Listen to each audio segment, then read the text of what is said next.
We are live from Tallinn. This is Kings of Tallinn, the bigger festival, biggest ever poker festival in the north of Europe, right? That is right. It's bigger than, better than ever before. And we're moving on to the 3K PLO high roller, Andreas. And even that, with all the PLO going on today, it got a lot of last-second late registrations, including the legend Juha Helppi. So they got up to 32 entries, and we're going to be kicking it off already midway through. Late registration is closed with just 14 remaining. But on top of that, Wise Guy, already 800 entries in the 1 million guaranteed main event. So that 1 million is looking very solid to be something a little bit bigger. Not only is Day 1D and even the end levels of Day 1C running at the moment, but players can enter tomorrow between around 12 and 4:30 during the first 4 blind levels of the day, and the second break of the day, it'll still be open. But I'm anticipating a record-breaking field in that as well. Yeah, I think so too. Are you entering tomorrow, so this chair will be empty on Saturday come Day 3? I am not going to be allowed, I don't think, to play the main event, but I don't play main events anyway. It's I need to be free in terms of the 4-day action. That requires a lot of endurance. I like 1-2-day events myself, and that's why the Kings of Tallinn accommodates really everybody. Yesterday, I think we had 5 trophy winners, and 3 of them came from 1-day events, and the day before was 7, with 5 coming from 1-day events.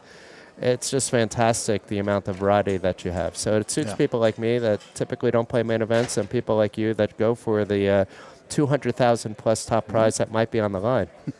Yeah, but now let's head back to the high rollers at this table, because they've just came back from the dinner break, and that means late reg is over for the 3K PLO, and here we have our feature table, and you will recognize a couple of these guys at least.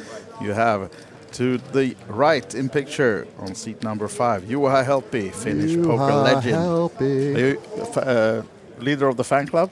I am the leader of the fan club for the 2-time bracelet winner. Juha has always been a gentleman for the 12 years I've probably known him.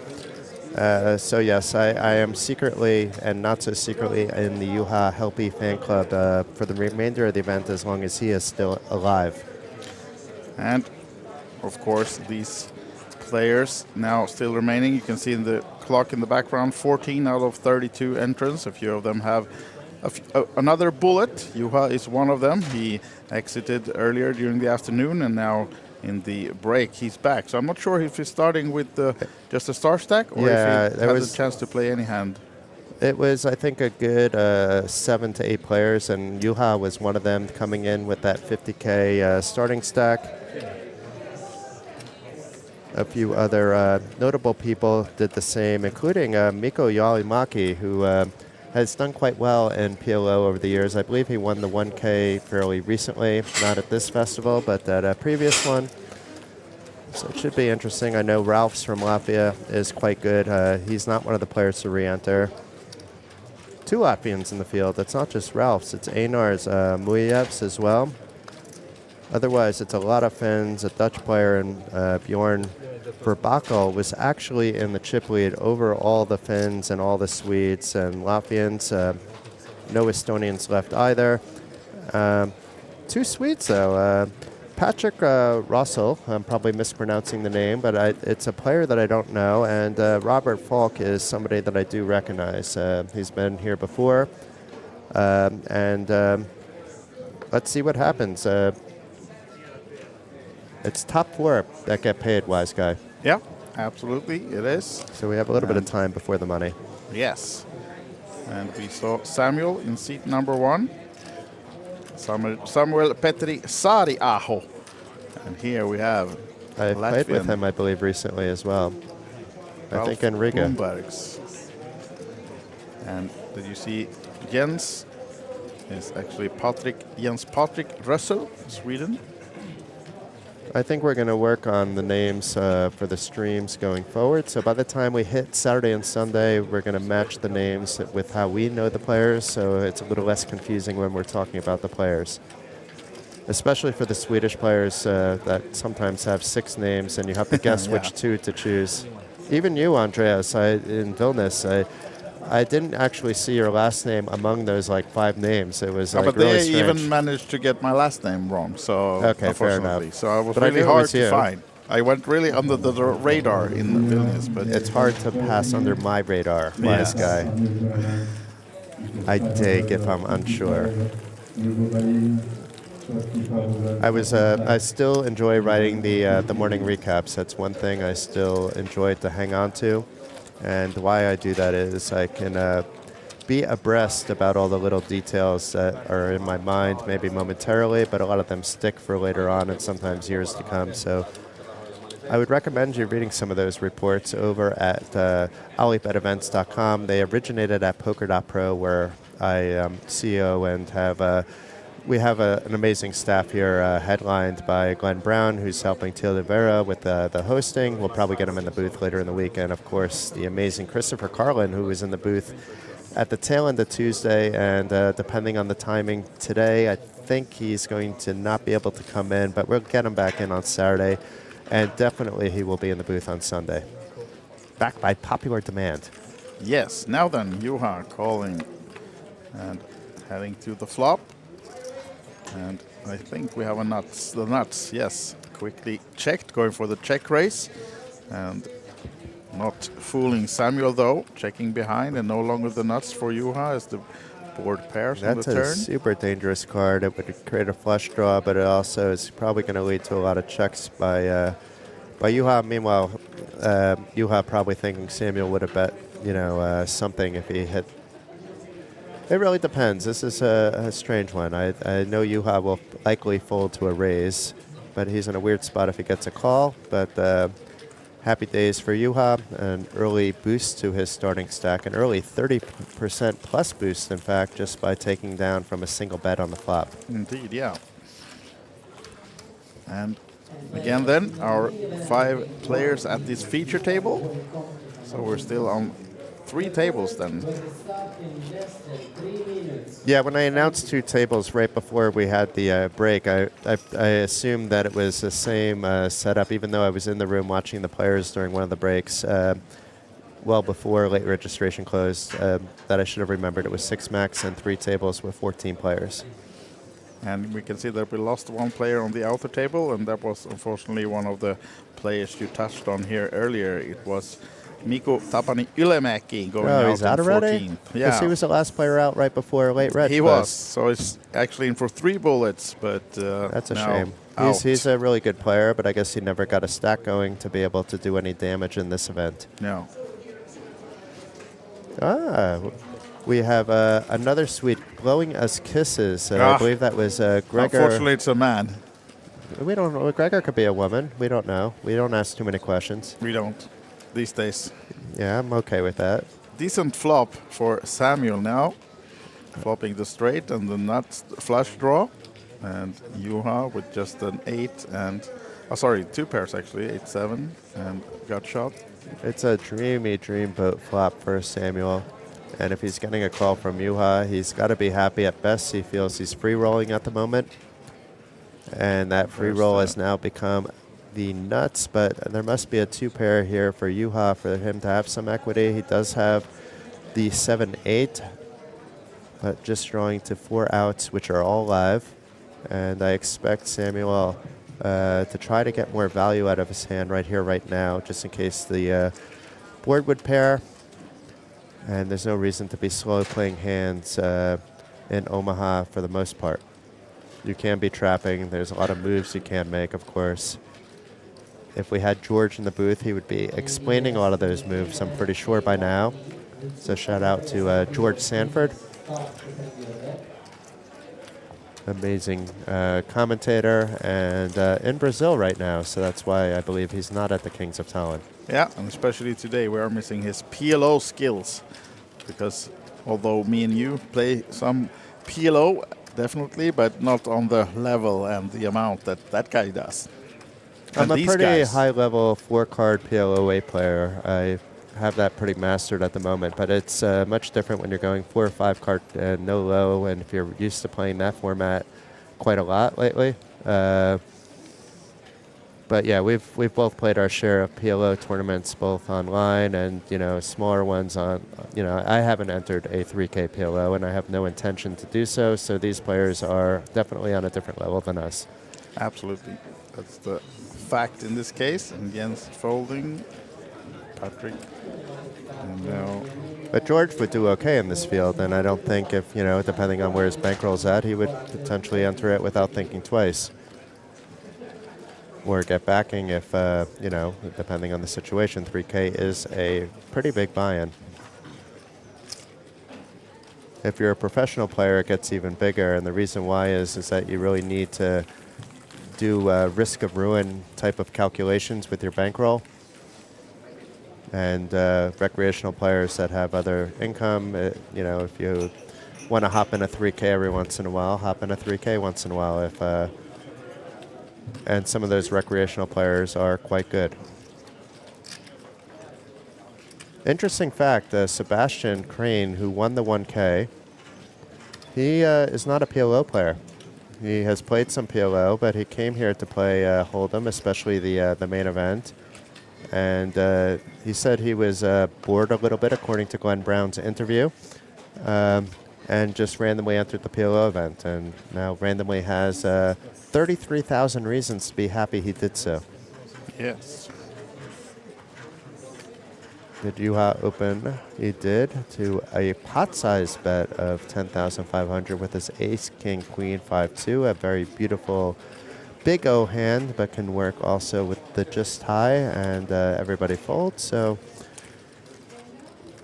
picks up an extra 7.5K pre-flop. So Juha almost getting ready to really get involved as if he's a big stack here. And I don't think any player at the table really wants him to double, so we'll see how that works out.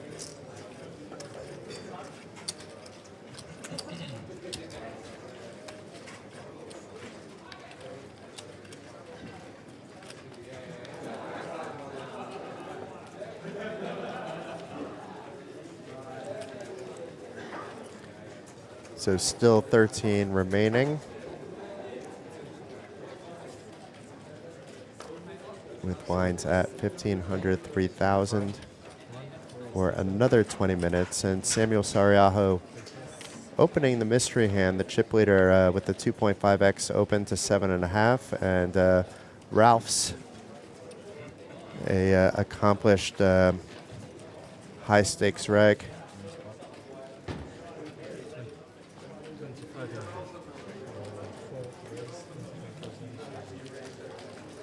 He has a lot of red cards in his hand, and he's opting to 3-bet his queen, 9-8-6 with a lot of connectivity within there.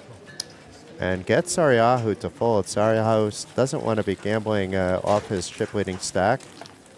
We are still far away from the money. As a reminder, we have 11 left, but it's only 4 that get paid, and it's a 10,900 min cash. So if you're thinking about our players going to be playing a little bit of tight near that money, I'm wondering the same thing, because it's nearly 4x the buy in that min cash. And the winner, of course, is going with more than 34,000. So, the pay jumps go up pretty quickly from 4th to 1st. But that first pay jump, I feel, is most important from 5th to 4th. Yeah. A guy like Juha, of course, is going to want to ladder up, but he's going to have his eyes on the trophy, and I bet he's not the only one that may make some decisions that may not be technically, pure ICM. Juha maybe would still be doing pure ICM Omaha type of moves, however best you can calculate them, where others are maybe just interested in that shiny trophy to bring home, because it is a prestigious event. It's not just an everyday trophy, it's a 3K PLO trophy.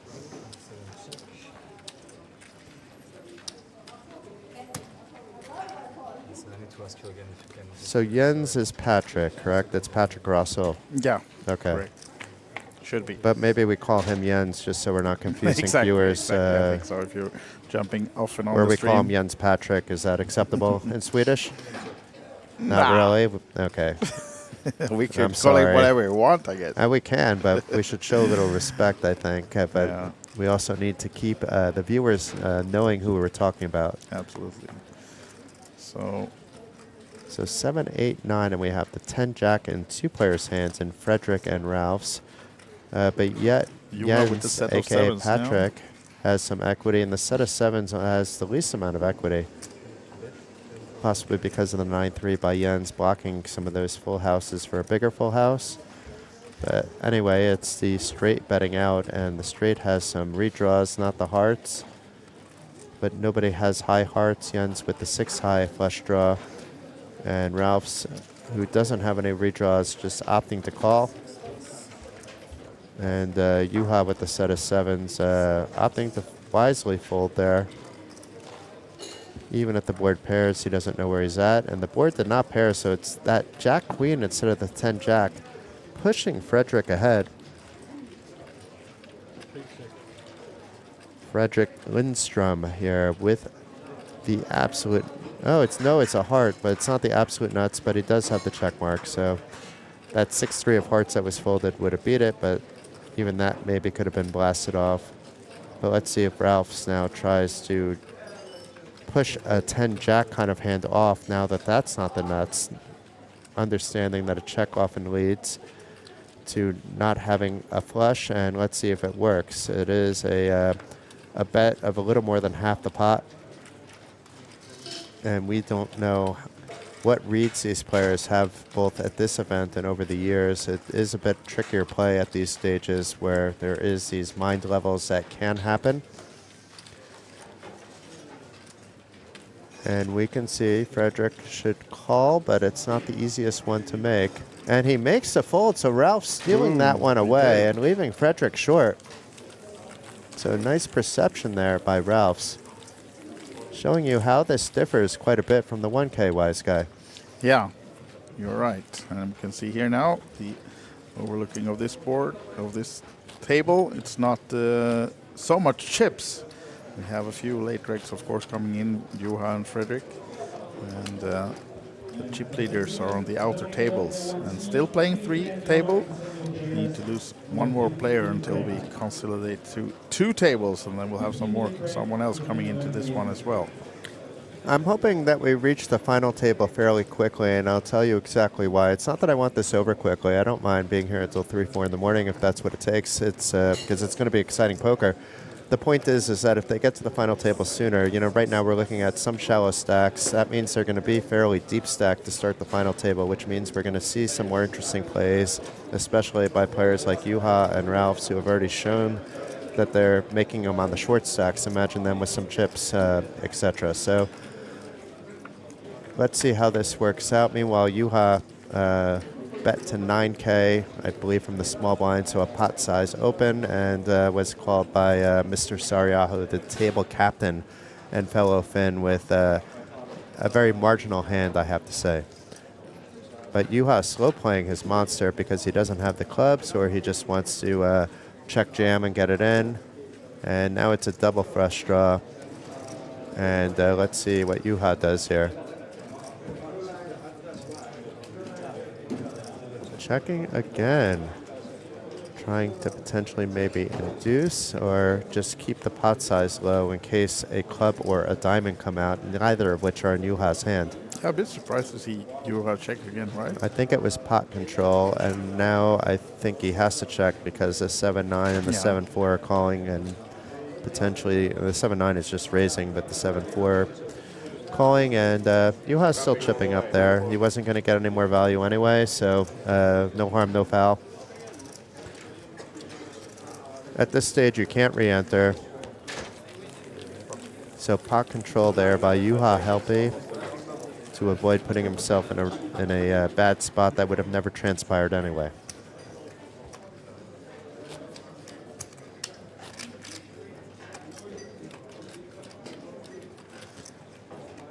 Some of the players on the other table are quite interesting when, I don't know who's going to make the final table. Just to give you an idea who else is in besides who you see. We have Kai Leto, we have Marcus Ristola on the other table, Pasi Leinen, who's an incredible player, also on that table. Robert Falk, who we already mentioned, old school Swede, and Yuri Mirivita, who is a really good player as well. Yep. And Merivetta, we see and he's Jukka here Jotala. more than you. Yeah, yeah. Juha now likely to open from the button with the ace queen 9-7-7. A limp. So we see something new from Juha, and Samuel likely to bump that up as the chip leader. And does he get a call from Juha? He does. So Juha in for 12K pre-flop already. And I believe it was an ace-high club. Set of sevens. So this could be going over to Juha. Of course, the 8-9, neither player having clubs, and Samuel having the nut flush blocker, which isn't that important in this situation in a button versus small blind spot. And Juha, knowing he's not that big on chips, and this time he's facing in a different spot that he's going to try to get his chips in eventually. And he won't be upset that much, I don't think, if he gets a fold. So Juha now up to 82,000 after Samuel lays down his overpair, which would have gone him nowhere. He would have been more or less drawing to 2 outs. And we just lost another player as well. And that is Frederick Lindstrom. And I mean, that's, Marcus Ristola.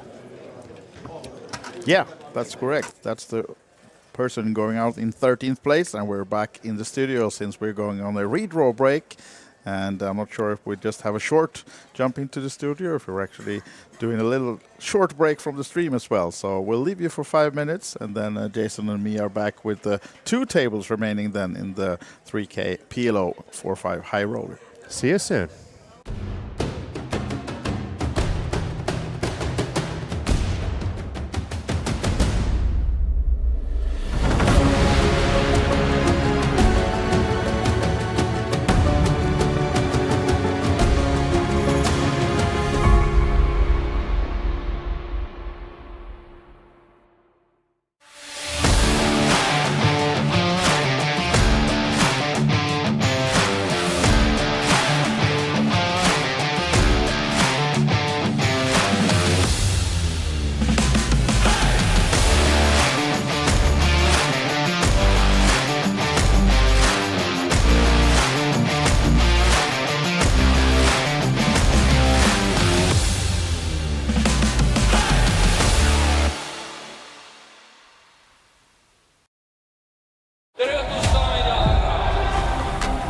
Täna me avame Baltimaade kõige suuremat isekotikeskust.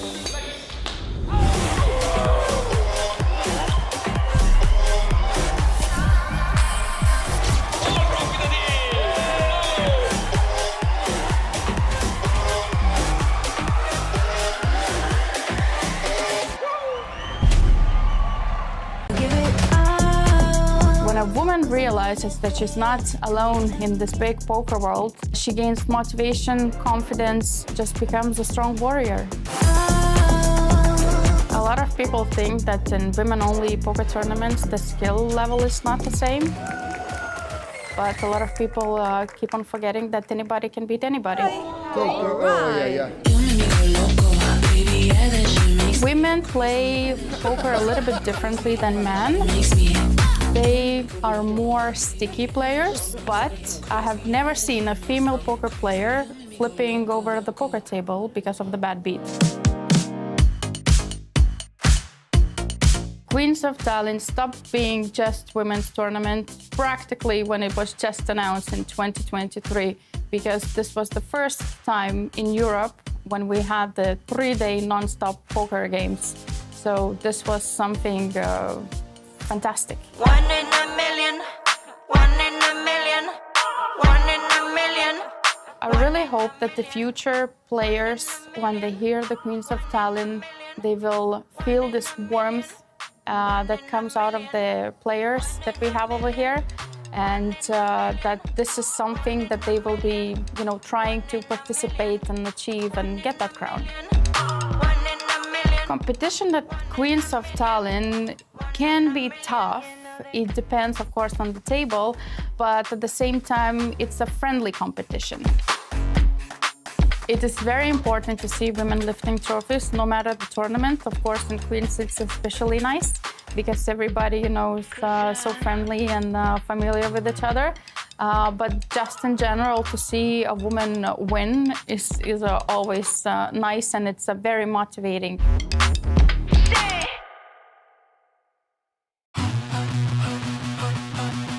I'm very, very happy that we're coming back to Estonia, back to Olympic Casino. We will do 2 stops here in Tallinn, one in the summer and one in the autumn. And then we will have a stop each weekend in Vilnius and in Riga. So I'm very, very excited coming back home.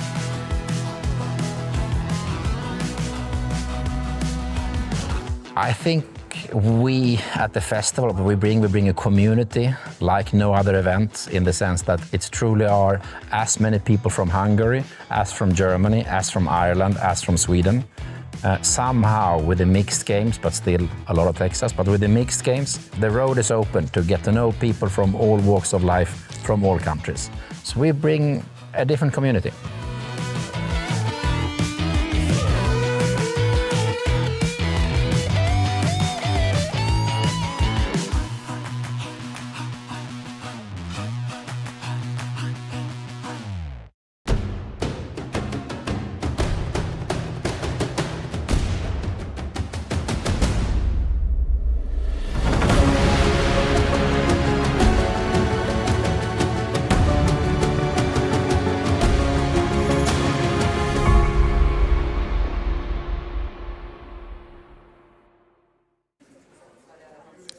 We are back from Tallinn. This is Kings of Tallinn 2026. We are in the middle of a big PLO day. We had the 1100 Championship, 4-5 cards, and we had the winner crowned an hour ago or so. Sebastian Crane of UK took it down, and now we're going for the winner in the 3K high roller. Jason Glatzer in the booth with me. It's been a blast. I've been enjoying the Pot Limit Omaha action and what I'm calling the Pot Limit Omaha Day, with 3 such events concluding on today that are all Pot Limit 4 and 5 included, although the 350 bounty also has 6. But it's been fantastic to watch the early parts of this and compare it to what we've seen in the 1K. And the fact that we get to see the whole cards of all the legends and how they play at such a high level is an absolute treat to be in the booth, Andreas. It is for sure. And now we have some new faces on the table. I recognize Kai Lehto, seat number 1. As an example of this, new additions to this table. We have just, if you just joined us in this little short break, we started this 3K stream with 14 players left when they came back from the dinner break some 30 minutes ago. And now we are down to the final 12, which means 2 tables. And 32 starting entrance means that we have 4 paid, right? So we're far off the money still. But it's going quick. We got down from 14 to 11. I mean, we could be looking at a final table, probably not this level, but next level, in which case it will be a deepish final table, but I know there's short stacks on both tables. So let's see how this happens. Kai, that's Kai Lehto, right? Yeah, it's Kai. Yep. And Frederick Lindstrom with the Kings laying him down from the small blind on the short stack of 29,000. Oh no, he 3-bet jams for 30,000, which is 500 back, so not a pure jam. He does have a chip and a chair if it's just called, but it looks like it's getting in. And we have the King 6-4 straight off the bat by Frederick Lindstrom up against the Ace 5 of diamonds and 9, and I believe an 8. It is an 8 offsuit. Action right away after the break then. And Frederick Lindstrom, the one risking his seat in the tournament now then. One of the 5 remaining Finns actually. Oh, there's an ace, which is bad news for him. Yeah, it's just the king that can help him. And if a 10 comes, it's not even the king anymore. But it's the 5 of spades, so the king is still alive. Meanwhile, Carl, a.k.a. Robert, scooping up the pot and eliminating Frederick in 12th place. So 1 hand and 1 player out. Meanwhile, we have Robert Falk, who's listed as Carl, up to 245,000. Yeah, decent stack. Yeah. Puts him in the top 3 at the moment. Very comfortable looking at the table as well. And we have a dealer change, one hand in off to the redraw.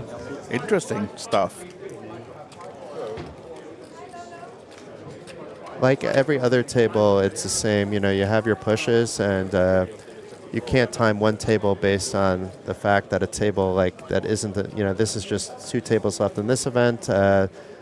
You can't always time everything that this, but it's going to be a quick transition to the new dealer. And I have to say, we haven't seen a single mistake outside of like somebody coming back from break and dealing 4 cards instead of 5 on the round of each. And that wasn't even in this event. That was in the 1K. So a fantastic job by all the dealers. And let's see what Juha. Juha's not first to act. It's Pasi. Juha's in the big blind, and Pasi folding the Queen Jack 8-7, but it wasn't suited. And Kai, a very strong overall player, both in Hold'em and in Omaha. Yeah, on his second bullet, he had a rebuy, re-entry just after the dinner break, so started back at 50K. And Juha getting a free look with this Queen 10 9-3 with Kai opting to limp. You see a lot more limping strategies in PLO than you would in Hold'em. For sure, yeah. Correct limping strategies, I might add. Open-ended for Kai, and the top pair got shot for Juha. And Kai with the open-ender and a backdoor flush draw. Looking to juice up the pot or potentially take it down.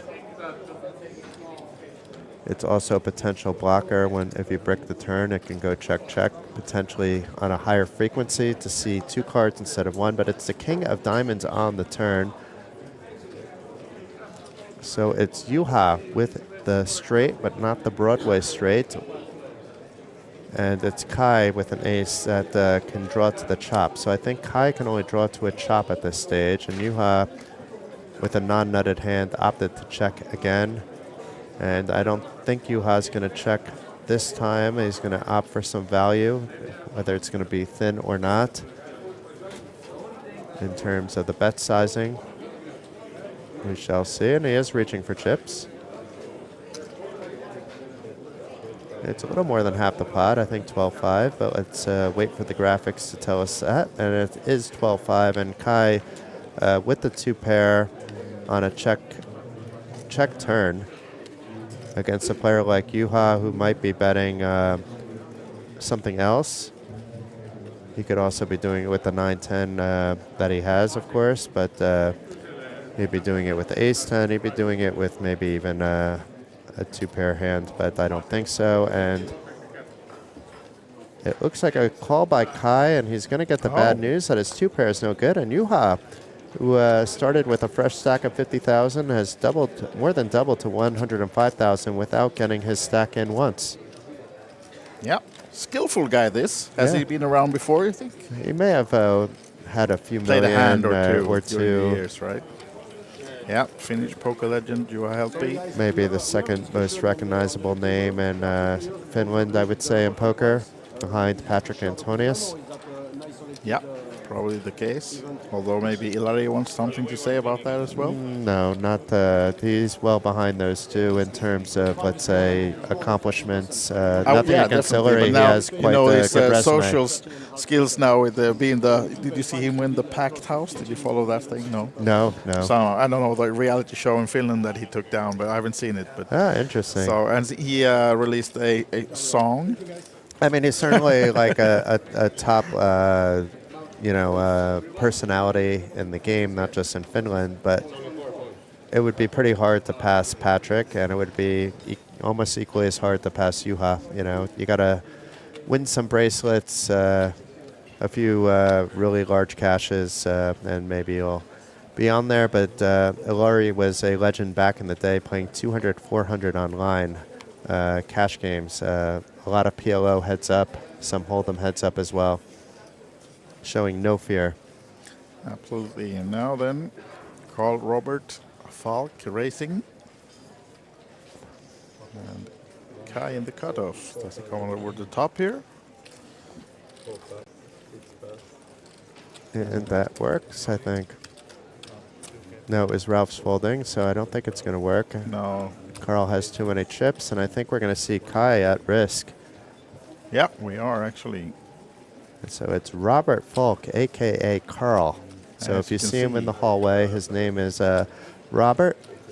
And Kai Leto, an OG that comes here quite often, very respected by his peers, at risk for his tournament life. Exactly 50-50 in equity here. Should we flip the coin for them? Or let the board run? Yeah, I'll let you decide. Oh, The there's board's the already king. ran. So King's And miles the flush ahead. draw, though, for Kai. Still alive with the flush draw. There's the flush. Ooh. So tables have turned, needing a pairing of the board. Mr. Falk, and it's not to be. So the flush holds up, doubles up for Kai.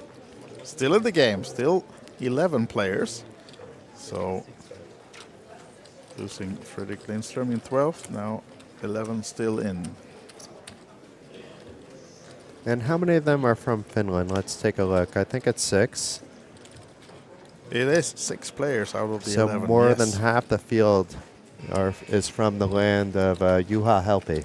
Yeah, and then we should say that also 12, 13, 14, and 15 finisher was from Finland as well. Well, so. 14 and 15 was the same person. Yeah, but still from Finland. Yeah, Can't argue with that. true. Yeah, so Maybe yeah. he exchanged residency/passports in between 15th and 14th. True. There was a few minutes. He was previously Swedish. Exactly.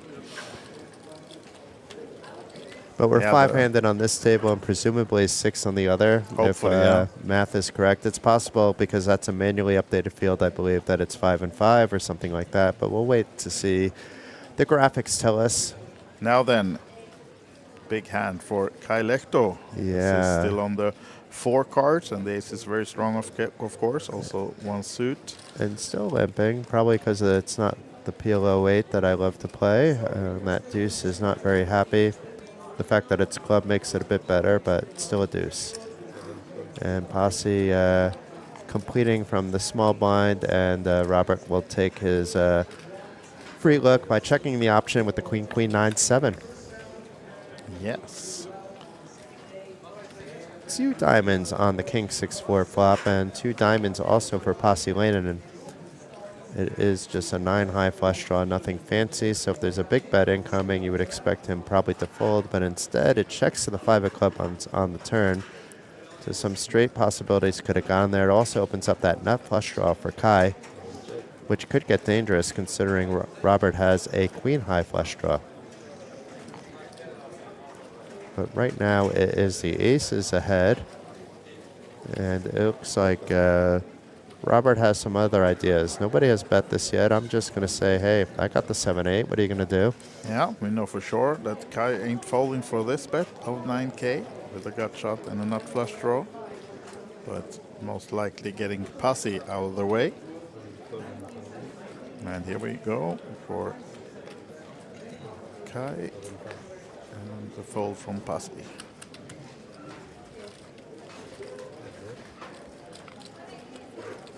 It was a call, actually, and an ace of hearts on the river, and that gives the check mark over to Kai with top set, so he went from good to even better. However, it wasn't the dream card that he could have been hoping for. That would have been something like the Jack of Clubs. It's going to be hard for Kai to get value unless Robert continues the story. And I'd be curious if it was like a pot-sized bet, whether Kai lets down top set, but I don't see him doing that at this stage due to the polarizing nature of everything. But let's see. I think Kai will try for some value, but even a 2-3 hits a straight at 3-7. The 7-8 would have probably bet there. It should be a fairly routine fold here for Robert. He has nothing going. He knew he had to bet for a chance to take it down. Instead, it's Kai now nearing 100,000 in chips. Yeah. So chipping up quite nicely. I think he was at 38 not so long ago. He was, indeed. So, new Still level now 11 then. left. 2,000, 4,000. So 10,000 in the pot before the cards are dealt. Yeah, this tournament is on a 30-minute clock, in case we didn't mention that before. So each level 30 minutes. And they had just had a dinner break before we started the stream, so next break coming up in 1 hour will be a short one. We should have some time before that break, though, right? It's not that we're on a break soon, I don't think. I think it still plays the 2,000, 5,000 level. So we probably have a good hour, 20 minutes of... I just said that the break coming up in 1 hour will be a short one. Well, in 1 you hour. ain't listening to me now, son. So now you're just assuming that the final table will be reached in 1 No. hour. So I see, because it's 1 hour. No, it's 1 hour. It just started a new level, and they're 30 minutes, which means 2 levels is 1 hour. Yes. Yeah. So in 1 hour, we will have a short break. Plus the pause for the redraw. There will be no redraw. There will be Before if the break. they reach a final table they before won't the break. within the hour. Should we wager? I dare you. They won't reach the final table before the break. That's my bet. We don't need to wager on that. It's going to be close, I think, actually, to be fair. Yeah, I think you would get the better of that bet, but I think it's, Look at this it's then. definitely feasible. Action. Action, action. Both with the open-ended and... And Kai with the ability to bet with those pair of nines. It just turns out that Robert has one, but it's like blocking that 9-10 kind of straight. Meanwhile, he has the ability to draw to a straight himself. Not scaring Robert off. Are we getting the 5 of clubs on the turn? We do not. It's close. It was a black card. We call that close. I think you're a bit too kind, but Queen changes nothing. Still Kai with the 9s. Let's see if it slows Kai down. I won't be surprised if he finds another bet here.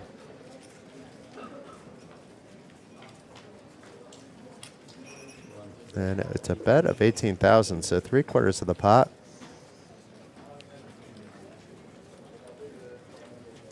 And Robert contemplating. It's hard to call 2 bets here when you could just be drawing to a chop, if even that. And Kai now pulling a Juha Helpy in over 100,000 without having to go all in himself as well. Oh, he was all in at one point with the short stack there, so that's not true. Yeah. So, between 21 and 61 bigs on this feature table of 5, and outer table 6 players, should have our chip leader, Einars Muhajevs. I like how the chip leader is now our pal. It said Passy Pal. Ah, I guess his middle initials have the PA. yeah, they But do. it's Passy Leinonen, quite an accomplished poker player. And our pal. Yeah, and our pal now. And here's the boss. Juha Helpy, first to act. 8 high. Won't be entering this one. What about our pal? He's going for it with the double suited hand. Ace Jack. And still on the 4-card format. Attacking the blinds of Kai Lehto.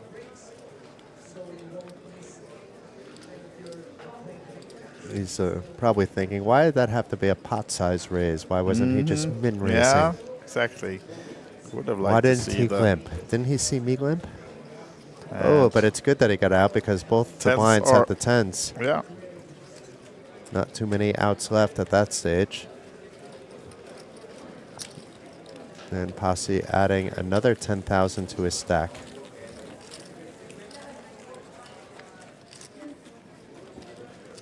So we're still at 11 players remaining, so the longer that goes, the more Wise Guy is correct that we will have a break before we have a final table, but But the final let's table see. is 7, right? So I might Yes. be. I was actually thinking 6 first. No, so I might 6, be off 7 here. is, Yeah. that's why I said it's going to be yeah. close. Yeah, it's going to be close.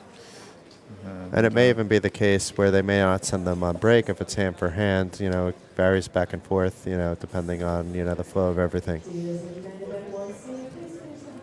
that will be up to the discretion of the tournament director. Yes. Robert from the cutoff with the King 10 776.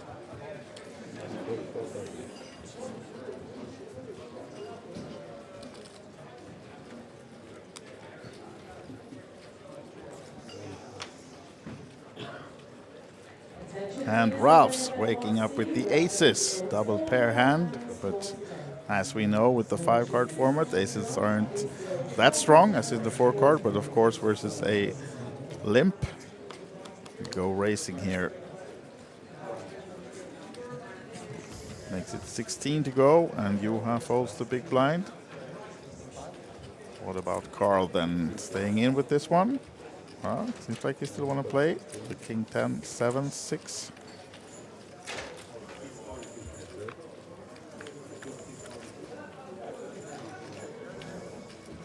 And he finds a 10 at least. Not much else to this one though. And not flush draw. And of course the ace is still for Ralph's. Seems like Carl grabbing chips here, but I'm surprised to see if he doesn't check. Oh, sorry. Of course, Ralph's is first to act with the aces. This is not Carl, this is Ralph's. Come on! Here we have him, Carl, facing the bet instead of the rather short stacked Ralph's. So not much behind either. Easy fold for him, despite having the top pair. Or what do we believe?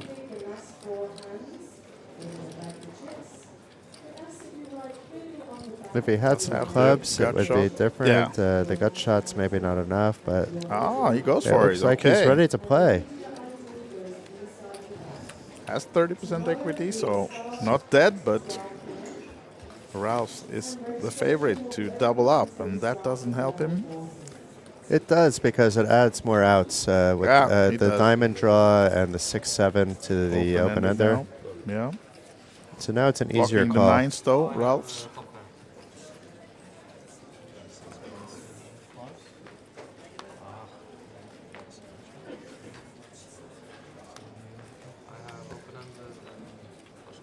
So let's see if Ralph's will hold. He does have some outs to fade. He does not want to see a diamond.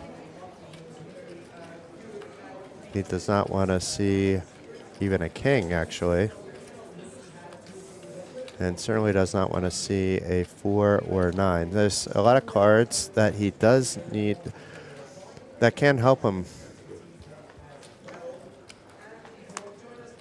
But that doesn't. It's the completes 4 the clubs flush. on the river, so it completes the straight, but Ralph's completes the flush, so he doubles through Carl Robert Falk. Interesting that neither of us know him that well, and we've both found him under Carl and Robert listed under different poker reports. Yeah, but it seems it actually should be Carl maybe by researching a bit more, but we're not entirely sure because he's... According to the Hendon Mob, he's Carl, and Yeah. according to a lot of poker reports, he's Robert. So we just keep calling him both then. Yeah, why not?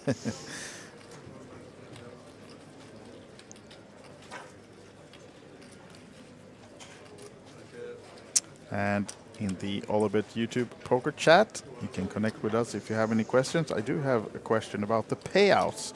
So we try to pin them in a comment for you as well. But looking at the payouts for this high roller, we do have 4 paid, and 4th place will be 10,900. 3rd is 16.3. 2nd place 23,850, and up top first 34,070 euros. So that's the 4 payouts for this one. 32 player field.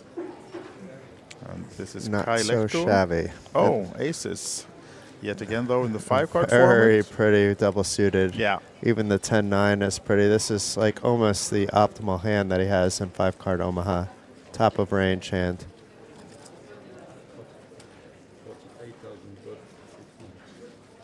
It looks like a pot size bet to 14,000. get Carl Robert Falk to fold. Oh, Juha folds. Carl opened with and then Kai now 3-bet. Yeah. I also missed the bet from Carl. Because it wasn't actually. there because it's, I think cards didn't show, but Yeah. that's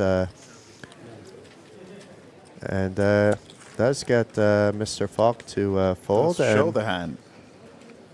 and Kai picking up some free chips. Even if you have double suited aces, it doesn't mean you're out of the gate just because you have a premium pre-flop hand.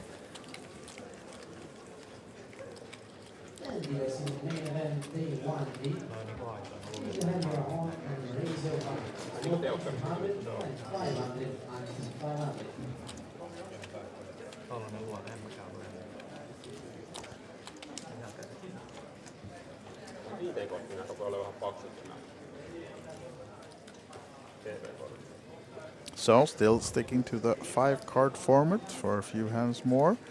And Kai Lehto picking up chips, now up to 131k. He also, together with Juha, max late reg, second bullet, just after the dinner break. Started with 50k some hour ago, and now more than double as well. So those late reggers, defense are climbing. And they must be at the other table too because we're still at 11. Yeah, we are. Posse landing in from the small blind, opting to complete, and it looks like a raise incoming from Carl Falk.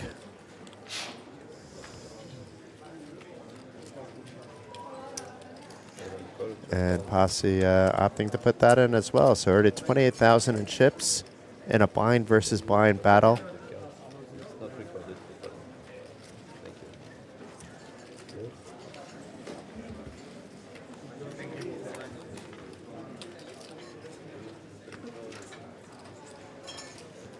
And the Jack 10-5 rainbow flop favors both players a little bit, both players with the Jack. We see Carl's ahead with the better kicker at the moment, but that doesn't mean much. And it's a Queen of Hearts. Nobody with Broadway. But we do have an open-ender now for Posse and a gut shot for Carl Robert for the Broadway. Checks behind, so let's see, another queen. So it's the ace-jack with the check mark. Yeah. But this will go check quite a lot. Posse may take a stab at it. It may work, but if Posse checks, I expect Carl Robert to check as well, as he does very quickly.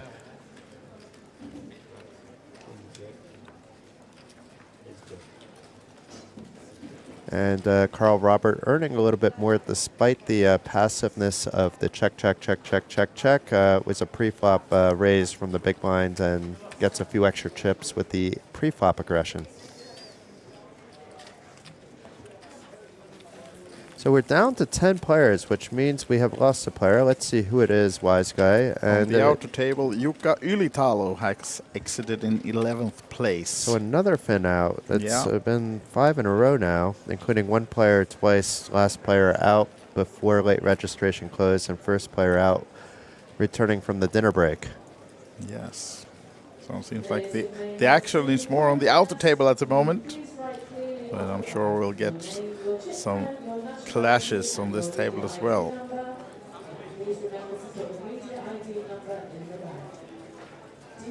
I think it just takes a little patience. We had the first elimination on this table, and they're going to be getting more and more shorthanded on this table until a final table is reached. It's going to be 4 and 4 eventually when it's 8, and we're at 10 now, so it's already 5 and 5.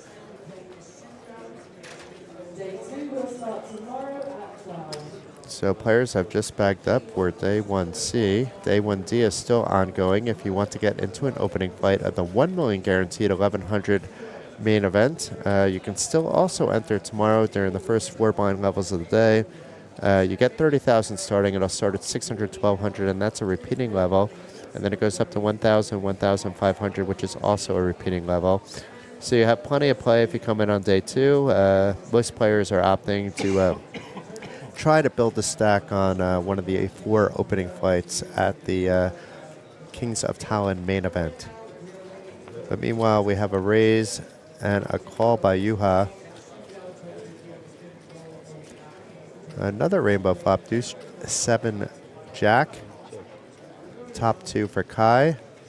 It wasn't you how that called. It looks like it was Kai that called. Only to be rewarded with the top 2, and Posse checking behind. Has a gut shot, some backdoor outs, and now that backdoor is a front draw on the nut spade flush draw. But Kai pulls a little bit further ahead without any other connectivity, so it's really just a flush draw that is keeping him alive along with the blank 8. So there's a few outs out there, but you see a lot of them are canceled out already. So it's just 6 live ones, but technically it would be 10 in a vacuum.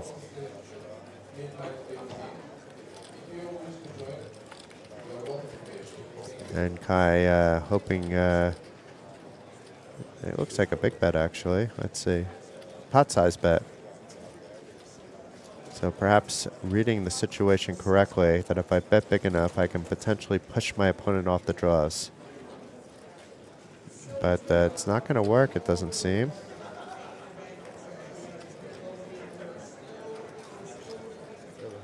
Staying in with the flush draw, Posse. So a big Got pot, shot. 102,000 ready.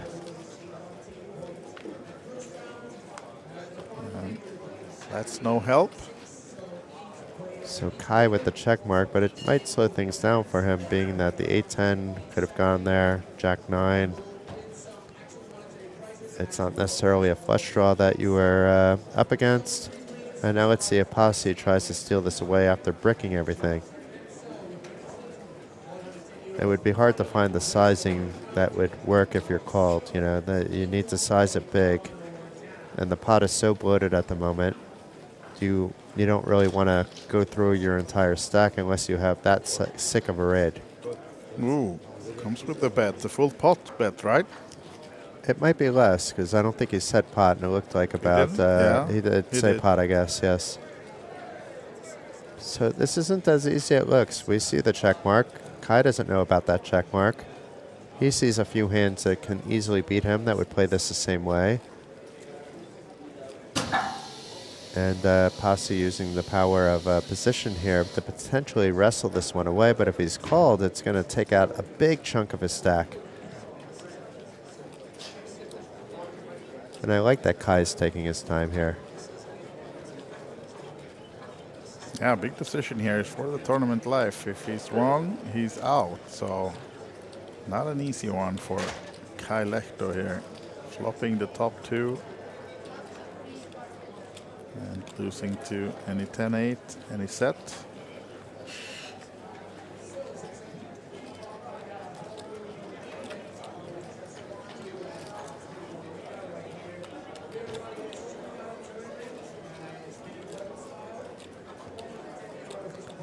Double checking his cards, seeing if there's anything else that popped out maybe that he forgot about. Yeah. Did I have an 8-10 somewhere, please? I think he'll call it. He's going to call Or this one. 6-8? So Well, the 6-8 is getting there, the 10-8 is getting there. So those are the 2 combos more than the Jack 9, who's probably not betting like this.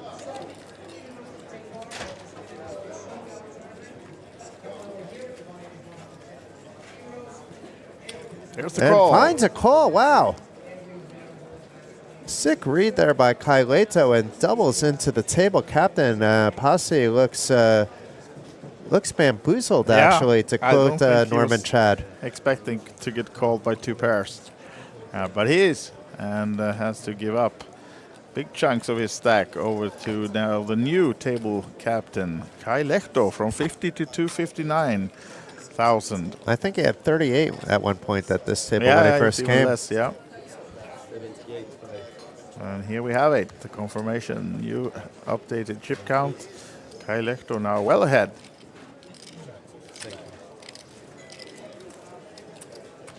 Pretty good read there. Absolutely.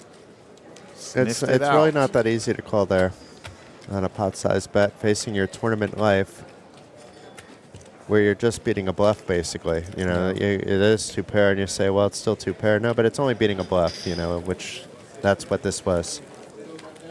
You had a bluff catcher and used it correctly.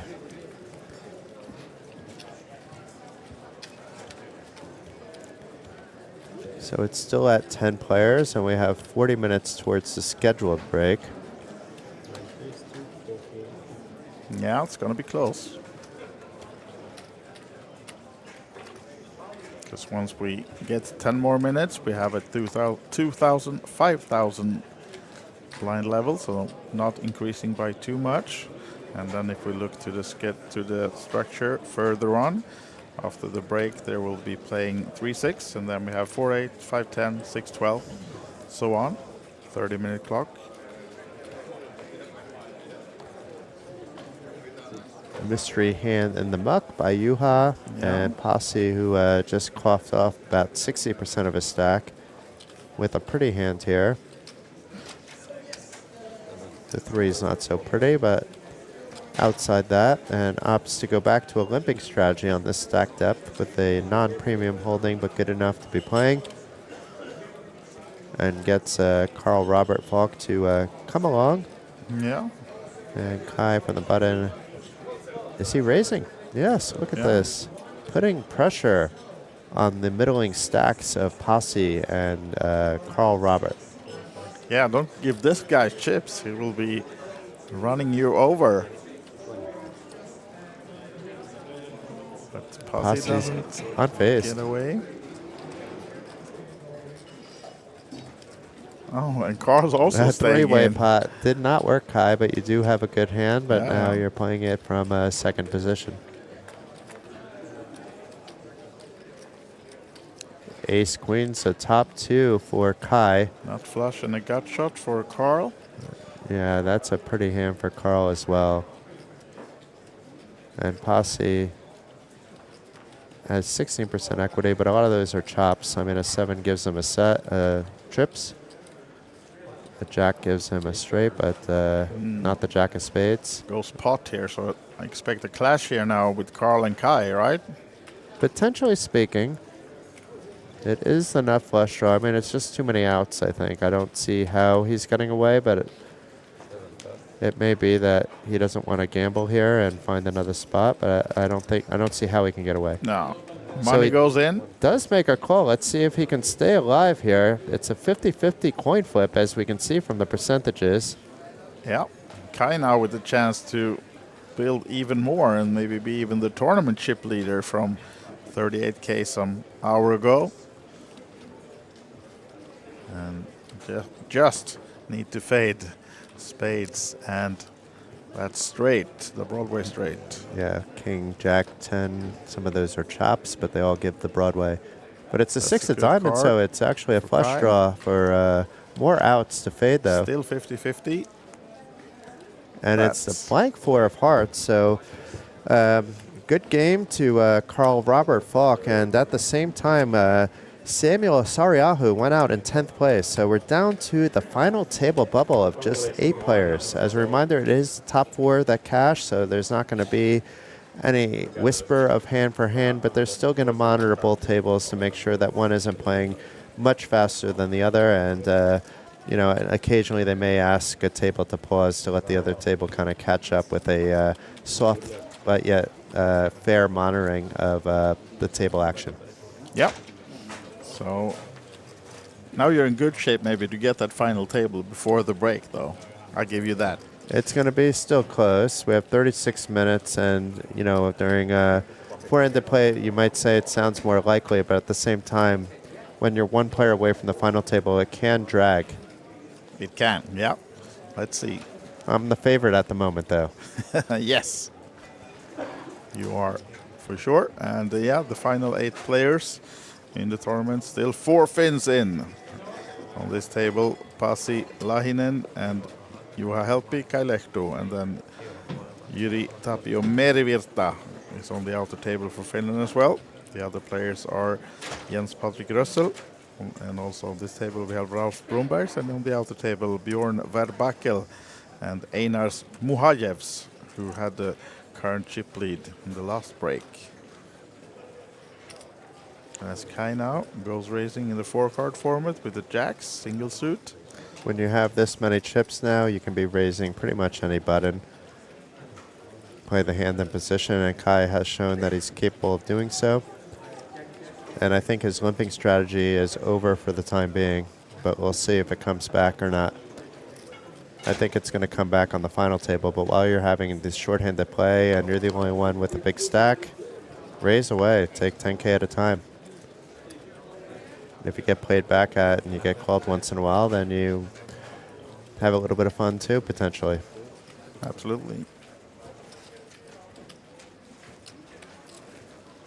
Riveri oli vähän semmoinen, aika helvetin vaikea olla jotenkin ilman mitään.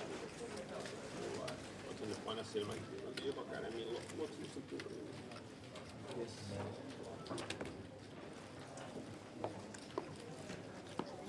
So here's a look at the chip counts, and for the first time we have a player over 400,000. It was on this table. We don't know the stacks on the outer table, and moments ago was the first time a player over 300,000 at this table. So Kai is keeping the momentum up, and back to raising this time with a not so pretty King 9-7-3. But once again, it's about the chips, it's about the position, it's about the fact that players want to make the final table. The fact that there's no pay jump so might change all that as well. Posse with the King 10-8-6 looks like he wants to defend, and here we go.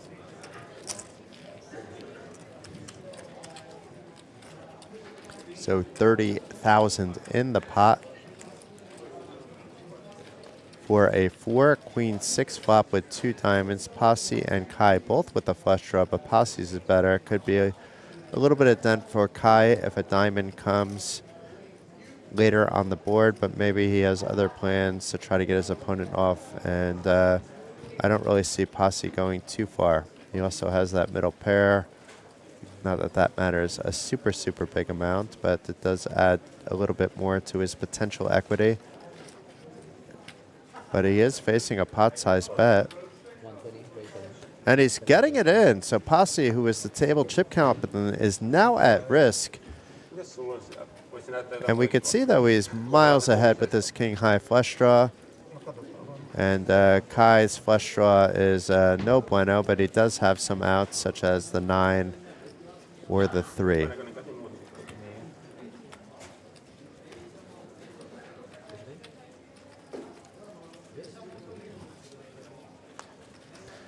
Jack of hearts on the turn keeps Posse ahead. And it's the Queen of Spades on the river, a very safe card for Posse, so full double up for him against the chip leader, Kai Leto. It was just a reversal of situations about an orbit ago.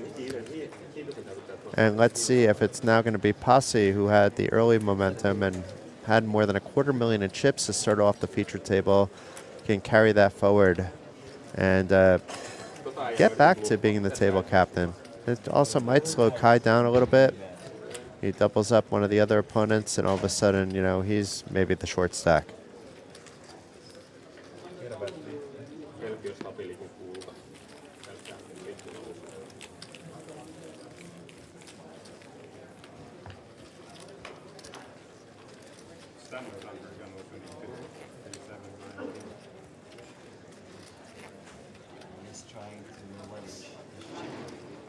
Yuha, after initially catapulting his 50,000 stack to over 100,000, hasn't found really too many spots to play hands with other players, especially Kai Leto, most recently being active at the table. Meanwhile, it's Ralph's first to act. Quick fold. Yuha with trips. That's going away pretty quickly, and it's Posse in the small blind.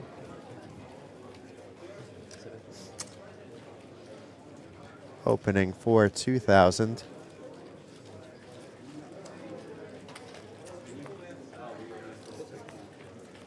And Kai defending is big blind, and it is a 9-6-6 flop. Kai ahead, but really no player with diamonds and a 6 or even the 9 for that matter. He's ahead with the pair of 8s he has in his hand. So if Posse decides to lead out here, which it looks like he is, it may actually work here. It's not a good flop for either player's actual hands, but Posse turning his hand into a range and betting and getting a fold. He got Kai to fold the better hand with the 8s, with the 7s. And Posse going back in the correct direction after taking a serious downturn.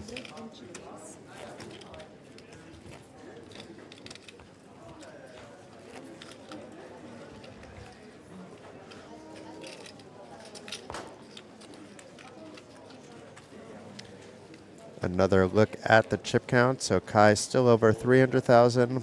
Just moments ago, over 400,000 before doubling up past Hilton. And Juha with a dream hand, ace, king, queen, 10. Single suited to the king, but certainly worthy of opening. Under the gun is the cutoff during four-handed play, so it's similar to having a late position open, even if you're under the gun. And so far gets everyone to fold, and Ralph's actually thinking of defending his queen 5-3-3, it looks like. Would be a little bit unorthodox, but maybe he's defending any 4, but thinks better of it. It was just maybe doing a little bit of timing there, and Juha back near 100,000.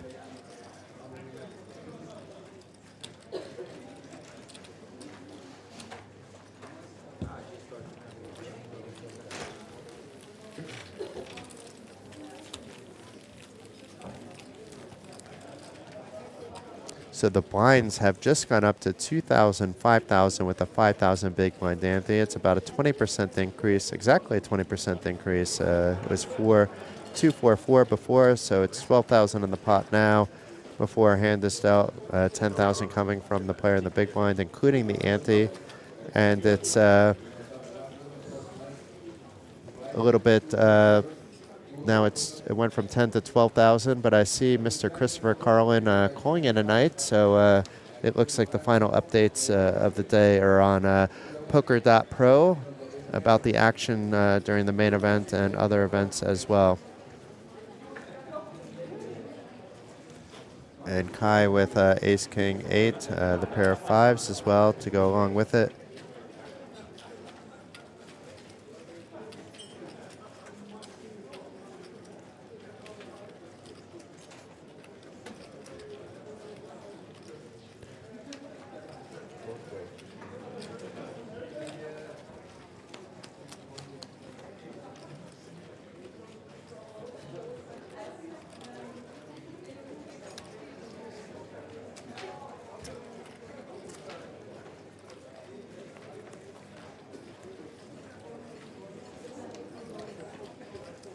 The Rainbow 6-8-2 on a flop that went 3 ways after a button open by Kai.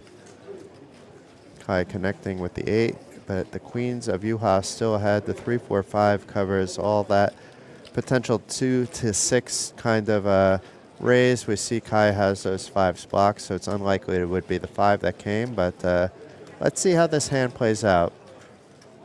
I expect Juha to reach for his chips, and it's just going to be, I think, a pot-sized bet, if I heard this correctly, leaving him just a third of his stack that he had behind. And it is a bet of 50,000. Kai with the top pair and some outs quickly folding, and also a top pair for Ralph's. But the rest of the cards don't connect with this 6-deuce-8 flop. And I think we're going to see a fold from him too, bringing Juha to his all-time high mark since late registering with the second bullet right before late registration closed. But Ralph, he's leading. He's reaching for the chips.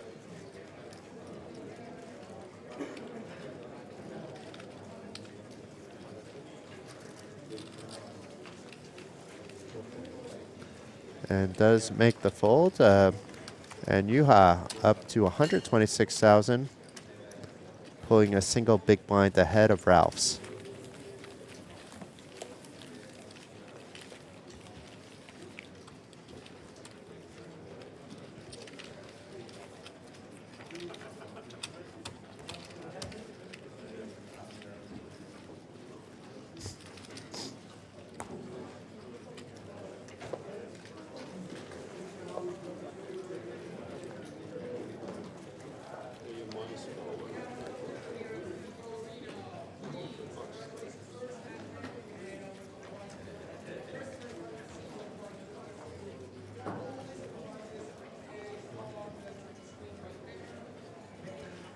Kai with the king jack.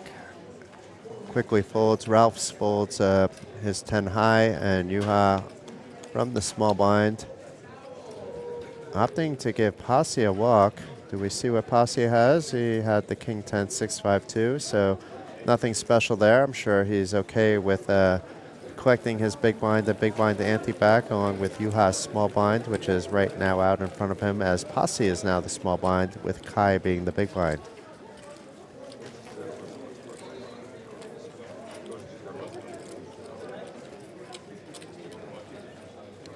And you can see there will be a 15-minute break in 24 minutes time.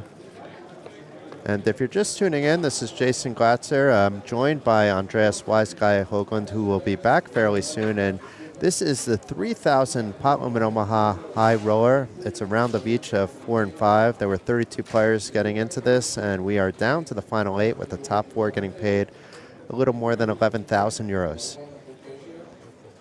Previously today, we witnessed the final table action of the 1100 Tallinn Omaha Championship, which attracted 139 entries in the 2-day affair, and that was won by Sebastian Crane for around 33,000.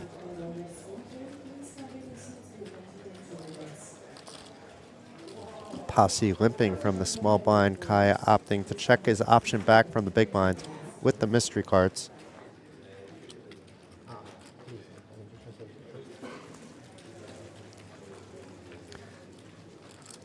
King, Queen of Hearts, along with the 6 of Diamonds for good measure. So Kai with an 4 of Hearts with the flush draw also hit the Queen, and Pasi has a better kicker to the Queen.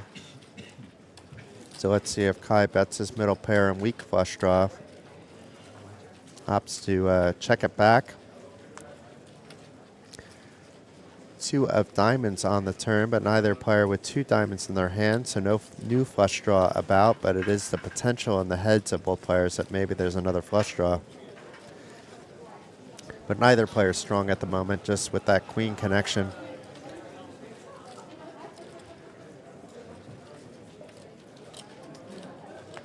Goes check, check, and the 10 of Diamonds, once again, does not complete anybody's flushes, but does give Pasi now the check mark with the top, with the Queen 10 for 2 pair. Let's see if Kai tries to wrap the diamonds after it checks over to him 3 times, both on the flop and the turn before the river, and he is opting for some, just to take it down with a bet of 10,000 into a pot of 15,000, and let's see if Pasi can find a call with his 2 pair. It's an ugly board for him, but it's not that expensive either.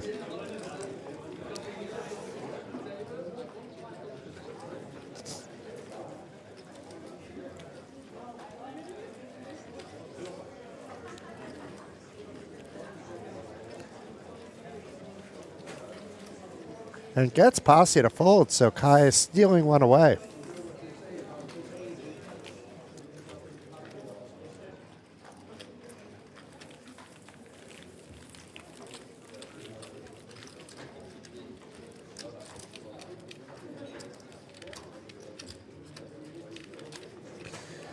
For those of you still in the building, the spin-in golds are still running. You'll see the massive wheel, which will spin for the winner for an additional random prize. You could also go to that arena to play some on-demand sitting goes for the main event. That would be for day 2 at this stage. And there's also, for those of you looking for a last-minute trophy this evening, in 6 minutes' time will be the 200 No Limit Hold'em Turbo beginning.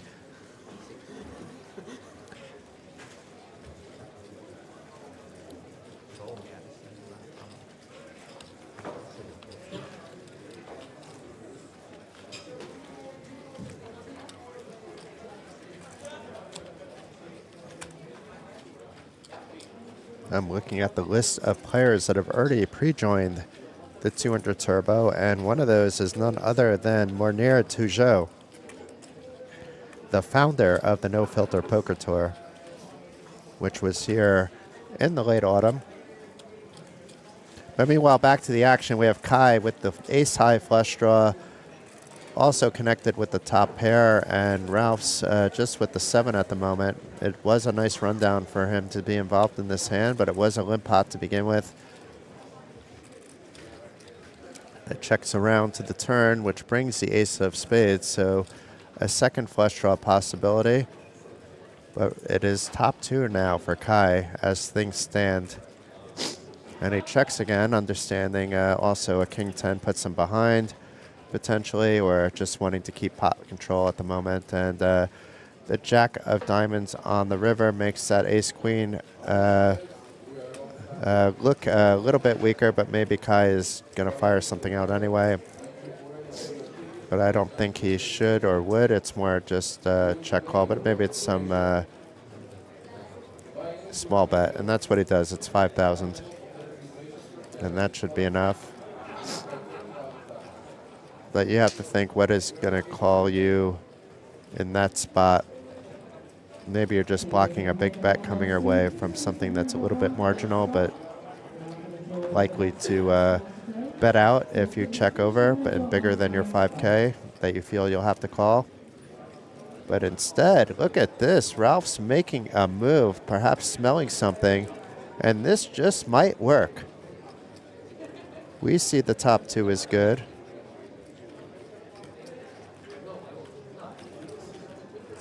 But there's a lot of full houses about potentially that would do this, including the ace-jack, queen-jack partially blocked, but not really, and the jack-7, and then a lot of the pocket pairs, maybe a pair of jacks, for example, rivered quads even. But Kai sniffing right through it and making the call, and Ralph's was a valiant effort. Really great to see the attempt there, but you have to pay the price, and down to 91,000, while Kai back up to 329,000.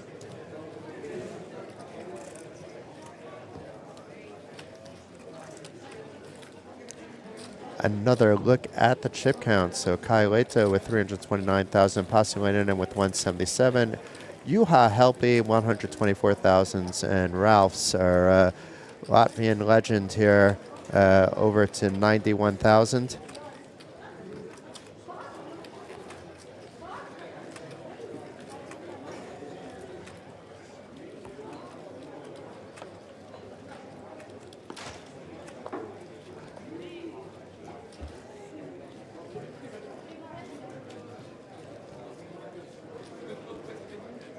Double suited hand for Pasi and 4-card Omaha now. And he opts to fold it from the cutoff / under the gun. Kai may just play position and not his cards with a 9-8-8-4. Not this time, a little bit too weak for his liking, and we have Ralph's Bloomberg's here with the king 9-7-6 completing from the small blind. Let's see if Juha checks back his option or not with the king 10-9-9. Does check back his option from the big blind. 2-time WSOP bracelet winner Juha Helppi. And it's a 7-10-6 flop, 2 clubs. So Juha with the flush draw.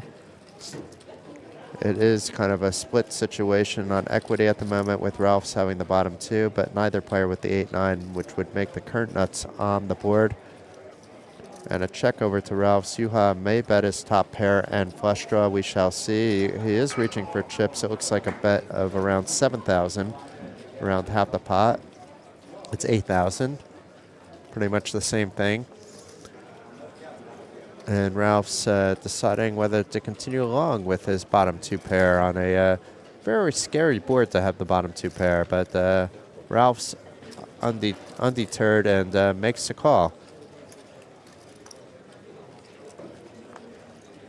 And the 7 of diamonds on the turn.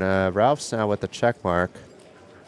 And let's see if he's going to get sneaky with a check. Nope, he's reaching for chips.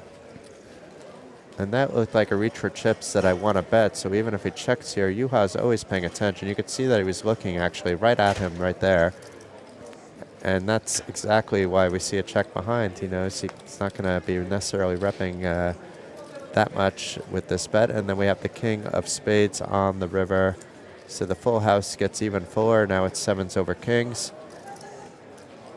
And Ralph's is now going to try to get value after he saw the check by Juha. It's not quite the nuts, but he should feel pretty safe. And he's setting maybe a trap. That's interesting. I thought he would try to bet. And then I think Juha would have actually called with the top two, but he has showdown value. There's no reason to turn your hand into a bluff. Everything everything is folding if you bet that you're ahead of, and vice versa if you're called. So you ain't fooling Juha that easy. Yeah, Juha coming to the same decision, and Wise Guy is back, and he brought me some hot, tasty beverage that should keep me awake the rest of the way. Not that I was falling asleep, because the action has been hot and heavy. Good. Still on 8 though. Yeah. Still that final table bubble. And for those of you wondering about my usual voice, I'm trying to conserve. There's a lot floating, around in the wintertime, so let's just say, everywhere in the world. And I don't want to kill the voice before we have the nice finale on Saturday and Sunday by talking too loud at the moment. And it doesn't mean I'm not excited. Exactly. We both are. And this is the 3K high roller. If you just tune into the stream, Wise Guy's back, and it's Jason Glatzer in the booth. Should I go with my nickname, a.k.a. Wacky Jackson? Let's not make it too corny. Well, that's my screen name, so it's not actually bad. Mine too, but yeah, or still. Jackson is sometimes. All right, Queens now. Although in OlyBet it's something completely different that I don't necessarily need to disclose, because I'm going to plan to win the online event potentially while we're streaming, if I'm allowed to do so. And then we can kind of update, it'll be me playing, obviously, but we can update on the progress as we go along. I will not let Wise Guy help me. Not because he sucks at poker, maybe that would be a reason for some of you, but it's one hand to each game. I need to play it exactly myself, but maybe we do that. It's going to be a lot of fun. There's an online event Saturday night. Ooh. Now then.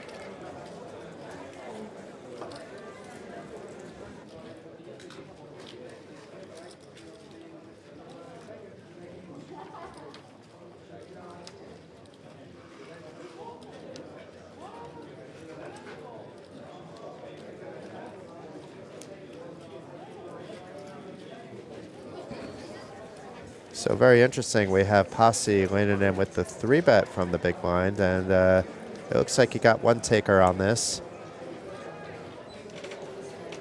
And I don't believe he had an ace. It was a king high for Posse, but Ralph's also who called from the button with no ace. Maybe that king of hearts will be enough, even though we see there's not another heart there for Posse to continue the aggression. If he bets, it will likely work. But it's hard to bet in this spot when you see the ace and you had an open and a call from a 3-bet, but that doesn't slow down Posse. It doesn't stop him, right? Nope. And of course, not the flop Ralph's wanted to see with the queens. Under pressure. And, exactly. So Ralph's now dwindling a bit down to 89K, and Posse is building back up after that big one when he doubled Kai up, right? Yeah, he doubled through Kai, actually. And then has been sort of the table captain after that once again. Kai is also, kind of co-captains, even though the shift stacks are different. Juha's playing when he has some hands or some position where it's unopened, and Ralph's just trying to hit a flop, actually. Now it seems like Everybody has Ralph a is different putting to the test in terms of Finnish knowledge as well, since the three Finns are chatting away a bit between the hands. They are allowed to, of course, talk Finnish between hands, but not during. Cards on the table, it's English only. So Ralph can follow along as well. And not a great hand under the gun for him, so let's have it over to the three Finns. Juha with a interesting Soko hand, which I know he knows how to play as well, but this is not the game for Soko. And opting to still play it, though, but just not with a raise or anything else at limp. But Posse, who has shown aggression before, opting to just call this time, but I wouldn't have been surprised if he was pushing around. But no, because Kai's in the big blind in this spot, and you don't want to play against Kai out of position, potentially, in a bloated pot. So everything makes sense, and it is a limp pot going three ways with the king, 4, 5, 2 spades. Let's see if there's any spades about. There are not. Kai with just that 5 of spades. Otherwise, we should probably see more based on the 12 cards that we see in the players' hands. Nobody with that 6-7 type of hand. And Posse with the king, but no other connection right now anyway is the one to bet half the pot. It will get Juha to easily fold, and Posse, it was Kai that bet with nothing. Posse now with the top pair, not much else going on. Even the 2 to a wheel doesn't really necessarily help him. But calling anyway. And we'll at least reevaluate on the turn, which is the 8 of spades, which might slow down both players for two Most reasons. likely, huh? Both the flush draw and that 6-7 would have completed to a straight, which would have been slowed down automatically with the spade. And Kai opting to check again, but it is another 8 on the river. So it is a full house now for Kai, a very sneaky full house. Yeah, what a run out, huh? And Kai is certainly going to bet now. Is he going to go for some thin value bet, or is it going to be a very polarizing bet of the pot? Have you seen a PLO player other than Kai that checks his double checks his card more rarely than he does? Just check once and then he never doubts what That's he has. interesting. I didn't notice that. Yeah. I think I've never seen him do In like 4-card he does Omaha, now. yeah, I mean, I see that quite a lot, to be fair. But Yeah, in of course, But in but- 5-card Omaha, it's very rare. Yeah. You I've always want to noticed that check about if you Kai remember if before. it's a club or a spade type of thing. Yeah. I noticed that about Kai in the 4-card before, but I thought, but you get to 5 cards, maybe you want to be more. But I think either he just has a photographic memory or he just goes with the first instinct, you know, it doesn't check again, because I think I had. Maybe it's just guessing. Or he checks as soon as the camera is off him and on another player. Yeah, it might be. Yeah, you might see that red. Oh, I'm on camera, I'm not doing it. But no, I think we would have caught that then, and Yeah. it sounds like you've been keeping an eye on that too. So Let's see. I find that very interesting, in fact, Yeah. because even the best players check their cards Yeah. occasionally and hold them even. You know, and that's just 2 Yeah, cards. yeah. We expect this to be Decent mocked. tens double suited for Juha, 4 cards, but he lets it go. Yeah, it's He's on the shorter stack now, 95. Okay, he's down It's more not than something you want to open, I think, no, from the but this cutoff. is. Although no suits. But it's on the button, and I Yeah. expect them to be opening wide anyway. This is certainly strong enough to be opening anyway, but it's a pot size open. Which makes Gimme the blinds. Yeah, attacking the small stack of Rouse, doesn't want to give him the opportunity to just come along easily and cheap. So still our 8 players in this one. You see the outer table to our upper left. It's getting closer and closer to me. I mean, I thought I had this in the bag. I when it was thought so 8 too, at the actually, start of when this we level. when we had 2 eliminations 35 minutes ago or so, 30. It's going to be But, close. Yeah.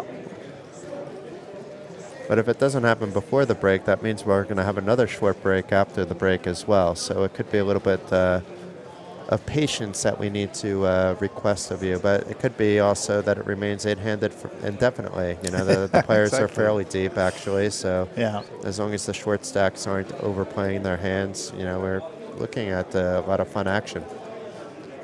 Yeah, provided partly by this guy. Kai Lehto now opening to 15. But it's just 6 minutes to the break, so it's looking like maybe 2-3 hands at both tables. At least on this one, it'll be sore because we're on to the 5 card. We don't know if they're playing 4 or 5 on the outer table. But Juha defending with his nice rundown, 10-9-9, 7-3. 3 not so much, but easy to get away from a hand like that. And this is not Juha's spot, but it's not really Kai's either, but it hits Kai's range. He is ahead by connecting with the jack. The 10-queen is nice enough. King, you have a straight. Otherwise, really Kai is just betting because he thinks Juha has nothing and doesn't want Juha to realize his equity. Yeah, and we're not checking any cards here. Would be fun now if you started doing it Yeah, all every the hand, time. every action.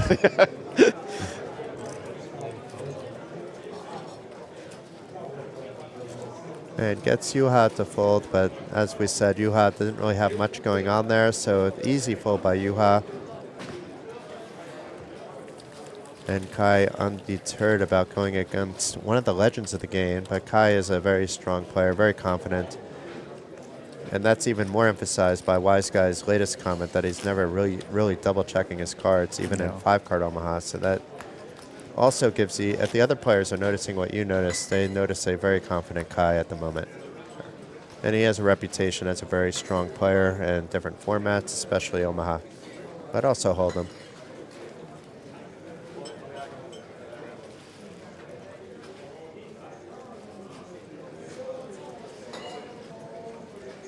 And Kai with more than 1.3 million in cashes coming into this festival. And that includes a lot of results here in Tallinn. So he has won the 3K Hold'em High Roller before. Now he's going for the 3K Omaha High Roller. Is this the one for Ralph's? Jackson 10s? He has also won the Kings of Tallinn main event. So he Okay, yeah. Yep, back in 2023. He has his name on those stairs. So don't think of him just as an Omaha player. He's rather good at various formats, especially 2-card, but has a lot of big Omaha results over the years as well. It's just a call from Ralph's. So still some 62K behind there, and Juha is not going to use any more of his chips. Neither is Pasi. So we go heads up to the flop between Finland and Latvia. Ralphs is putting himself at a little bit of danger here. Yeah, but he found look at this. boat. Yeah, let's forget about the danger. He's got a check mark. There's no danger. And you can see Kai with the nut flush draw, so this could be some more chips going into this one for sure. It could go check as well if Kai doesn't bet. Like Ralphs wants to be able to get more money in. Bet on the flop might not be the way, even though we see in this case he'd probably get a call with the ace-high flush draw, not knowing how strong Ralphs really is. Yeah. But instead Kai is not going to let us know the answer to that question because he's going to lead out for 12K. And I love this table demeanor. He knows he has the full house, I'm pretty sure, but he's trying to make it look like he doesn't really want to call.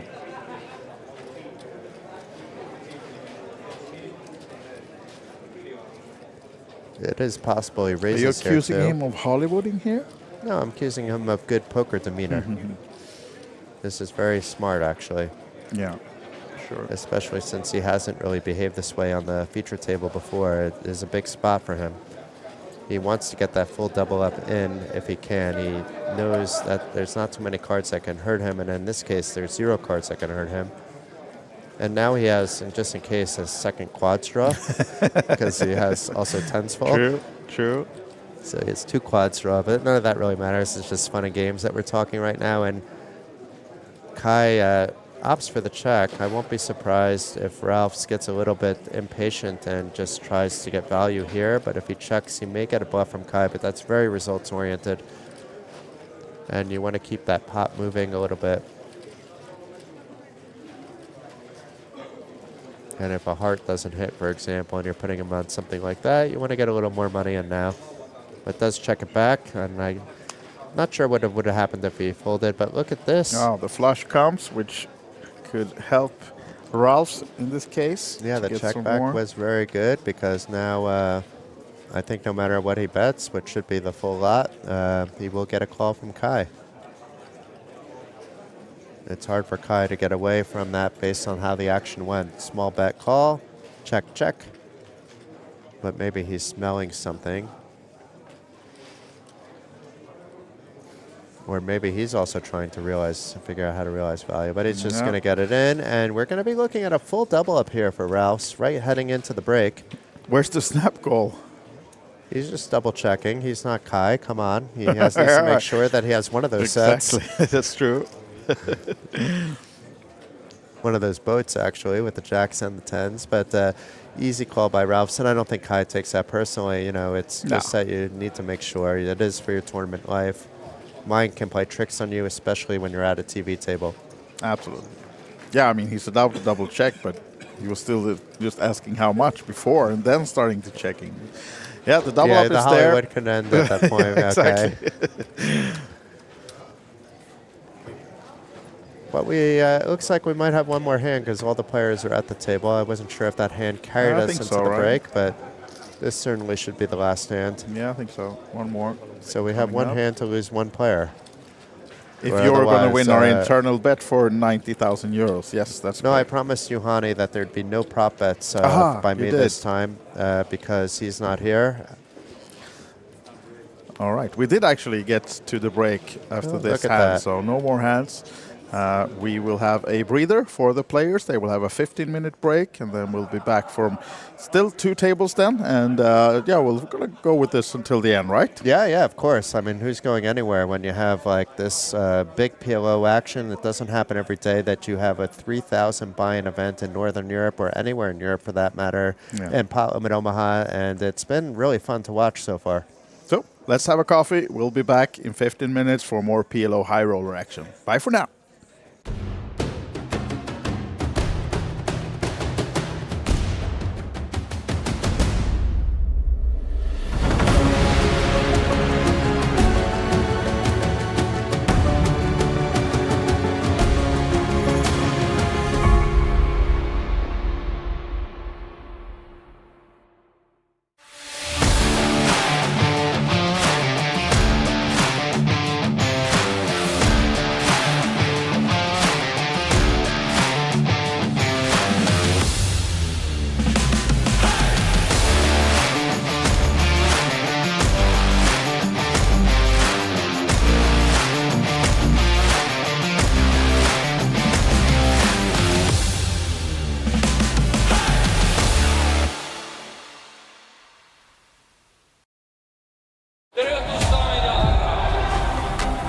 täna me avame Baltimaade kõige suuremat isekotikeskust.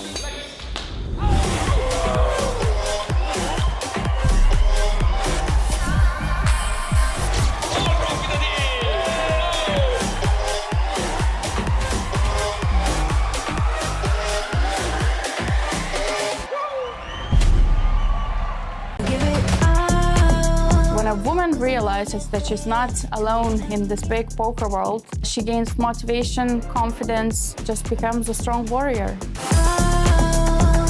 A lot of people think that in women-only poker tournaments, the skill level is not the same. But a lot of people keep on forgetting that anybody can beat anybody. Women play poker a little bit differently than men. They are more sticky players, but I have never seen a female poker player flipping over the poker table because of the bad beat. Queens of Tallinn stopped being just women's tournament practically when it was just announced in 2023, because this was the first time in Europe when we had the 3-day non-stop poker games. So this was something fantastic. One in a million, one in a million, one in a million. I really hope that the future players, when they hear the Queens of Tallinn, they will feel this warmth that comes out of the players that we have over here, and that this is something that they will be, trying to participate and achieve and get that crown. One in a million. Competition at Queens of Tallinn can be tough. It depends, of course, on the table, but at the same time, it's a friendly competition. It is very important to see women lifting trophies, no matter the tournament. Of course, in Queens, it's especially nice because everybody, is so friendly and familiar with each other. But just in general, to see a woman win is always nice, and it's very motivating.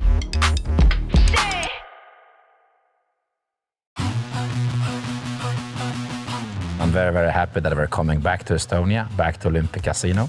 We will do 2 stops here in Tallinn, one in the summer and one in the autumn. And then we will have a stop each weekend in Vilnius and in Riga. So I'm very, very excited coming back home.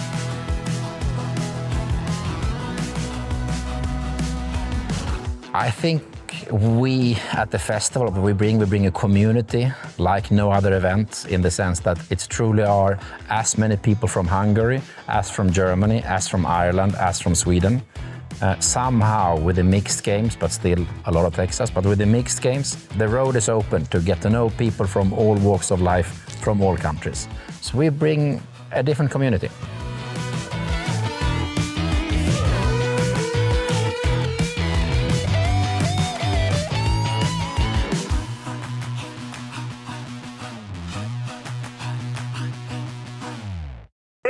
I get the chance to truly be myself. I hear somebody call the World Series of Poker a poker festival, so I'm like, you know what, this is gonna be my Burning Man this year. But where's the music? Okay, I gotta bring the music. I'm a maniac on the floor. I just randomly wander into a corner of New York, rap, freestyle, get 1 million views, feel that energy coursing through me. Fly out to Vegas, I go out and buy a cowboy hat, I step into character, then I'm that guy. Right, good afternoon, guys. Welcome back to the No Filter series here in Tallinn at the OlyBet Casino in Hilton Park. Wow, what a week. I'm with a very special guest. I know we spoke to him early on. Duncan Blake, welcome. How are you, sir? Nice to catch up. I am right as rain. It is good to be seeing you. It's good to be seeing you all here. And it's an honor to sit with you, Glenn. Come on. Thank you very much. I want to find out who the real Duncan Blake is. He's serenading me to call. My name is Duncan Blake. I'm 26 days old. Duncan Bradford Horst was a being who had 39 good years, died in the middle of France after a castle fell on his head, and Duncan Blake came here with 2 hats. White hat is for loving people. I'm a maniac. Black hat is for taking everybody's chips. We're gonna do it because it's about energy. Excuse my French. Estonia. You've come out to Estonia. It's your first trip here. What do you think of Tallinn? I mean, this is the real Wild West now, right? Tallinn, Estonia, beautiful people.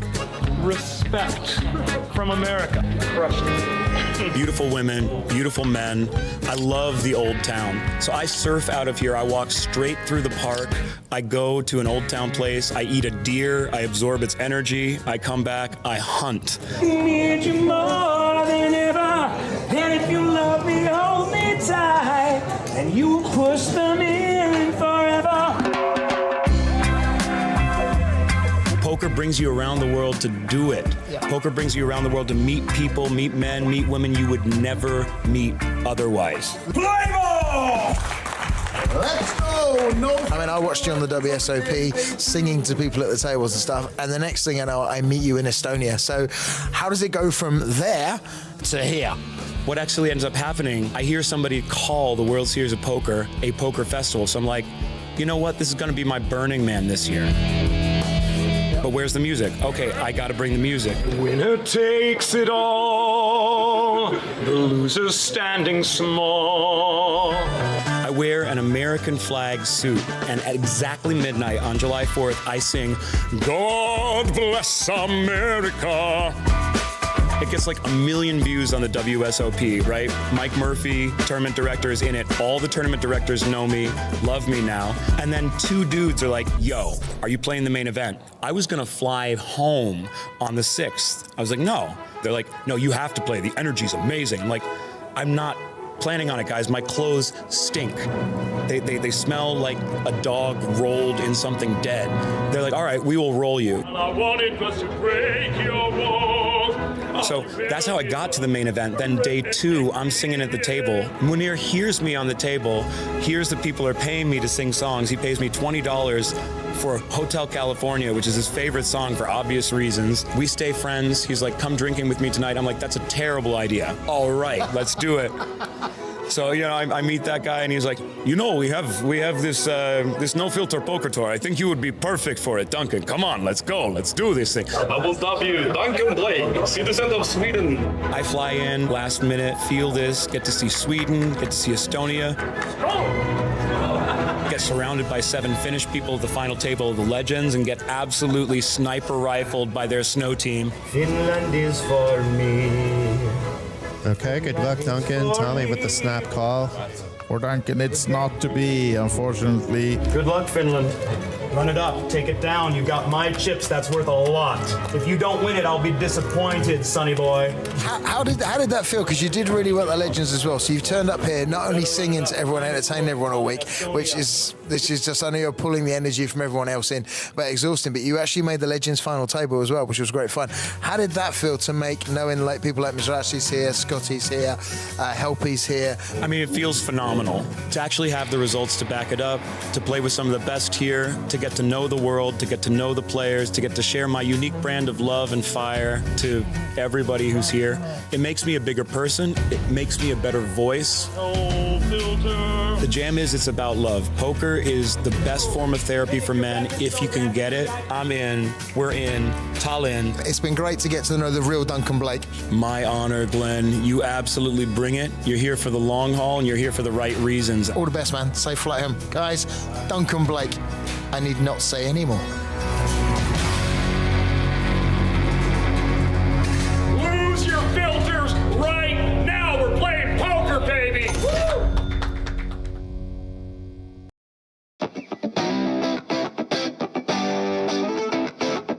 So why would you come to Estonia to play poker? Well, it's the epicenter of Nordic poker. It's the only casino of this size where you can have players from not only the Nordics, but actually all of Europe nowadays playing games of different choices, not only Texas.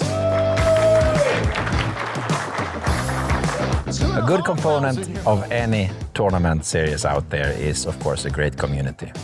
Prize pool doesn't matter. 90% of us will lose money. So we need to have a good time when we're at location. Yeah, there's a special community always here when you come to play Olympic Casino tournaments in Tallinn. I have formed many friendships with poker. I think Kings of Tallinn is a lot of fun, nice challenge for everybody because the level of play is nowadays quite high. High quality of service, dealers, organization. Of course, the marketing and also communication between the players. A lot of Finnish players come, a lot of Swedish players come, and a lot of local players come and they have fun. So it's a bit more relaxed here than in most other poker stops. It means a lot to be a Kings of Tallinn main event winner. You get your name to the stairs here, and you're appreciated in many ways when you're the main event winner here, and you get invited to special events, so it's a very nice thing. It's a great pastime activity, it's a great hobby. You use your brain, you meet people from all walks of life. You can travel a fair bit, and wherever you go, most people knows the rules, so you meet people in different cultures, different settings, but they play all the same game, and we all love the game. That's why poker.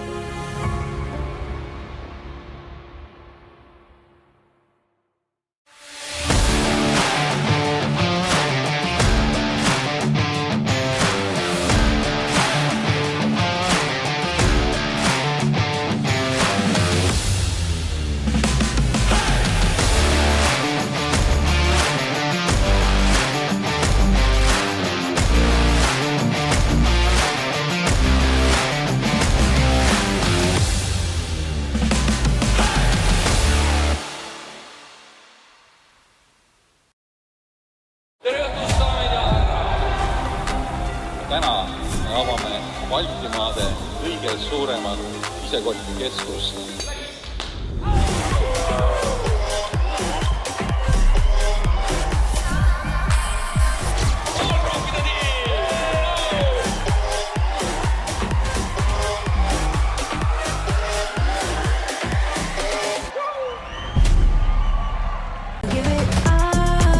When a woman realizes that she's not alone in this big poker world, she gains motivation, confidence, just becomes a strong warrior.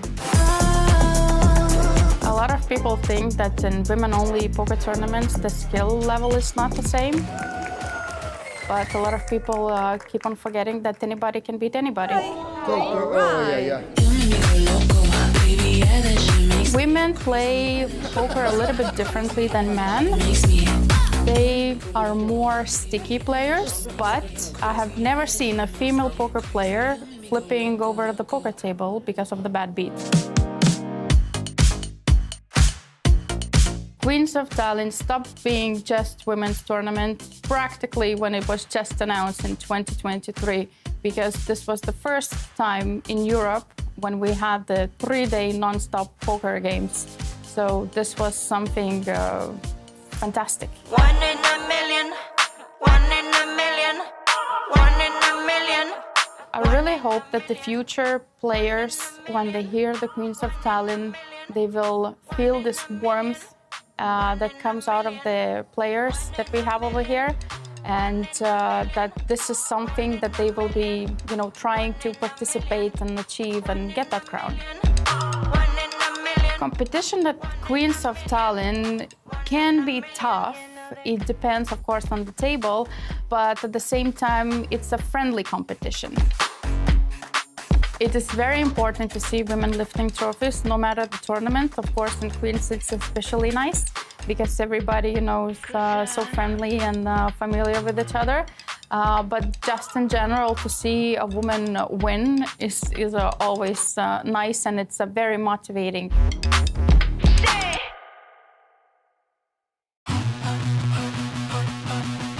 I'm very, very happy that we're coming back to Estonia, back to Olympic Casino. We will do 2 stops here in Tallinn, one in the summer and one in the autumn. And then we will have a stop each weekend in Vilnius and in Riga. So I'm very, very excited coming back home.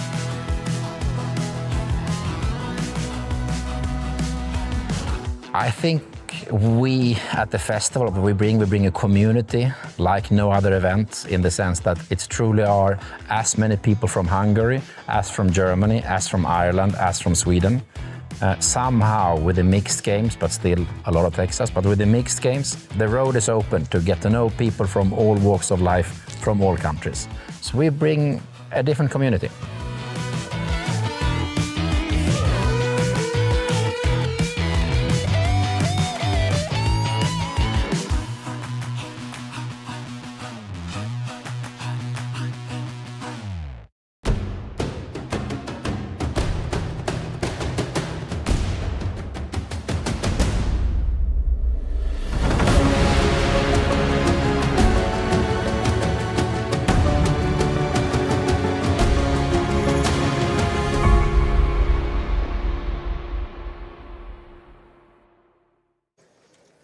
We are back from Kings of Tallinn, the biggest poker festival in the north of Europe. This is Wise Guy and Jason Glatzer in the booth.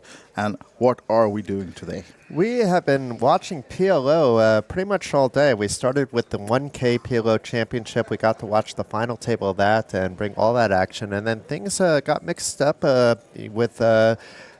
with the 3K, pretty much, which is what we're watching now. The competition is a lot different than what we saw in the 1K, and right now we are on the final table bubble coming back from the break with Juha Helppi as the short stack. We are, yes. So let's head back to the tables. We have our feature table of 4 players here. We have Kai Lehto in seat number 1. We have Ralfs, Latvia, seat number 2. Juha Helppi, Finland, seat number 3. And then Pasi is completing, Pasi Lahinen, completing the table. We should say Ralph Bloombergs is this guy's name, and he has 166k in front of him, and not a hand he want to be getting frisky with under the gun. 4-handed 5-card PLO, I would think, goes into the muck. What about the rather short stacked Juha Helppi now with 12 bigs in front of him? And he's going for it, it looks like. Maybe second guessing the 21K raise. It looks like he has out. Maybe it's 16. We'll find out in a second. It is 21K. And Pasi with the quick fold. And let's see what Kai opts to do. Yeah, costing him 15 more to stay in. Looks like he's interested. You would think you might not want to chip up Juha, but No. you know, this is a normal-ish defend anyway. But look at this. It is the nuts flopped by Kai with that king-queen. Has also the backdoor diamonds. Juha with the bottom pair and a flush draw, so isn't out, but out yet. And let's see if Kai just tries to push his opponent off other draws. It looks like he's reaching for chips right away, putting Juha to the test. And we're not, even though it's the final table bubble, we're not near the money yet. It's the top 4 that get paid, so that might be a determining factor in whether he's calling or folding. Maybe he's willing to take a risk knowing that he's behind. but still has some hope potentially. But the problem is it's only a 9-high flush draw. It may have been a little bit ambitious, but the 21K raise to begin with. But if Kai just folded, we wouldn't even be talking about that. While we wait for Juha's decision, we see Lenka sneaking in the bottom corner to take some beautiful pictures of our 8 players left in this field, because there are a lot of photos being taken during this series, Jason. Part of them used in your live reporting. Yeah, and I use them also in the articles. I try to find the right photo. There's a lot to choose from. Lenka is absolutely fantastic because she's been with the Kings of Tallinn and other events here at Olympic Park Casino for quite some time. And you can find their pictures on the OlyBet Poker Flickr, on OlyBet Poker Facebook, also in our reporting over at poker.pro. And there's some selections also on Instagram. But here's a look at the chip counts. Juha in danger, sub 10 big blinds, and Pot in Omaha. It's not the same as Hold'em, where sub 10 big blinds isn't critical, but it is a danger zone nonetheless. Absolutely it is. Needs to find some momentum going shortly. We did witness, though, Posse go from 38,000 to more than 400 at one point. Or was that Kai? No, it was Kai. Right, yeah. Posse already had a big stack to come off the last break. Now then, mystery hand for Juha so far, but he gets active, erasing this one. Ta-da! Makes it 12. So, sorry, 21. It's a full pot bet. And kings for Kai. This is a nice hand for Juha, and the mystery hand is actually very pretty. Is Kai going to prove spoiler 2 hands in a row? Pots. And this is interesting. King, king, 5, 5, 3. With a player still left that has a lot of chips, and pot to 69, and Ralph's, it did deny him from seeing a flop. That was a nice rundown that he had to fold. And, yeah, it was. Juha's going to snap call, and off to the races. Juha is slightly ahead, but it's more or less a coin flip situation as to whether we start the final table now with Juha on the bubble, or whether Juha doubles up to a, not a healthy stack, but close enough near 20 big blinds with 116,000. I know who the 7 remaining players are rooting for here, because Juha being maybe the strongest player in the field, they don't mind having him go out now. But the 10-7 over to Juha, taking a massive lead in this hand. The 10 of clubs on the turn gives the check mark over to Juha, so a full double up by Juha, helping exactly what you said the rest of the field did not want to happen. And he looks so happy, Juha, right? Okay, I have to stay another orbit or 2. He's happy on the inside. Yes, of course. And inside is the most important. 3 fins then on this feature table, but we do have 4 more players in this tournament still. Outer table of 4 as well. Juha bought a lifetime of goodwill about 10 years ago with me when he was nice to my young child who was probably 3 or 4 years old. Okay. And it wasn't even when he knew that he bumped into them with his family, my wife and my son, at the pool, and I wasn't even there. And I never introduced them to him, and he was super nice. And then later, when he found out who they were, obviously, he mentioned it to me. Yeah. My wife mentioned it to me, but didn't know that it was Juha Helppi, the legend of the game that he is. And whenever I see Juha, I try to catch a talk with him, as a friendly talk with him. But this time around, it's been just quick hellos because he's so busy grinding. And probably when he has free time, I'm doing some work or something else as well. The timing hasn't worked out. But look at Ralph's hand. I really love this rundown. The queen to the 9. Even got the clubs going, which are no bueno if it happens, being that Kai has that king 6. But this is a good spot to peel. If it's a little bit earlier in the tournament, maybe even a 3-bet could be warranted, but not right now. And does Juha think he's priced in to defend with a pretty crappy hand? And he says, not today. Does indeed. And if you're watching the YouTube OlyBet Poker channel to see this one, you can connect with us with the chat. We have some rootings for Ralph's. Swagstar, is it? Swagstar is rooting for Ralph's. So then we know who you favor in this pot. And slight favorite as well after the flopping the 10. No flush draw for either player. Kai just now with the 6. I think Kai's thinking about taking this away. And I'm not sure it's going to work, but it might just because of those speeds. Not an easy decision for Ralph's, particularly just because of who was betting against him, and he's pretty consistent in his C-bets. It's something close to 90%, I think, at this rate. Be interesting to see that stat, actually, Kai's C-bet percentage rate when he opens from any position, to be fair. True. In a heads-up related pot. And I think he's C-betting close to 100%, but I'm going to give him the benefit of the doubt and say between 80 and 90. But he can, that's the thing, it's been working for him. He knows what to do when he's called or played back at. And that's why Kai has had success both in Hold'em and in Omaha over the years. As we earlier mentioned, he's a previous Kings of Tallinn main event champion, as is Juha for that matter. So we have 2 of them at the table. Indeed. Kai now with the jacks, taking it upstairs, under the gun. Oh, queens for Ralph's. 10-3 suited, but he lets them go. I think that's fair enough. Yeah. And Posse will likely actually see a flop here. I think he will.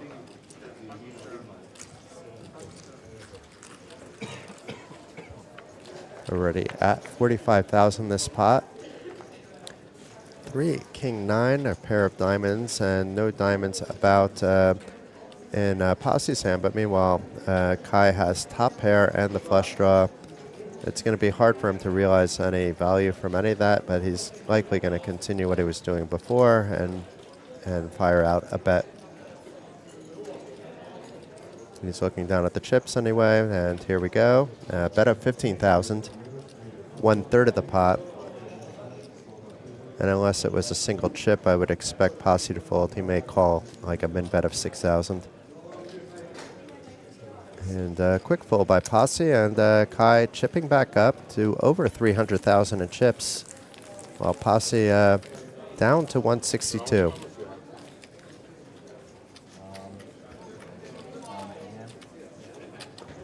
Eight players left. We will reach a final table when there are just 7 players remaining, and the top 4 players will be in the money for at least a 10,900 min cash, with tonight's winner going home with 34,070 euros. Not bad for a day's work.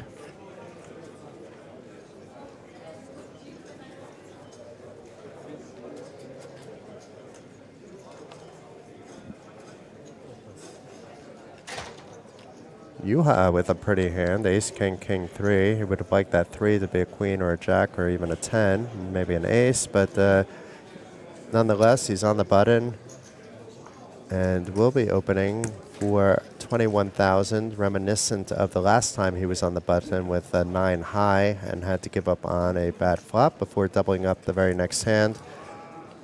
Both those hands were against the player you see here in Kai Leto.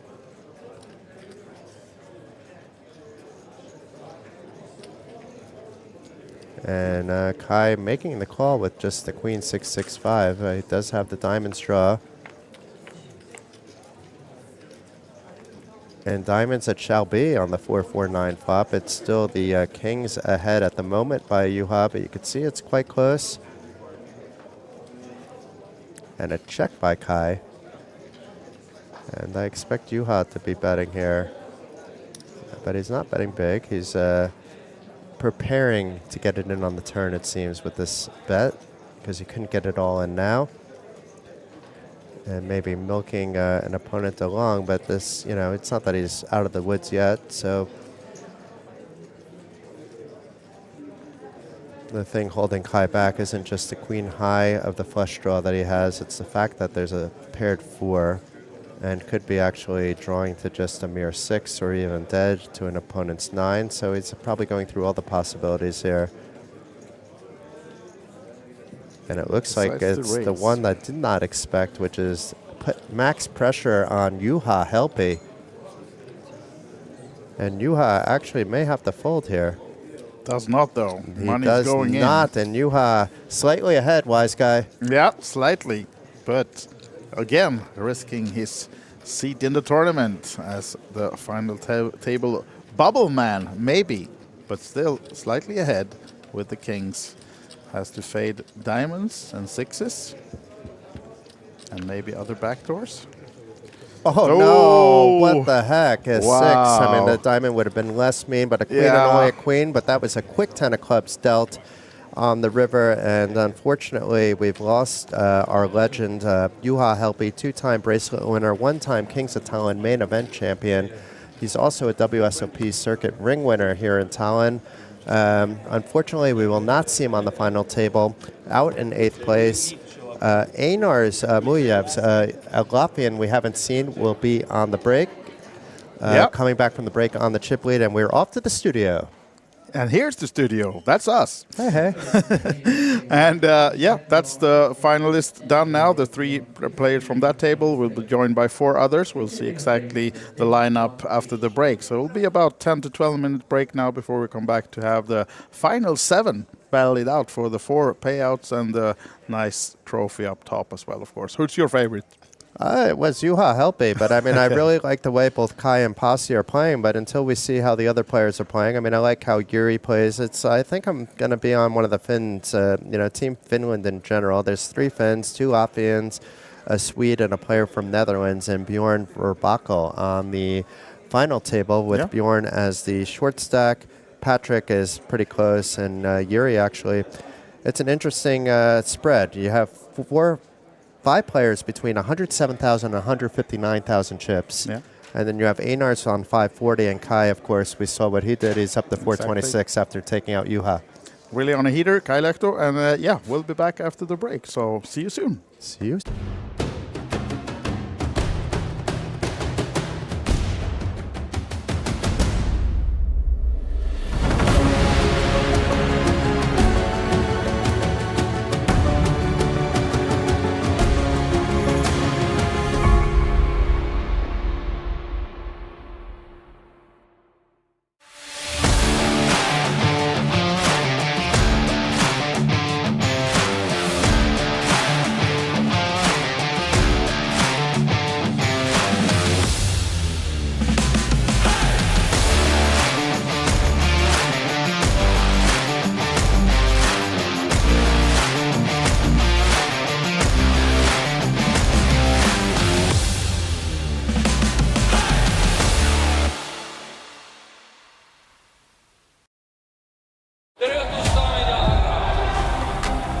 täna me avame Baltimaade kõige suuremat isekotikeskust.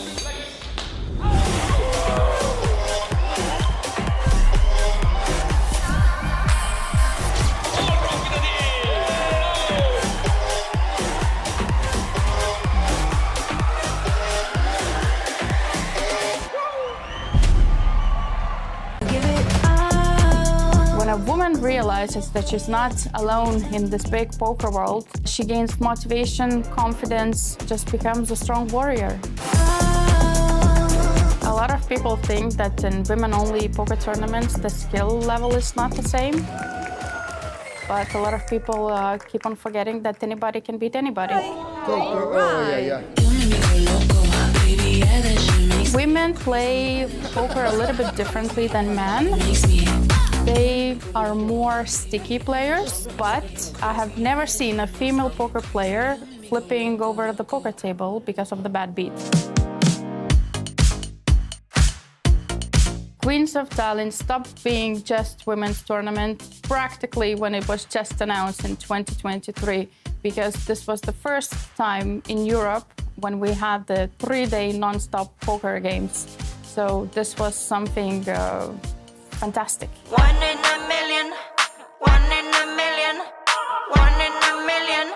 I really hope that the future players, when they hear the Queens of Tallinn, they will feel this warmth that comes out of the players that we have over here, and that this is something that they will be, trying to participate and achieve and get that crown. Competition at Queens of Tallinn can be tough It depends, of course, on the table, but at the same time, it's a friendly competition. It is very important to see women lifting trophies, no matter the tournament. Of course, in Queens, it's especially nice because everybody, is so friendly and familiar with each other. But just in general, to see a woman win is always nice, and it's very motivating.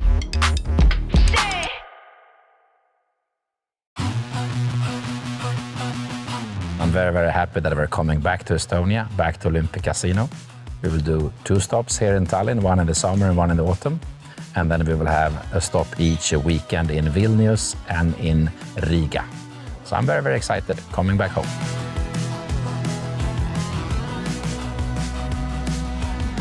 I think we at the festival, we bring a community like no other event, in the sense that it's truly are as many people from Hungary, as from Germany, as from Ireland, as from Sweden.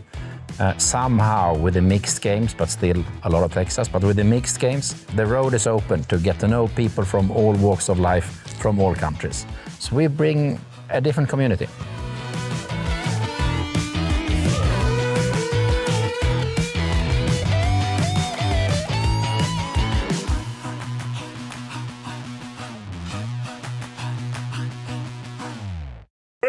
I get the chance to truly be myself. I hear somebody call the World Series of Poker a poker festival, so I'm like, you know what, this is gonna be my Burning Man this year. But where's the music? Okay, I gotta bring the music. I'm a maniac, maniac on the floor. I just randomly wander into a corner of New York, rap, freestyle, get 1 million views, feel that energy coursing through me. Fly out to Vegas, I go out and buy a cowboy hat, I step into character, then I'm that guy. Right, good afternoon, guys. Welcome back to the No Filter series here in Tallinn at the OlyBet Casino in Hilton Park. Wow, what a week. I'm with a very special guest. I know we spoke to him early on. Duncan Blake, welcome. How are you, sir? Nice to catch up. I am right as rain. It is good to be seeing you. It's good to be seeing you all here. And it's an honor to sit with you, Glenn. Come on. Thank you very much. I want to find out who the real Duncan Blake is. He's serenading me to call.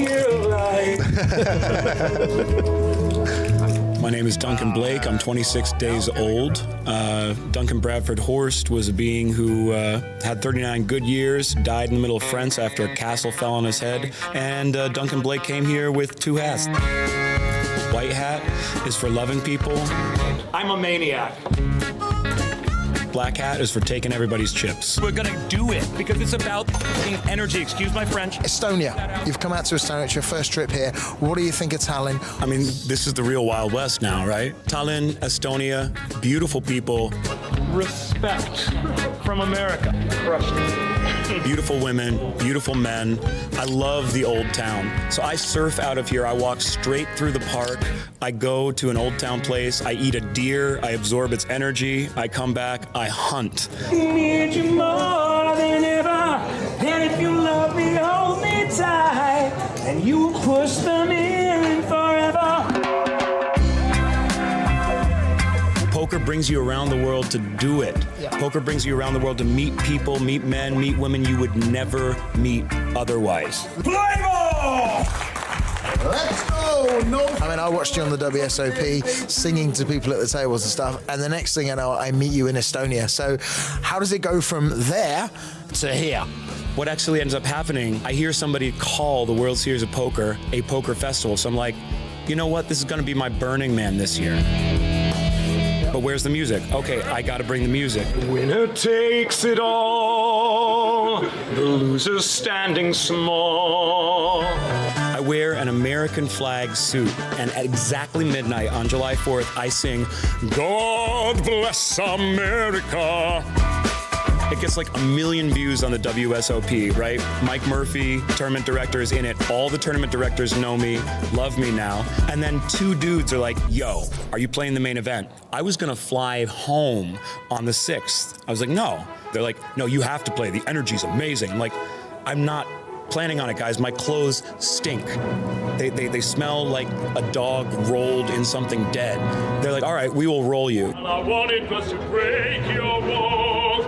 So that's how I got to the main event. Then day 2, I'm singing at the table. Munir hears me on the table, hears the people are paying me to sing songs. He pays me $20 for Hotel California, which is his favorite song for obvious reasons. We stay friends. He's like, come drinking with me tonight. I'm like, that's a terrible idea. All right, let's do it. So, you know, I meet that guy and he's like, you know, we have this no filter poker tour. I think you would be perfect for it, Duncan. Come on, let's go. Let's do this thing. I will stop you. Duncan Blake, citizen of Sweden. I fly in last minute, feel this, get to see Sweden, get to see Estonia. Get surrounded by 7 Finnish people at the final table of the legends and get absolutely sniper rifled by their snow team. Finland is for me. Okay, good luck, Duncan. Tommy with the snap call. For Duncan, it's not to be, unfortunately. Good luck, Finland. Run it up, take it down. You got my chips, that's worth a lot. If you don't win it, I'll be disappointed, sonny boy. How did that feel? Because you did really well at the Legends as well. So you've turned up here, not only singing to everyone, entertaining everyone all week, this is just, I know you're pulling the energy from everyone else in, but exhausting. But you actually made the Legends final table as well, which was great fun. How did that feel to make, knowing like people like Mizrachi's here, Scotty's here, Helpy's here? I mean, it feels phenomenal to actually have the results to back it up, to play with some of the best here, to get to know the world, to get to know the players, to get to share my unique brand of love and fire to everybody who's here.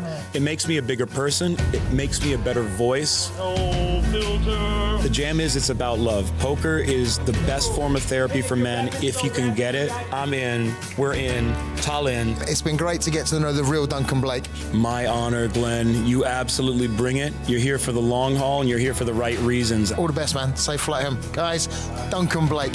I need not say anymore. Lose your filters right now. We're playing poker, baby.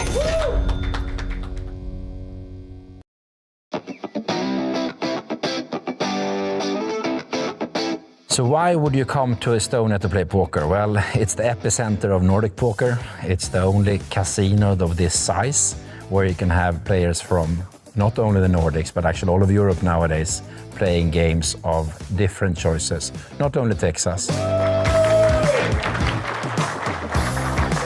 A good component of any tournament series out there is, of course, a great community.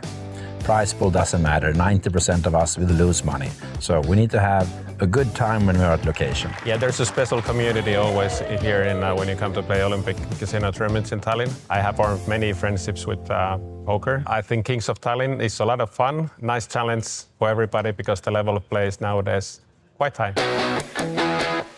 High quality of service, dealers, organization. Of course, the marketing and also communication between the players. A lot of Finnish players come, a lot of Swedish players come, and a lot of local players come and they have fun. So it's a bit more relaxed here than in most other poker stops. It means a lot to be a Kings of Tallinn main event winner. You get your name to the stairs here, and you're appreciated in many ways when you're the main event winner here, and you get invited to special events, so it's a very nice thing. It's a great pastime activity, it's a great hobby. You use your brain, you meet people from all walks of life. You can travel a fair bit, and wherever you go, most people knows the rules, so you meet people in different cultures, different settings, but they play all the same game, and we all love the game. That's why poker.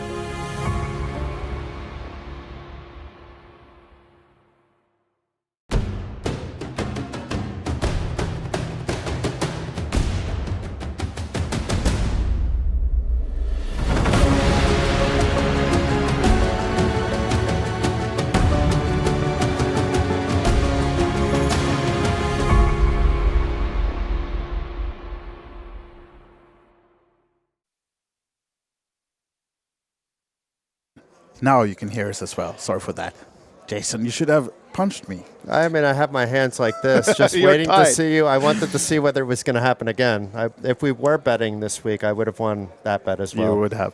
This is Kings of Tallinn, ladies and gentlemen. We are in the middle of a PLO day, a long day of PLO action all throughout the day. We are having the final table just being formed for the 3K high roller, and let's take a look at the tables before we are ready to go. Ladies and gentlemen, And Teresa we will have introduce the them. Final table of the 3,000 euro pot limit Omaha 4, pot limit Omaha 4, 5 high roller. So this is the 3,000 euro event number 50. PLO4, PLO5, and the final 7 players. I'll just quickly run through the names and the chip counts. Seat 1 from Sweden with 111,000 in chips, Patrik Rössel. Seat 2, 540,000 in chips, from Latvia, Einars Moajevs. Finland on seat 3, Pasi Laihinen with 159,000 in chips. Seat 4 with 122,000 in chips, Juri Merilinta. Next up, 136,000 in chips from Latvia, Raus Blombergs. And 426,000 in chips. He is a former Kings of Tallinn main event winner as well, Kai Lehto. And then finally on seat 7, 107,000 in chips from the Netherlands, Björn Verbaken. And we're ready to go. 3,000, 6,000 blinds. This is PLO4, PLO5, 3,000 euro high roller. We're gonna deal out the cards.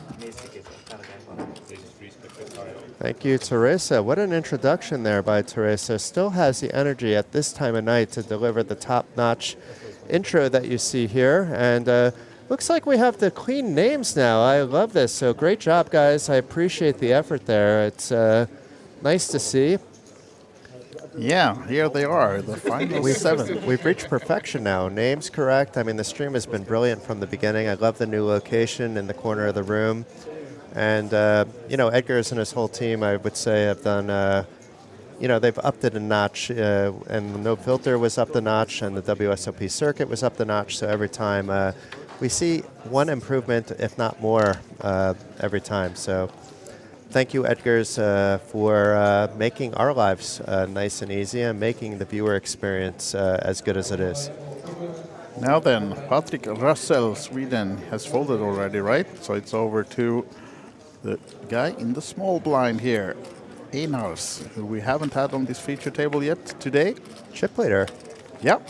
And up against Pasi Laihinen in the big blind. Are there any 7s about?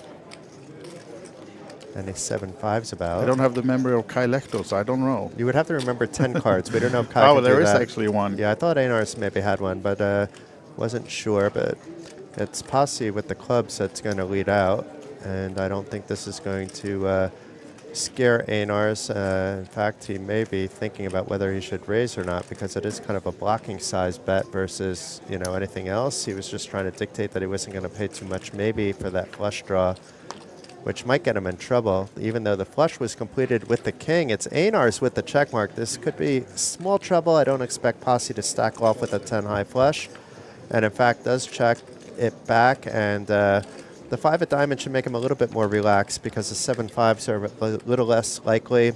We see it's a 7 king, and Einars is going to likely need to bet to get more value, because Pasi basically has a showdown only kind of hand, where if he's betting Wise Guy, he's going to basically just get called by 1 or 2 worse hands in this case. He does even have that 9 of clubs, making matters worse, and the 7 and the 5 are out there. So there's really not too many lower flushes that are calling, and he could have probably bet it a little bit bigger if he knew that the flush was about, but there were other combinations that maybe would call, like a bear 5 maybe. But Pasi does call with this 10 high flush, and it is a pot for the chip leader, with the rich getting richer. Indeed, and Pasi was one of the shorter stacks already before that hand. He's not the last in chips, but almost. You can see 18, 19, 20, 20 blinds each for guy in the bottom of that. And here are the payouts. You also have them pinned in our OlyBet Poker YouTube chat, but here are the 4 payouts in the tournament. So $34.07 for top prize. not much, right? No, it's 34,070 euros. Yes. Don't listen to me. I'm just having a little fun, but it's a nice prize, especially when you consider it's 32 entries. But when you look at the field, it's really some of the cream of the crop that we have going on. I don't know so much about the chip leader. Ralph's, I've heard, is a strong player. We've seen him play a bit differently, both than from the 1K players that we saw earlier and the 3K players that we saw before the final table. But maybe he's, so far, he hasn't had any hands to play to judge how that might change on a full ring table. Yeah.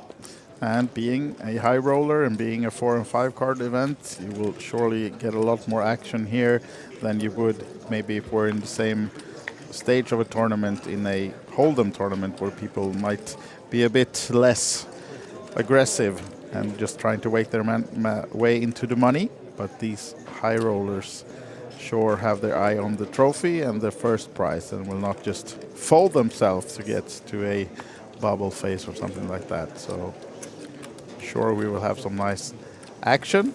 And it was interesting that we had a limp from the overwhelming chip leader. I mean, we have Pasi, who just lost some chips, and Yuri, who can be tricky, but, also a short-stacked player. So maybe he just didn't want to be facing a 3-bet and would be willing to call a raise, but very often you're just taking the blinds there, which effectively is what happened, post-flop. But if, his opponent hits a hand in his face, then, that can be a little bit dangerous as well, even for a chip leader. Omaha can be quite swingy, as can Hold'em for that matter, but even more so in Omaha, where you very often will see somebody that is on the bottom of the totem pole within like 4 hands be chip leader, and you often see chip leaders within 4 hands. I wouldn't say often, but it's often enough wind up on the rail. Do you have a bet with someone to get the word totem pole into the stream? Or how many times have I said it? Twice. This was the first. I need to go 3 more times. I just lost track of the counter. Yeah. No, I'm not allowed to, as I said, to do prop bets in all seriousness out of honor for Juhani, who is not with us this event, but was here for the celebrity affair. The famous Finnish journalist, the administrator, and massive props to him for the last couple decades. And for decades, I hope to come as well. Unfortunately, at this event, there is no Finnish coverage, but there is English coverage at poker.pro. And of course, we're going to be with you again on Saturday and Sunday, where we switch to 2-card poker, where we're really going to get deep into this main event. So many players are excited. The buzz is through the roof. It's not going to be just the million they play for. I'll eat those words if that doesn't happen. I almost guarantee it. We have 4 levels of late registration on day 2, hour-long levels, and it's close to that million already with day 1Ds still ongoing. I expect less and less players to enter day 1D as that goes on, and more players to just save up for day 2. That's typically the trends that you see. But there are always players that say, you know what, let's get a few hands in on these early levels as well. So we'll see what the numbers are at the end of the day. Absolutely, and that's tomorrow then, the day 2 of the main event. And then Saturday we are back. We don't have a stream tomorrow, but we do have day 3 of the main event all day Saturday. And then Sunday, the final day, of course, to see who takes this coveted crown that you've seen in all our introductions, the glass trophy for the King of Tallinn. While this is going on, I'm going to pull up tomorrow's schedule in case we have people Please that are do. listening here. We can say what we might play because we both kind of have a day off. It is Friday. I still have some work, but, starting Are you at saying around we're 2 going to play o'clock, I'm poker free. tomorrow? I'm saying that it should almost be mandatory that we play poker tomorrow. It is Friday. Yeah? We do not have a stream, so the Hilton Championship, I know we would both want to play. There's a 5-5-5 pot limit Hilton Championship, and sometimes you see like this dual leveling where you have 20-30, and usually it's 30 minutes before, and then when things count, it goes faster to 20, just so you get more time for late reg.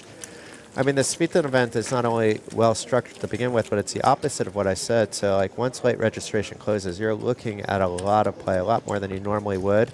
And they've structured this as a 2-day affair, and that's a slight problem for us. Yeah, that's the problem. That if we make day 2 in the money, that we have to blind off. So that's not going to be for us. But I think that's going to get to be maybe the largest Svitan prize pool outside of maybe during the WSOP circuit, and maybe even bigger than that one. But we can't play that one, and we also can't play the 1100 deep stack progressive bounty. I'm not sure I would consider playing that one anyway, but in the nighttime we have something that we both would love to play, I'm pretty sure, this round of each. I think I have 3 live victories in this format where it's going between Hold'em and Omaha. Quite love the variety. And then there's a turbo, but that starts rather late at 10:30. And I think on Saturday, we started at 12:30 the commentating, right? Yep. So it's an early start. And that's probably not going to work. But there's a deep stack at 3 p.m. And I think that's the one that we start with, Wise Guy. We need to plan for 3 p.m. We don't need to play on time because it's not a bounty. We can enter, a little bit later. Perfect. Perfect. It's 15-minute clock. It's going to go bang, bang. And we're going to win in time to late reg. It'll be 1 and 2, that 350 round of each. Perfect plan. And then it'll go reverse where the other wins a trophy and the other comes second. But back to the action, we have King, I Queen, thought it Queen, was 9. Kings of Tallinn, but now it's Queens versus Queens. But we have no queens on the table, just in the cards, so it's a little bit tricky. I think we're still kings with the queens. Because we do have queens events within the kings. Maybe it's a queens sub-event within the PLO, just with the cards playing tricks on us. I now sound like Duncan Blake all philosophizing, but shout out to the singing cowboy who graced Tallinn at the end of last year. Yeah, and Ralph decides to commit bigger part of his stack with his queens. And might be some action now then. I don't think so, but Yuri's getting out of this. I think just because of the fact that they're not. Well, he's looking at what's happening here, but I think it's because they're not in the money yet. This looks rather strong. 3 betting over Yuri. Yuri's dominating if he gets it in, of course. But I'm just saying, you could easily just be in big trouble against like an ace-ace, kind of hand. It could even be better suited on the spade, so you lose that. And, I'm not surprised, for many reasons. Aggression paid off for Ralph's with the... He does have a double flush draw, but other than that, had the weaker hand. Well, you can see that we are still on the 6,000 blind level, 6 more minutes. Then we raise it up to 4-8, and then it's 5-10 and so on. And we're doing 30-minute levels throughout the entire tournament. Where do you think we're going to be heads up?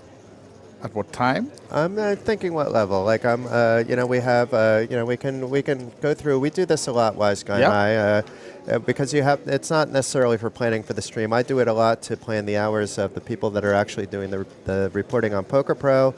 I mean, you can be off a lot sometimes because pace of play, and other determining factors. But we can usually make a fairly good estimate as far as when it's going to be 3-handed or heads up. So there were 32 players, so about 1.6 million in chips, if my math is correct, give or take with color ups. So that's going to be an 800,000 heads up. So it's probably going to be something around 1025, I think, is my guess. Maybe even 1530 or 1020. So yeah, which would be the line of over and under will be around 1 o'clock then. Okay, so that's reasonable for these players. Many of them have bags waiting for them for tomorrow's day 2 and squeeze this bad boy in for plus a break a fun side event. 1:30, but yeah, exactly. They are also, of course, interested in it. It's not only us checking the schedule for tomorrow. These guys surely enter as much as possible in these kind of series, of course, most of them. But being that we don't have a work schedule tomorrow, as far as we're concerned, it's not as bad for us if it goes to 5 in the morning. We're still going to have fun with each other. I may have to tap you on the shoulder once in a while. Hey, Wise Guy, you're exactly. You're not at home sleeping yet, but I think we have enough energy on this table with the way the players are playing. You know, not the table talk, but the action. That there's no way that we're going to lose interest in this. Do we have any dress codes though after midnight, or is it pajamas? It's, I mean, I think just within reason. You know, like it's not no filter at the Kings of Tallinn. We still have decor. And another time, the queens are pajamas. 3-betting. Pajamas is probably acceptable. You know, you have a right amount of covering with pajamas. Ace And 5-8 with no chips spades. go in here now for Bjorn, called by Kai, but it's Quick call by Kai with the. yeah, but it was only 35k Yeah, into true. 130-ish. So cards are on their back, but you can see that Kai with the 8 needs some more help, but he's actually the equity favorite. That's interesting. I'm trying to figure out how that is because there's also the 7-4, so a 6 doesn't count because that would give us straight over to Bjorn. Let's see. Unless I'm missing something here. It does seem like the Queen, thinking Queen, the same 4, thing 7 here now, should be but- ahead. but And the 5 pairing on the turn, keeping those queens ahead, and now Looking a those lot equity better for percentages Bjorn. make more sense. And another 5 on the river, so 5s over queens get the job done, and up to 202,000. And Kai takes a hit down to 302,000. So we have pretty much a clear chip leader now, and it's neither of these two players, but none other than Latvian Einars Muijevs with about 500,000 in the stack. And here we go. It's even more. It's close to 600,000, almost double that of Kai after Kai doubled up Bjorn, who all of a sudden catapults from one of the shorter stacks up to 3rd place. Meanwhile, Patrick is now the short stack, but you can see he still has 17 big blinds, which is more than enough. And Hold'em, let alone a game like Potlam in Omaha, where, you know, even with 10 big blinds, it's not the same as Hold'em. You still have actually playability.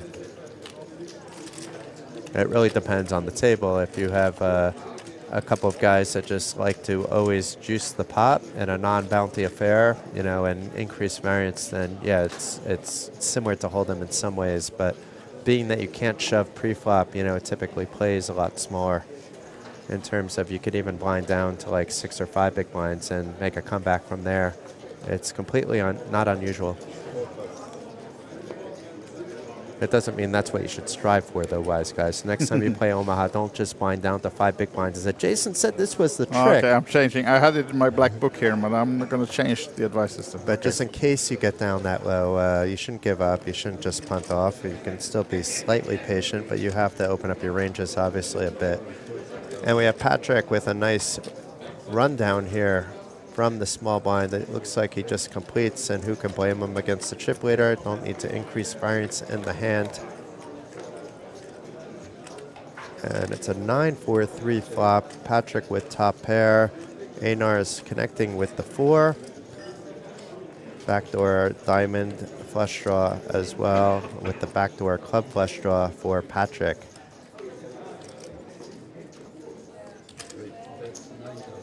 And Patrick leading out with this top pair for 1/2 the pot. And Einar's looking like he at least wants to see what's going on the turn before. It was Einar's leading out. Sorry, Einar's leading out, yeah. and Patrick, yeah, apologies there. So Einar's leading out with the middle pair. That actually makes a massive difference. And this is a nice turn card for Einar's, even though it gives Patrick 2 pair. It does give Einars some potential outs if he gets himself in a little bit of hot water here. But this is very often a check back, and it is in this case as well. And Patrick with the absolute nuts, and after Einars checks back, Patrick really kind of needs to try to get a little bit more out of the pot. It might work with the 2 pair, but I don't think so. I think Einars will let go to anything substantial. But it's not a player we saw play previous to the final table to know that for sure. And it is a small bet, so if he's folding to a small bet, he's going to fold if it's a little bit bigger. And Patrick getting a few chips. And here are the counts again. Yeah. Up to 20 bigs, so nobody short, even if this was Hold'em. And Einar's with an absolute monstrous stack of near 100 big blinds on a final table that is still full ring.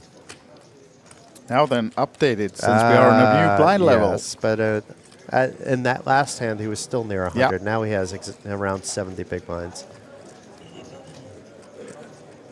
He's going to have to win a few pots in order to get back close to that 100 again. But he has all momentum on his side at the moment. Winning a few small pots. And that's the way to do things as a chip leader. Let the others collide with each other while you continue to chip up. Now then, Mr. Mervirta with a secret hand so far. And sits with 136k. Uses some of them to make it 20. Have you had the honor of playing with Yuri before? I have once, yeah. A couple of years ago here in Tallinn. In a PLO4 event. Did not end well. Did he take your chips, or was it? No, he didn't eliminate me, but he won a big pot. But he's impossible to read. Yeah. That's the one thing I have to say about him is it's the same expression no matter what's going on. Yeah, exactly. Not much emotions. No, there's no potential that I can see in getting any sort of read at all. No shaking hands. No, and he doesn't need, to cover up to hide his pulse or anything. No, and he plays a pretty solid game, but it can be quite tricky as well. Now then, on the I played with him once, but format. nothing really happened. That's why I was asking you as well. Yeah. Like, it was too short of a period. And I think it was a really low volume event, like a 150 PLO or something. I don't know. Might not have even been PLO, but I imagine it was.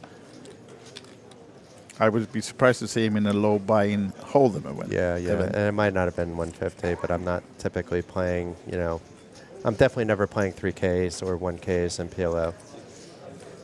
Ralston folding the 9s and 6s. Kai, of course, lets that crappy hand go. Bjorn folding the kings, but of course in 5-card, not as strong as it would have been in a 4-card format. Although the suited queens for single suit for Einar's, and in position, he makes it 22 to go. Posse is out. And Yuri, what is he going to do with the mystery cards? Yes, that's the question. It is a more than a min raise, almost a 3x, and maybe we'll never know, but Yuri should be folding a lot of the time there on a big raise out of position, or 3-betting, and obviously there's a lot of calls mixed in too, but it becomes more fold heavy once the bet sizing goes up. And Einar is up to 572. Posse is now the short stack with 14 big blinds after the blinds went up with 109,000. But there's 5 players between 14 and 25 big blinds.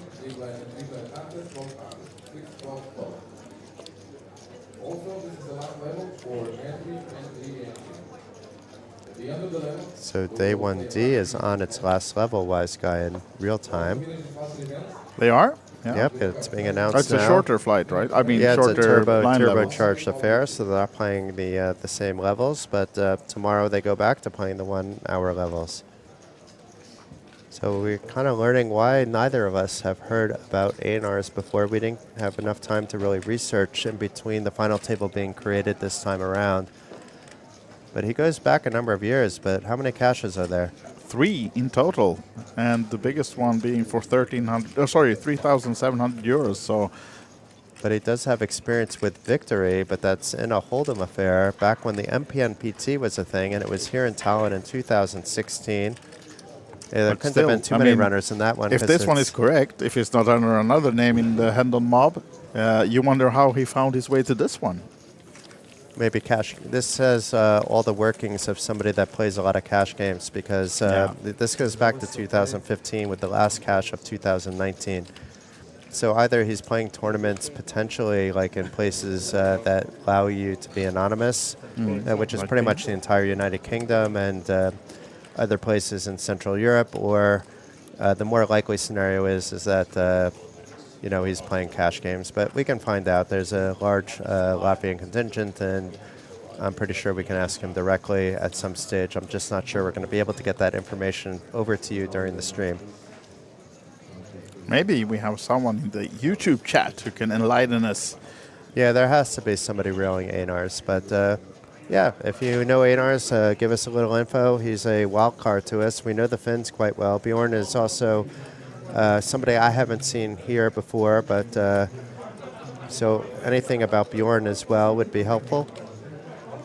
As mentioned, Einars now decides to stay active. Queen, Jack, 10, 9, 6. And Posse is out. What about Mr. Mystery Hand? No. Folding from the bottom.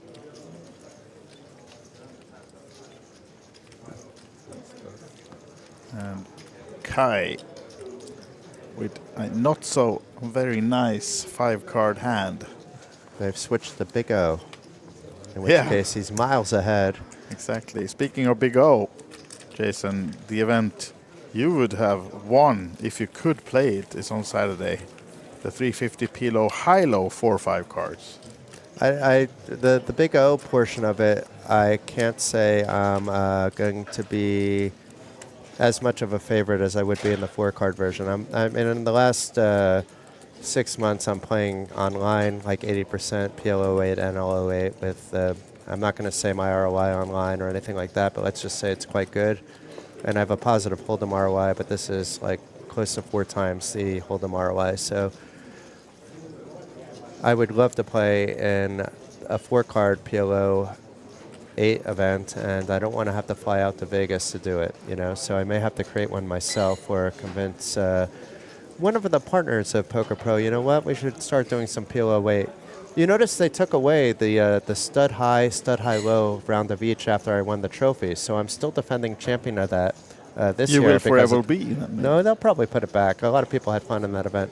So it wasn't you that took it off then? No, of course not. I would have been happy to play that. I love stud high low.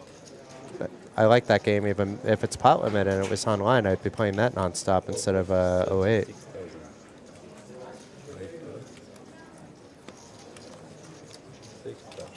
Now then, Posse getting frisky here.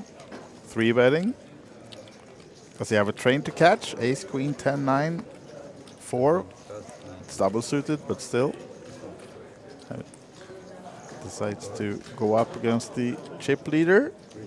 Being called. I think Posse is just going to, he's in a tight aggressive mode, understanding he's still 3 away from the money. And he shouldn't just be binding off. If he can double up, then he can get back to business. This might be some trouble for him, right? Because now... Yeah, it's the same. Oh, they both have, pair. exactly. There's not really any real... There's the 8-7 by Einars. That's a little tricky. And what about with Posse? Yeah, of course he will continue now because 3-betting with this and finding the top 2. And a gut shot means that it's going to has get to go in. for it. And a snap call by Einars. That was a snap, right? Wasting no time at all. But he's quick. Kai Leto style, already knowing his 5 cards and does have that additional draw to give him additional equity. Yeah. There is an ace and some other ways for actually for Posse to get ahead as well. But as things stand now, the most likely scenario is that everybody loves a chop. Yes. Although that 5 changes things. But it's a diamond flush draw, so now Posse has some possibilities. But if it stays this way, there's the seal of faith for Posse. Laihinen is our 7th place finisher. And the gentleman that he is, he gives the fist pump over to Einars, who brings his chip lead up to 741,000. Wow. As we mentioned, there's about 1.6 million chips in play, so 6-handed, about half of them, a little bit less, belong over to Einars. And we're basically now just 2 players away from the money, which is a lot different than 3 players away from the money. So it'll be interesting to see how Bjorn, Yuri, Ralphs, and Patrick face this, and whether Kai can find some spots to play hands, because he's not going to really want to face up against Einar and commit massive ICM suicide. Meanwhile, Einars can open at will if he chooses to do so. Perhaps we see him choose that option to be opening about 70% of the time, but it's possible that he's just going to sit back and just continue to play as if it was a cash game. Yeah, there's some action in the chat, Jason. First, we have the easy question about what's the initial field. That was 32 entrants in this one. And then we have a bit of a tricky one because Ingrid says that she knows everything about Bjorn. So pretty much saying well, she maybe does have his last name, so yeah, there may exactly. be something. Maybe she going knows on. too much. Yeah. Please, Ingrid, just spill the the child-friendly versions of Bjorn. But yeah, we'd like to know some more about his whereabouts. We're an 18 plus, yeah, but still, right? I mean, we're not the X-rated version, of course, but we can learn some information. But we're more curious about how long he's been playing and if he's an Omaha tournament player regularly, or if he just hopped in because he saw it on the schedule, or if it's a cat or a dog person. And yeah, of course. I mean, that was without saying. No, but he has actually, if we look at the old Hendon mob, his first tournament cash was less than a year ago. So he seems like he's pretty new to the tournament scene at But least. it is an PLO event, and his caches seem to be in the early goings mostly and PLO. starting with a 2K event. So, I mean, he went straight to the big ones. Or maybe. Or maybe he was playing under a nickname because you notice he has a lot of Czech Republic flags, and there it's so easy. You just tell them you want to play anonymous, and all of a sudden you're anonymous. It depends on the casino. I like it here. I like to know who people are that are playing. I think if you want to be anonymous, you should play cash games rather than an internationally recognized tournament. The local tournaments, of course, should go both ways, where if you want to be anonymous, great. But might be some potential double-up opportunities for Patrick here as he flops the top set, and Kai with the open-ender, although no flush draw for either player, but maybe Patrick can get it in here. He has to basically bet big. I mean, he has a little bit more than a pot-sized bet in his hand. And this is a really scary board. You'll be happy enough to get a fold even with your top set. And if you're called, at least you're seeing, the rest of the deck.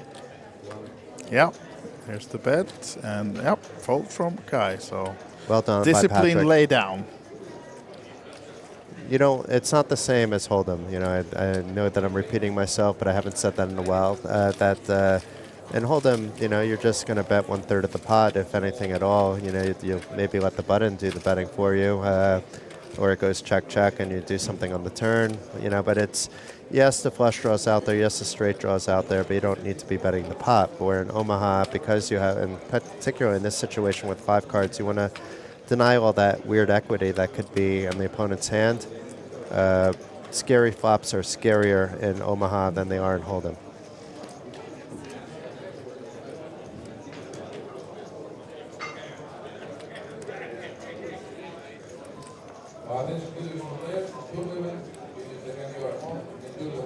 I'm also going to do the spinning gold opening fight tomorrow, Wise Guy, so that should be fun.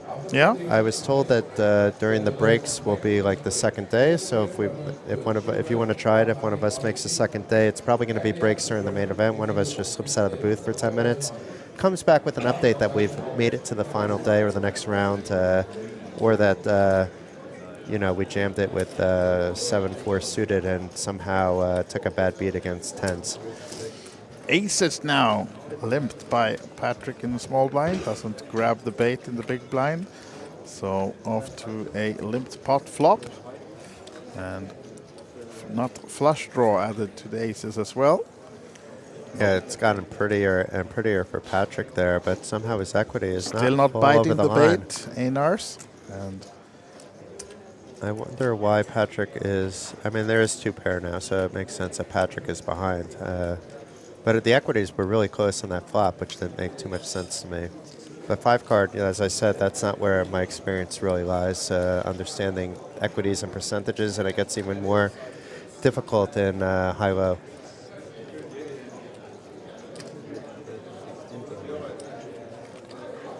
I would still love to play that PLO8, though, even with the 5 card element in it, from a learning perspective.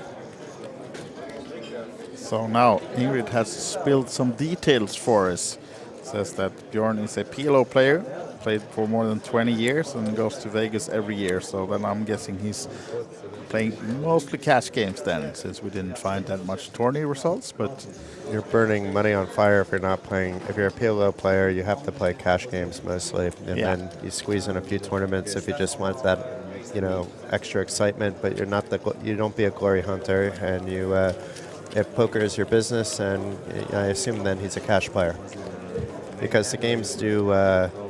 Let's say a 5-5 PLO game here. We're going to go based on stakes that I play. It's potentially beatable. You make it actually a really good table as well. That happens, but the good tables are far more consistent in Vegas during the WSOP and non during the WSOP. I'd recommend checking out places like Texas and Florida. Not that I have experienced it in recent times, and I've never experienced Texas poker, but this is going on word of mouth of other players from Europe that use their, let's say, visa to go over for 3 months, and those are the two spots where they've had a lot of, let's say, enjoyment and success. So a nice combination. But meanwhile, we have Ralph's with aces and 4-card Omaha, but unsuited all the way around, but still worthy of a pot size open from under the gun. Folds all the way around to the chip leader, Einars, who quickly folded queens, and I didn't see the other two so fast. And Yuri looks like he's ready to defend, and he does with the King, Jack, 9-5 with 2 diamonds in the mix there. So both players with around double the pot, with 68,000 already in the middle. And it's a King 5 deuce flop, so Yuri with 2 pair pulling ahead of Ralph's, at least for now. And let's see if Yuri just says it's top 2, let's make a move, or if he's just going to check it. He's asking how much in the pot, I believe, and he's doing what I like to see. He's betting, well, it's not the pot, but it's close enough, 67,000. Decided to keep a chip back for good measure. Or to figure out how to bet 2/3 of his stack, which is also maybe the thought process here. And Ralph's wondering what went wrong with his aces. He doesn't have that spade draw. It is an interesting flop for the aces. He is going in. Wow, okay. And Yuri now has to call based on what's already in the pot. He doesn't waste any time doing so. So we could either have an elimination or a player on crumbs. Either way, there's 268,000 in the pot. So whoever wins this hand is going to be in very healthy shape. Absolutely so. And as you can see, ace is still ahead. Oh, sorry, no, we have the 2 pair. No, I'm missing things here. 2 pair, King 5, of course, leading. So the ace is needing help for Ralph Bloomberg's, or he will be the next guy out. And he is apparently at being risk. Exactly, yeah. Should be like that. It's the really all-in player close. is Bloomberg's. Should be. That's the spade. 7 of spades doesn't help Mr. Bloomberg's. Needs to find ace or deuce for 7. Changed again. Yeah, because I saw the stacks and I'm like, isn't there still chips there? So there are crumbles left then for Ralph's, because he's not helped by the 8 of spades on the river. So Yuri Merivirta will double up through Ralph's, and he has only a blind left or so then, if the stats now or graphics now are correct. He's going to need a bit of a comeback for sure, but we've seen stranger things happen off of 1 big blind.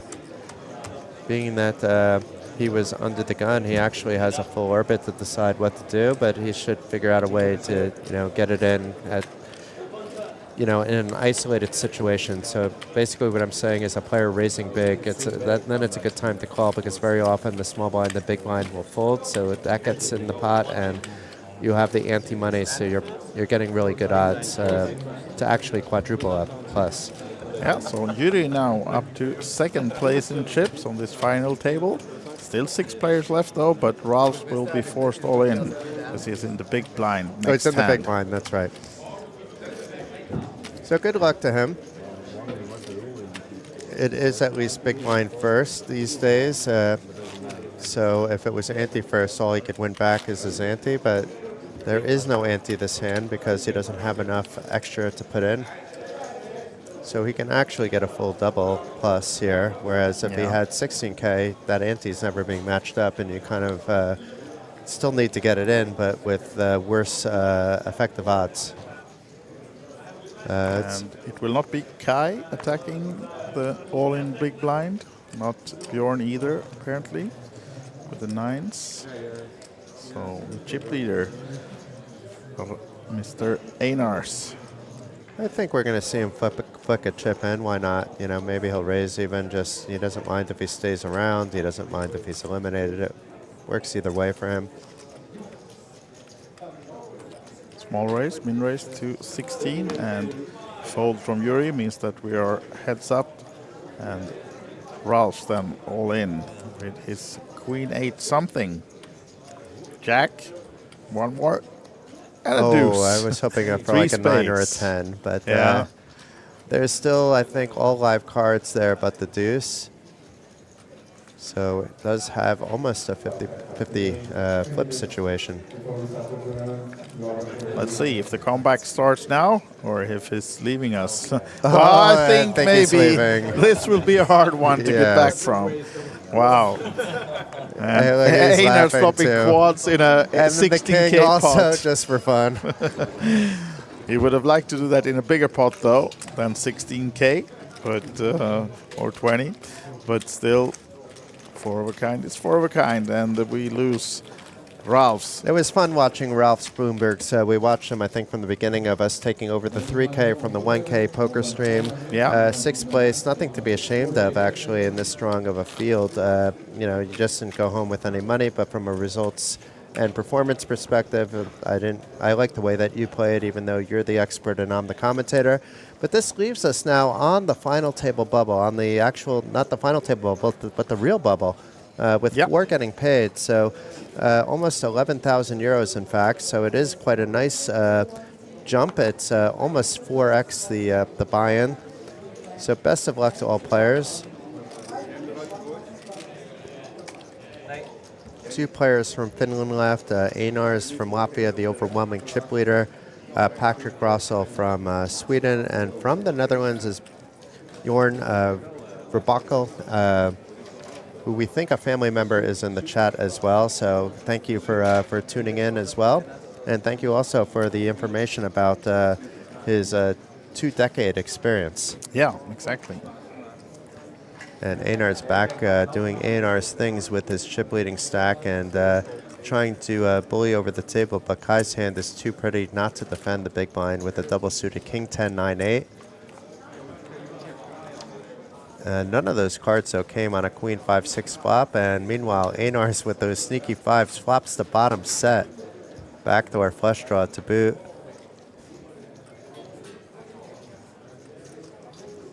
It's still, you don't want to slow play anything, that's my opinion. This is definitely not a candidate to do so. You don't really need to worry so much about pot control, so just keep applying the pressure, as Einars is doing better than what I can say, because he seems to find all the spots early on at the final table. And Kai, I'm not sure what he's thinking about. A 7 gives him the nuts. He's just thinking how unlucky that flop was, and folds it away.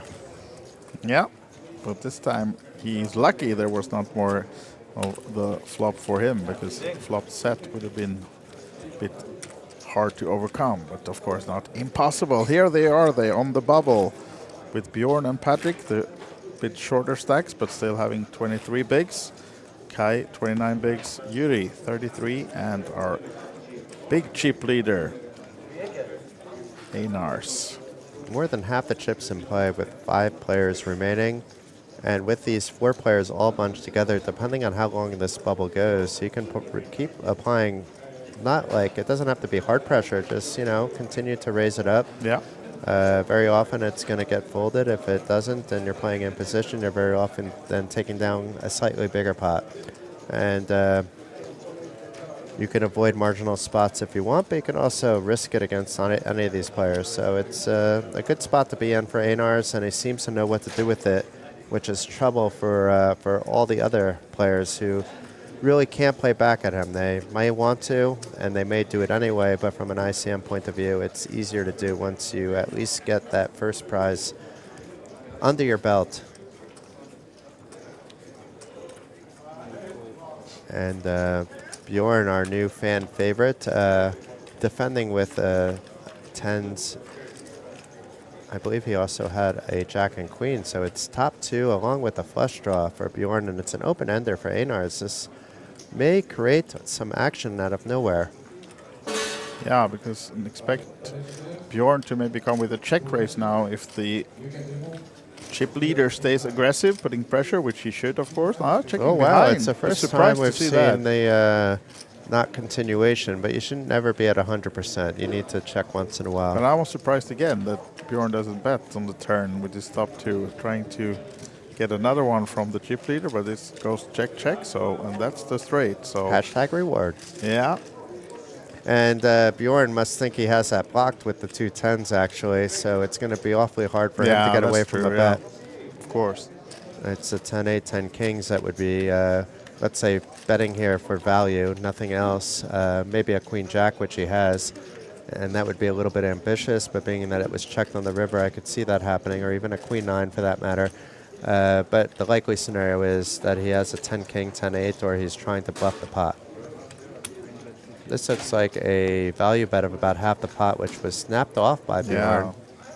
No, it was a pot size bet that was snapped off, and Bjorn shaking his head about this. He had the flush draw. He's showing the queen jack. Yeah, on the flop you were living in dreamland, but getting no love from that 6 of clubs, and certainly that 9 of hearts changing the course of everything.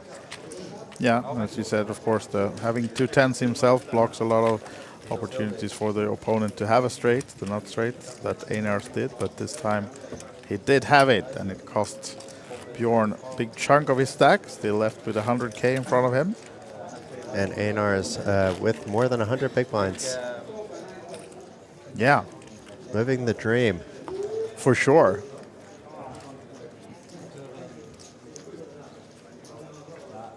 And still on the 4-card format. If you just joined us, this is the 3K PLO High Roller. Final 4 players, and we're playing a round of each. 4 and 5-card PLO. What do you prefer to play? Among those two? Yes. 4 cards. Okay, we're similar that way, actually. Yeah, but it's only because but in cash games, I don't mind 5 cards. I don't. When it depends on but in a tournament format, especially if you're already playing Sveton, if you want to mix in some 5-card Omaha, it's fine. Yeah. Or bomb pot, like you like. You like the bomb pot, 5-card bomb pot. I do. That you do like. I do, yeah. Such a skill game. I think that's the only part of the game you have an edge on, to be fair, when we're playing Sveton. Actually, in the game that we played the other night in Sveton, that then turned into like a little bit of a dealer's choice, a limited dealer's choice. After a little while, you played well in that one. Aggression frequency, and we're not surprised to see Einars on top of this list. Bit surprised to see Kai in the very bottom, though. I would have picked Patrick or Bjorn, actually. But on the final table, it depends if they reset for the final table. On the final table, he's not been active. Right? Yeah, no, that's true. It's more like when there were 2 and then tables, even when it was 4-handed, right. he wasn't able to be active because of the situation already. With he was a little bit more active, but we also had Posse with chips at the time too.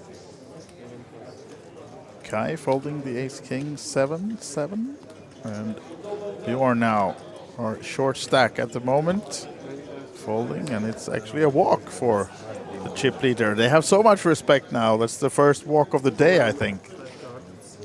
Doesn't happen too often in a PLO tournament, unless you're heads up maybe, but not even then. Because with the big blind anti-format, the pure bubble at the moment, though, so players are they were a little bit tight coming into the final table to begin with, but not super tight, actually. They were playing hands. Now, I expect this could be a good time to see a chip millionaire in play if he, if we see some relentless raising by Einars. continue because it's harder and harder for people to play hands. Is Kai going to play his beautiful Spiten hand? Spiten hand. Back on the 5-card format now, as you can see. Just discard the 7. Unless there's a 7 on the flop, then you can discard the king. But Yeah. I think the king-high flush draw is fine. And Bjorn here also with an interesting Spiten hand and Soko hand. True. Actually makes it 16 to go. Well, he didn't. Graphics were off. He did. Ah, Patrick did. And Einar's opting to float from the small blind, and Yuri with the mystery cards again.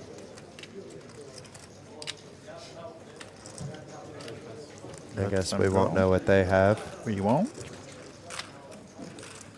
So Patrick and Einar's then to the flop of Ace Jack 3 to the heart. So not flush draw for. Ooh, danger Oh, sorry, zone. it was heart of 9 of hearts. This could It was be not. a bit of a problem for Patrick.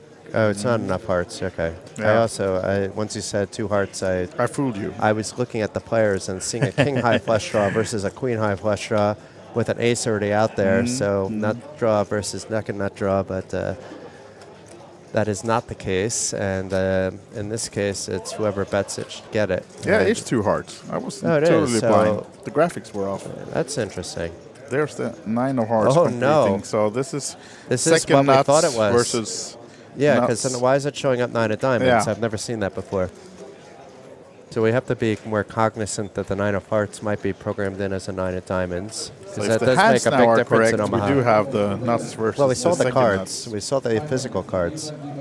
Ah, it's already changed. We have a 9 of hearts. Ah. Yeah, but I mean, the hands, if they are correct, the graphics from the hands. We then haven't we do have seen any problems with that, I don't think. But you never know, I So, guess. Trouble now for Patrick, of course. It could be also coincidence that the 9 of diamonds was like the burn card and it accidentally hit the flop. But never mind that. We're going to see some action here.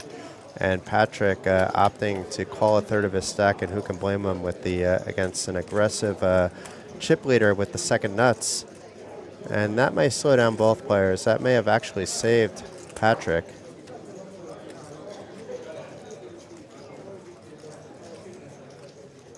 Yeah. And there's no reason for, Patrick with the quick check back, no reason for him to think all of a sudden I'm going to get value for my queen high flush. And I mean, he is down to 10 big blinds, but it could have been that he's down to not getting a payout slip at all and watching from the rail on the pure bubble. Yeah, absolutely.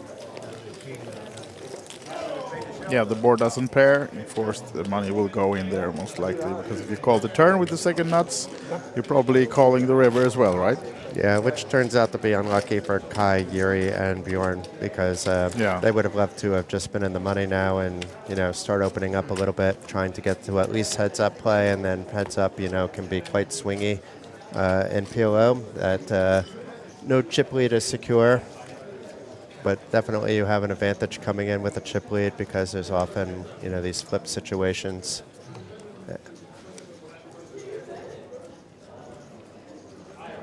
Ooh, Bjorn with the big O and folding it instantly because that's not the game we're playing. And Patrick, who lost a lot of his stack that last hand as well. And now we're really going to see how Einar's is approaching the bubble. If he raises here, he's raising every unopened hand. Yeah. I think Which that he might should, be I just a guess. call, though, which is interesting. Oh, that's Blinds have gone up as surprising. well to 510. Surprising not to be putting pressure, but he wouldn't have gotten Kai away. I think Kai will be happy to see a free look at a position despite him being happy with the first part of that hand and the king, queen, queen. And a decent flop for king, queen, queen, especially when With you the have the flush king draw, high yeah. flush draw on an unpaired board. And Kai opting to check, hoping to see a free turn, I believe. I don't think he wants to check raise in that spot anyway. And the 8 of hearts on the turn. Einar's with the bear 9, but not enough for the straight there. Kai with 2 blockers to the nuts. I think... checks behind. Checks first. I think Einar's may be thinking, should I bet here? After it's checked twice to me. Okay, does not fall for the trap. And it is Broadway for Kai Leto, and I think he knows he's going to have to bet for have a chance. We see that's not going to work out. So really, like, if he knew what his opponent exactly had, a check would be best, because Einars know the only way to win it is to bet into the pot. But I think, based on what we've previously seen, if Kai checks, Einars checks anyway. Yeah, here's the bet from Kai, but insta-fold from Einars is coming up. Maybe not instant. Yeah, it's already gone. Oh, it's already gone. Okay, looked like he went back to think because the camera's focused on him and I didn't see the cards, but you have a quicker eye than me. And Einar's still above 900,000. That was a limp pot, so he just lost a single big blind. So now then, Bjorn having to commit some of his stack in the big blind. Yeah, it's going to be actually a quarter of his stack because he's down to 82,000, 10 in the middle and 10 up front. Yeah, might be hard. Also, in the 5-card format to find a fold if anyone puts the pressure on him now. But of course, he has another short stack here, just to his left. So it might be folding game on the bubble here for these two. Oh, normally a hand Patrick would play. But yeah, exactly. It's the bubble, and you know he has the chip leader to his left. And the problem with 5-card Omaha, even when you have a good hand, you're often close to flipping against another 5 cards. Exactly. And he does go full pot here, Patrick. Einars already Wait, how folded. does he raise to 75,000 from under the gun? That's not a legal raise. No, it's not. It's too much. He maybe raised to 35,000, but let's see if it matters. It's not going to matter if everybody folds in terms of the chip count reading. But if there's a call, a bet, and then a fold, then it's going to mess everything up. Now, let's see. Will we get an all-in? I don't think so. No, not in this game. If we were playing Raz, Big O, yeah, Badugi actually, or if the Badesi. ace was at least suited, but I don't know what Bjorn is thinking here. Is he actually considering this one? We can see that he's not too far behind in equity, but you know normally the It is short stack guy versus short going stack. pot here under the gun normally has at least one ace himself, so could be heavily dominated. And it depends. It could have been a min raise, in which case it's easier. Then I can understand it. The thinking, you know. Yeah, we know it's not 75, but we know it's at least 20. 20, but And I it's think probably it was 35. more. He grabbed the full, so yeah, I must think be it was full a pot pot. size. Yeah. And when you do that, you're kind of making a statement as well. When you grab the whole stack, okay, raise me, and I'm just going to leave it there and call you.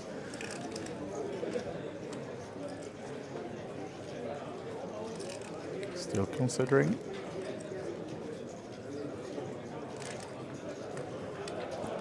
I understand the pain here. It's like you really then become the short stack, you know. But Patrick will be in the big blind soon. But it's still you have to wonder if Patrick is just going after it because he's in the blinds next. Yeah, that's fine to fold. So live to die another day, and Patrick has the blinds and antes. Bjorn now has at least one orbit to find a better hand or a better position to be first in, at least.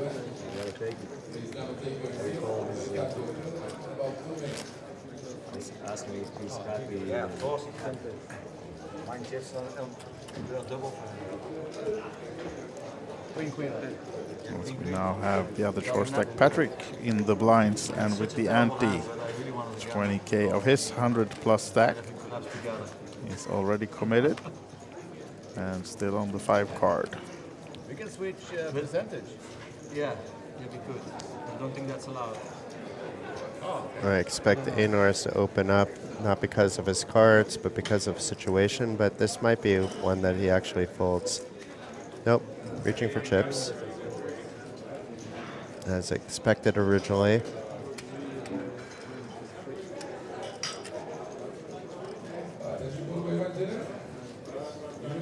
Picking a new raise sizing of 2.3x. We haven't seen that yet on the final table by any player. No, we haven't. Getting creative, and the shorter stacks in the blinds quickly folds. I used to have a 2.3x preset, but it's gone now, and when I'm playing online, I don't use that very often anymore. Where if I do want to use it, I just put it in manually. Yeah.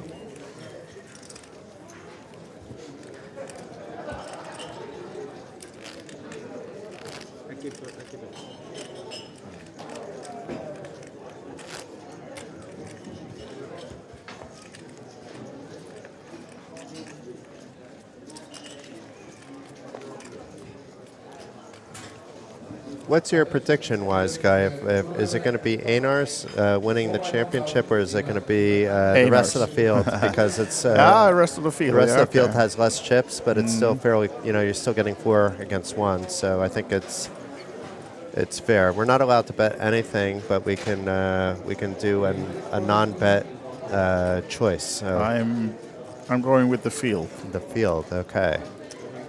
And I guess it's fair, being that I live not so far from Latvia, that we can root for Einars.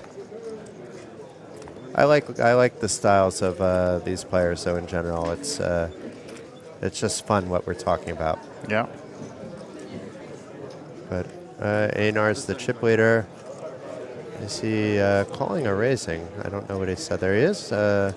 Raising, but Kai was a little sneaky with the limp to begin with. Now, is Kai going to come over the top, or is he don't just think going to so call on the bubble, right? That's probably why. Yeah. So, oh, that's me. But then you're almost set mining with the ace portion of what you have. But in his case, he has 2 flush draws as well, so it's a bit different.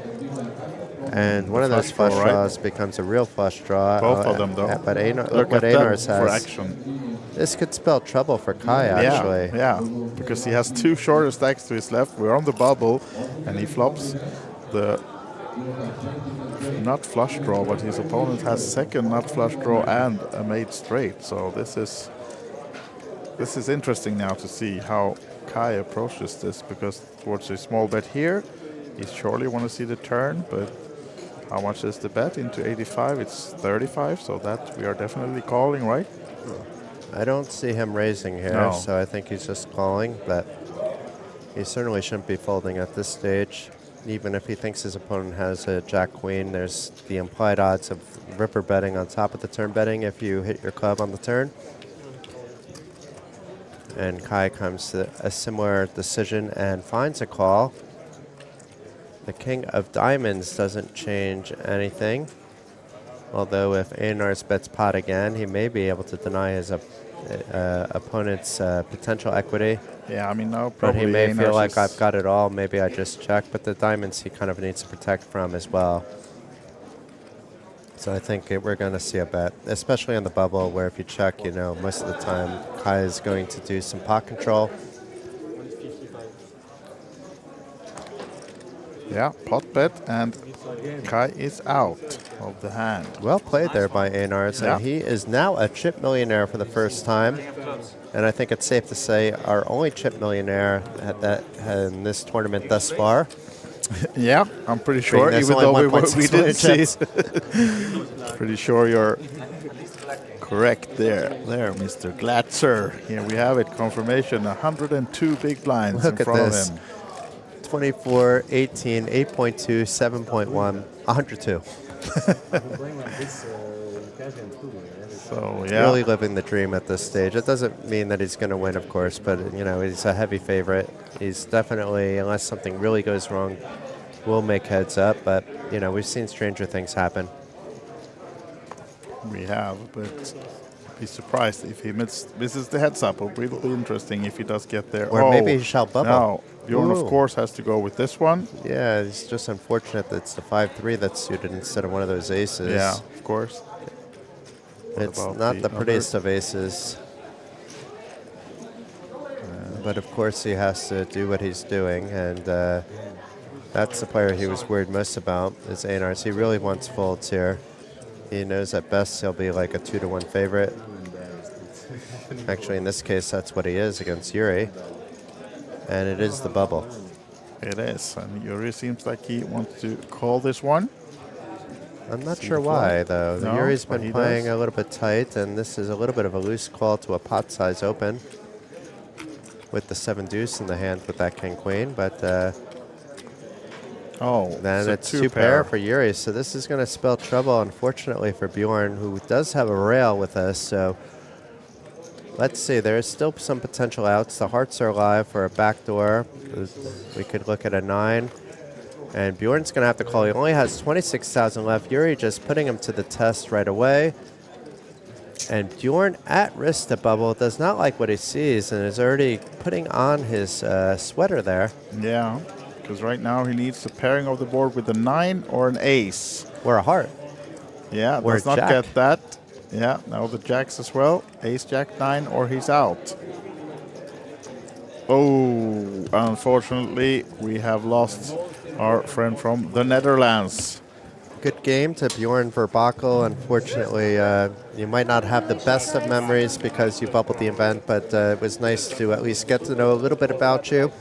Meanwhile, the top 4 players, even though you don't see them clapping on the outside, they're clapping on the inside outside of maybe the chip leader, because they have all locked up 10,900 euros on their 3K buy-in. And there's still a bit to play for, of course, with third getting 16-3, second 23,850, and tonight's winner will receive 34,070 euros, barring any deals. And knowing, let's say, this mix of players, it's not unheard of that a deal will be made, but you know, the let's say 10,000 difference between first and second is maybe like a like the difference of €1,000 difference between like if Wise Guy and I are playing like similar tournaments, and we may or may not deal, but if it's on TV, we're probably not dealing, to be fair. Yeah, agreed. You want to win outright if you're on stream, of course. Patrick, the short stack now with 8 big blinds in front of him, letting this one go. 6 blinds actually. We're on a 5-10. So next hand he will be in the blinds, and then I don't see him folding, but he could afford to let one more go. And Einar's, of course, staying aggressive. And I see in the chat here that Emil wrote a bit earlier that he checked his cards, and I'm assuming he's referring to Kai then. Probably. That he maybe double checked it at some point. So have we caught Kai double checking his cards? Probably Emil has. I did not see it, but Is that Emil from Sweden that I know? If I'll give him a shout out if it is. whoever it is, I give a shout out. Okay. We like all Emils, don't we? No, but there's an We don't old hold school any one that I prisoners? played a couple thousand cash game hands over the years with at this casino. Oh, a Swede. Going back 10 years, yeah. Which Emil is that? I'm pretty sure Sweden, yeah. Did we have a set He's on a the cash turn game here? player. No, it's not 110 only, but we had a set on the flop. And 2 pairs for Kai. But Einar's, of course, with the set and the flush draw. And the queen and the 10. He has just everything here, right? But no Jack 9, so, everything, Yeah, but except maybe that. not. He's Except still there's in that jeopardy. little detail. And Kai Kai with the doesn't 2 either, pair. though. Yeah. The problem is he knows Einar's now is going to be full of crap most of the time, as he should be. yeah. And Kai may be looking at his 2 pair and Oh, he actually overvaluing comes it. along here. A bit surprised, though, since Patrick, who's going to be in the big line, blah, blah, is... Oh, look at this. It doesn't change anything, but it slows Einar's down, maybe. I need to point out that the difference between 5th and 4th is double that the difference between 4th and 3rd. So I think that makes a bit of a difference in how players are playing. The current, let's say, single ladder up pressure is a lot different. Yeah. There's a big difference between locking up 0 and 11,000 and, let's say, locking up 11 and 16 is... With these guys, it'll be a little bit nicer, of course, but it's not going to change anything for them. They're just going to go on and play next. So Kai getting himself down into Patrick territory almost. And yeah, here's a look at the payout so you can see what I'm talking about. Yeah. It's a 5,400 euro difference, and that's it's more than double 5th to 4th, which is a 10,900 difference. And it gets back to those big pay jumps between 3rd and 2nd, and of course it's a 5-figure difference between 2nd and 1st.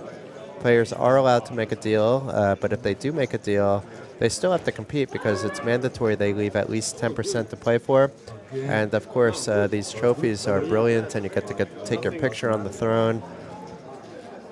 I don't think you've seen me happier than last year when I was on that throne with the trophy. It is a nice feeling. Normally when you get a trophy, you take the photo and you bring the trophy home. But here there's like a small little thing that Lenka does to make you feel special. And we have Crystal in the background. Oh, we do? Did we get her in the booth? No, she has an adult beverage. Yeah, not unfortunately, allowed. we need to cut her off from the booth, but we will say hi. We will. That's Wise Guy's better half. Far better Definitely half. far better, yeah, exactly. Now then, 9-8-7-4 for Patrick. And Kai not finding much either with this one. And now, Jason, when we are in the money, I'm going to let something be known. Wait a minute, this was curious. Kai just bluffed here. And was he Patrick snapped? gets it in. Patrick gets it in. In a good, he didn't think how is he will this find all this. in? Yeah, I don't know. What's going on? I mean, Patrick was short, so of course there's that. But I mean, it's so strange that Patrick is ahead here by a 2-1 margin. Yeah, I don't mind. I mean, Patrick, at least he has the open ender and he has to go with it. But bluffing against him, yeah, well. He only had 22 back. He had to go for it. Yeah. Now then, let's see if he can survive. That's the pairing of the board and a club, for that matter. Yeah. And it does hold. It's just that little baby 9. Yeah, absolutely. And Patrick finding himself doubling up to 144,000. And he has almost 15 big blinds. And Kai in danger territory. And now that we are in the money, Jason, I'm releasing some facts about Patrick Russell that I didn't want to say before, because the rest of the other players did know about it already, but he did come into this one through the satellite yesterday. Oh, So nice. So his he's in for this ROI one. is already going to be better than the other players, unless somebody else came in through a satellite. We have Paparazzi and Rusne, who's been handling the stories on OlyBet Poker. Some of those stories are also on Poker Pro World, but the superstar from Kaunas, Lithuania. Do they have that in Kaunas? Superstars?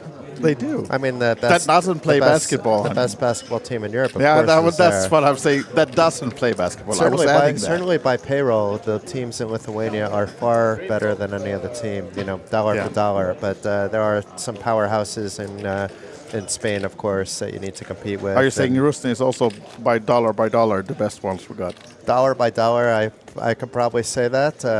And certainly since she has no competition at the moment, we can say she's the best at the Kings of Tallinn. We can go with that without stretching the truth. Is your plan to borrow money from her, or why are you giving her these good words? I don't know. You know, I like Rusne. I don't give her enough love, and we need to give it publicly because I don't give it to her privately enough. She does a great job. Absolutely. Now, this is the table short stack by far, because losing that pot, Kai is down to 4 big blinds. And is this the hand? He's thinking about it, and seems like the chips are I hope it going is, in. because then we get to learn what he has, and it's no longer a mystery. Yeah. But yeah, I think you have to open wide, even in 4-card Omaha. You know, the ICM pressure is there, but yeah, you're the next short hand stack. he's already It's in the blinds, it's right? really like your ICM pressure is No, it's completely not, but- evaporated once you're down this low. Yeah. And now first in, almost all in.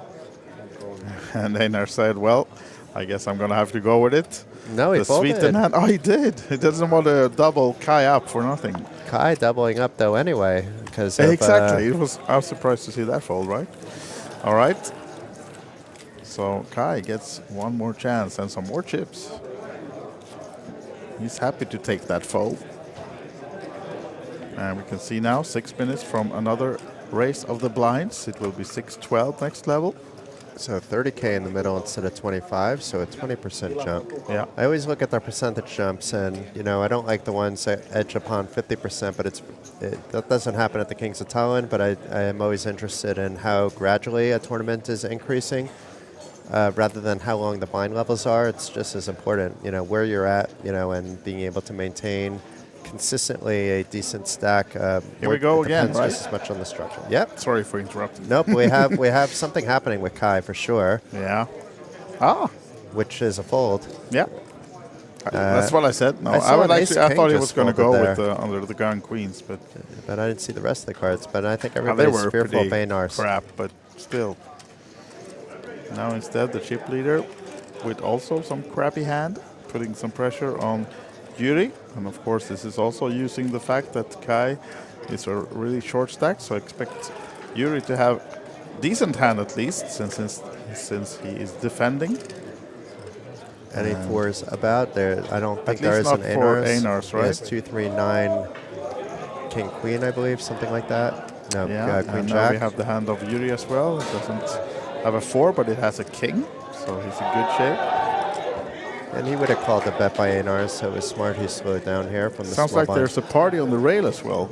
My girl wants to party all the time. It's past midnight, so Jason has started singing as well. I should have started 43 minutes ago. What am I doing? I'm surprised, but happy. But happy. I'm getting it out of the way so I don't have to do I forgot karaoke. to remind you to start singing. All right, here we have it again then. 2 short stacks, Patrick and Kai. They are in the money though, so expect them to not just be doing the folding game to get to third, because these guys want to have chips to win or to go to bed to be ready for tomorrow's action. But they can still fold for a few orbits if they want to. They can can. be patient. Even But Patrick this won't can. be folded by Patrick, right? No, probably not. Nice hand with He's double limping now, which flush makes draws. some sense off the stack depth. You can call a raise now if you want to. But instead, Einar is opting to just say, let's do some family pot things. But Yuri doesn't want to be part of the family. Yeah. And Kai should Kai's be happy to for a see free look flop. Yeah. with less than a pot size bet behind. So if he hits a piece of it, he may be getting it in here. I don't think that's a piece. It is with the 6, Not but enough, not though. much, no. Or Do is we it? have No, a it's a 10 check. for Einars and an open-ended, so Einars liking this one. Patrick with the double backdoors and I the think gut he's shot. just a juicer. Yep, a juicer McGooser. And Kai will be folding. Oh, he's double checking his cards. We have it on camera. Yes, it's been confirmed. It doesn't maybe not have a photographic memory after all. Patrick elects not to go with all the backdoors and gut shot. Patrick is comfortable on the short stack because he's been on the short stack the entire final table having a good time. So, it's playing it safe has its merits sometimes. Yeah, so he's actually turned 150 euros into 11K almost already. So one more ladder up and it's like a ridiculous ROI. Yeah. 100x the investment plus a 10,000% ROI. Wow. Or is it that much? Yeah, 100x.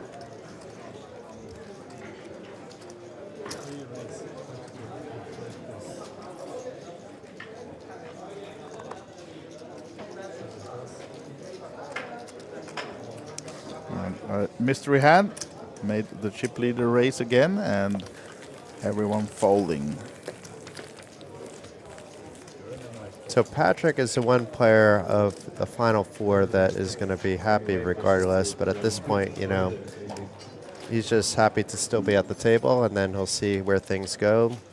I don't know enough about Einars to know what his happiness level is in terms of how he came into the event, but certainly if you have 1.1 million, you're only going to be happy if you win, and then the next day you're going to be happy, with the overall result in the grand scheme of things. And Yuri and Kai, they're only going to be happy if they win, I'm pretty sure. The money will go back into their pockets, and they'll be a little bit happy about that, but they're more interested in, the getting the max value out of their results. Yeah.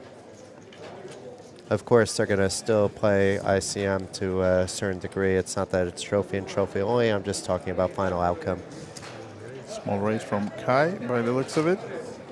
Why wouldn't Kai shove there? Maybe a limp, and then I get it. But if it's... Yeah, it's a big raise. It's a stack, pretty much. And is Patrick going to have some fun? He's not, but what about Einars? Einars calls. And we have an ace-king 4 flop, which hits Kai. But we have a gut shot, backdoor flush draw. not really that much doing. I'm not sure where the full 31% comes from, but Deuce right now would spoil the adventure of Kai Lehto in this one.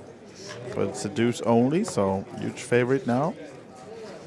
At the moment, Kai. So Einar's left no choice to call, knowing that he needs a lot of help potentially against most hands. But as we see right now, it's just a deuce that'll push him ahead. Oh my God! Oh, and it's a check mark to Einar, so it showers to Kai Lehto, a former Kings of finds Tallinn winner. Finds a set of nines as well. Finds the set. That's ridiculous. But he's out in 4th place for 10,900 euros. He had a short stack on the bubble for a little bit of time, so still a nice result for the former Kings of Tallinn main event champion. Yeah, and we have one guy on the table that's really happy about that laddering up. As we said, Patrick Russell, seat number 1, satellited in for 150 euro. Now he's locked up 16 something? 16-3.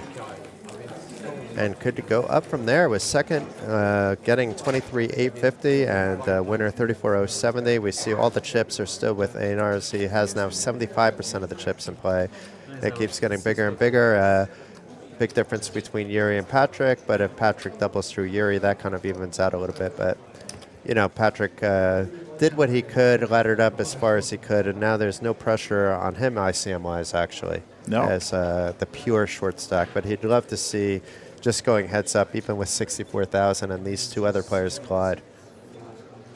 And this is not the hand for Patrick, although next hand he will be pretty committed, putting in 24 of those 52K in the big blind. So I guess Einars is going to use that now to put the pressure on Yuri, who can't be calling. No, actually just limps Yuri in. has enough chips like where, you know, he can see flops and things like that. It looks like it must have been a raise and a call because there's 60K in the middle. No, I don't think there was. It says pot 60,000 I disagree with those 60K. But maybe. I didn't see. We didn't see the chips move, cards. so it doesn't. And the Steelers doing very fast. So for the main event, we need to make some adjustments. So it's good we had this PLO stream today. It might actually be in 60K. There might have been a race and call.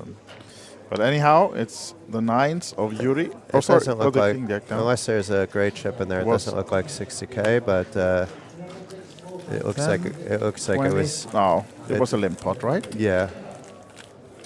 Anyhow, now that's we going will to have make the Yuri's chips a little bit lower than they really are. decider of whether Patrick is going to stay in the tournament or not, because surely he ain't folded this hand with almost half the stack already committed.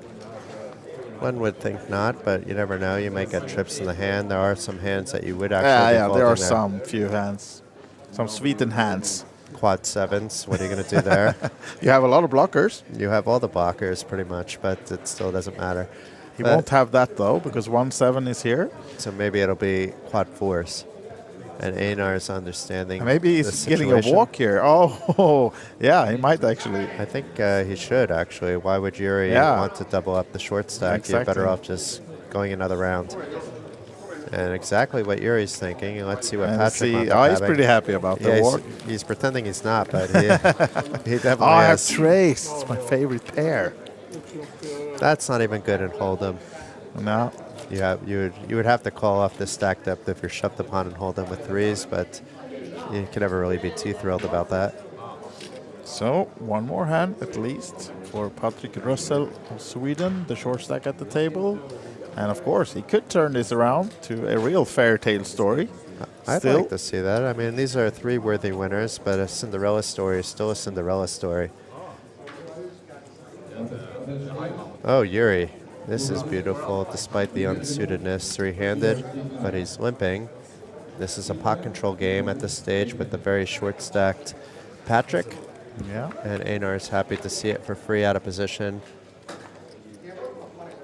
2 hearts, so this is good for Einar's on that end. And the problem is Yuri didn't hit anything. If another heart came, a check mark to Einar's with the 2 pair, but there's a straight possibility with the 5 deuce, 5-7. That doesn't slow Einar's down. And Yuri will quickly fold. Yeah, as we now go back to the 5-card format. Which benefits Patrick to some degree because, as mentioned earlier, as long as you're not tripped up, you typically have good equity against most strong hands, even with something less substantial than you would in 4-card if you have like real crap. The more cards, the more possibilities. We can't play in Sweden anymore.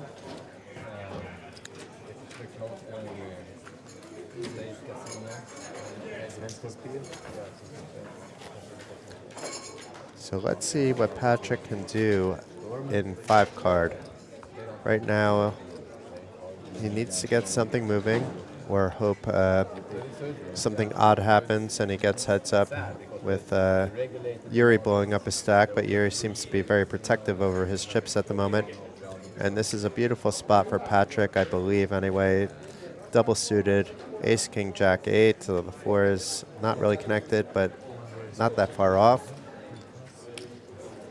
Most of the stack able to get in, and it should be a fold, but maybe Yuri feels there's enough strength in this hand to call. We could see it's pretty much a coin flip if he does. But I think we're going to see a fold here, wise guy. Yeah, that's my bet as well, and there we have it.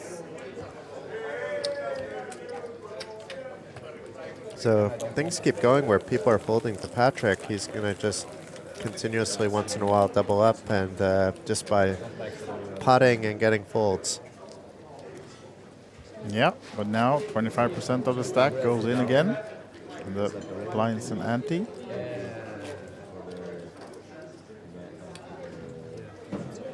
then we'll see whether someone can put the pressure on him this time.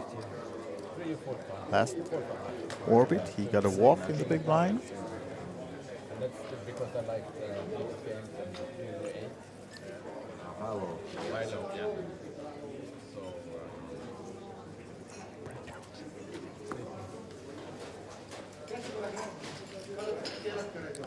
And maybe another walk is coming his way. No, not this time. No, he should at least complete minimally.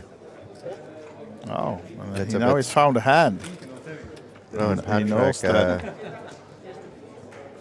coming back right at it, and we know he at least has a queen deuce, actually. A gut shot for Yuri with the 5-3. Not much else doing. Expect Yuri to snap fold again, and he does. Yeah. He looks a little frustrated now, but maybe that's just, it's a long day. As we said, it's getting on to 1 a.m. This event started at 1 p.m. I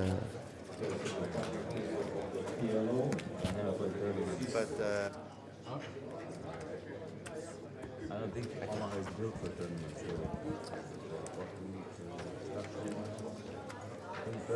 So we have 22 minutes left on the clock, and there will be a break at that stage for 20 minutes, after which it'll be 10,000, 15,000. Of course, 22 minutes is enough time where we may not reach that break. But I have a feeling if we're not three-handed, we'd be heads up and come on right back. But let's see how the rest of the three-handed play plays out. And we have Patrick limping with his King, 7-7. And Einar's raising it up with the Ace-Queen, 6-3-3, and will likely just get a call. Although it's with Patrick, who may want to get it in, but he does just call. 2 clubs on the 7-4-9 flop, so Einar's with the nut flush draw. Patrick, though, with the middle set, actually, with those sneaky 7s.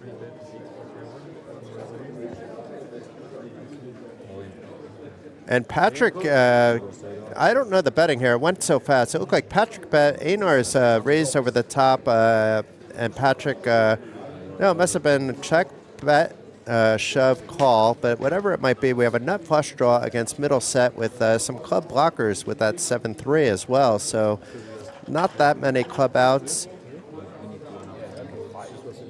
The 6-3 is sort of alive in a way if a 5 comes as well. So there's other outs for Einar's, but it's Patrick at risk at the moment. At least for now, hoping it's not a club. And if it is a club, then he needs the board to pair. Same if a 5 comes. And Jens, player at the wrist, shows pocket kings, pocket sevens, and 3. And the corner, 6, 3, ace, queen, and 3. Let's go for the turn. The 10 of hearts changes nothing. Patrick's kings are still ahead, looking very good to double up. And it's a 6 of spades on the river. The double up is confirmed, and Patrick now at 410,000. Even though Einar's took a hit, he is still a chip millionaire, but it's the first backward momentum we've seen from him for a little bit. And Patrick, who qualified in for just 150 euros, doubling up. We have the Cinderella story continuing.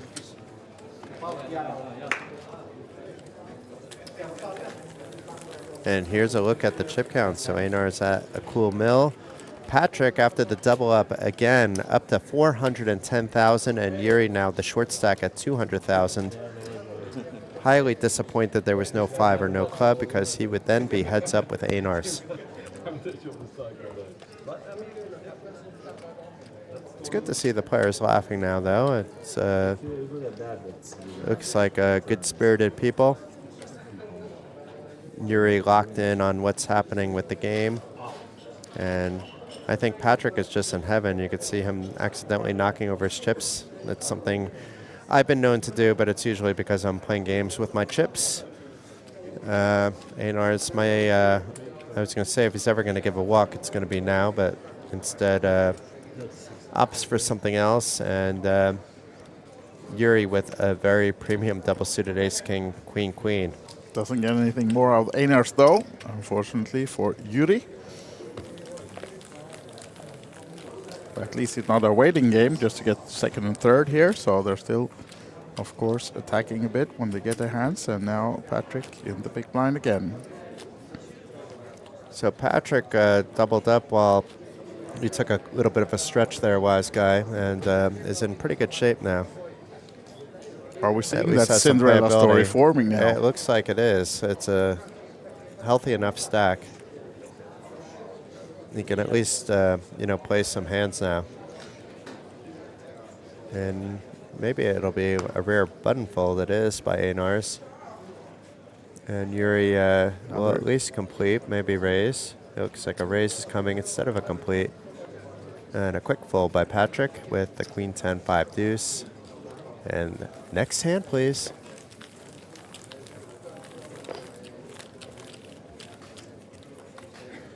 Yeah, Patrick now with a nice stack, 374k. Imagine he would get a double through the chip leader or eliminate Yuri. He would be in good shape for a heads up. So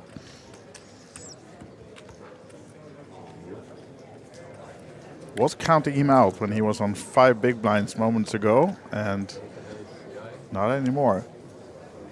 As you can see, some 15-16 minutes left of this level, 6-12. And then they're going on a 20-minute break, the players. So we will also do that here in the stream. So if you're in need of a coffee or something else there back home watching this, you will We're not have doing an karaoke on opportunity. stream during the break? Oh, we are, all right. Yeah, I thought so. You are. Oh, fuck. Part of my language there. Sorry, it's late. I think hopefully the kids under 13 has gone to bed by now. So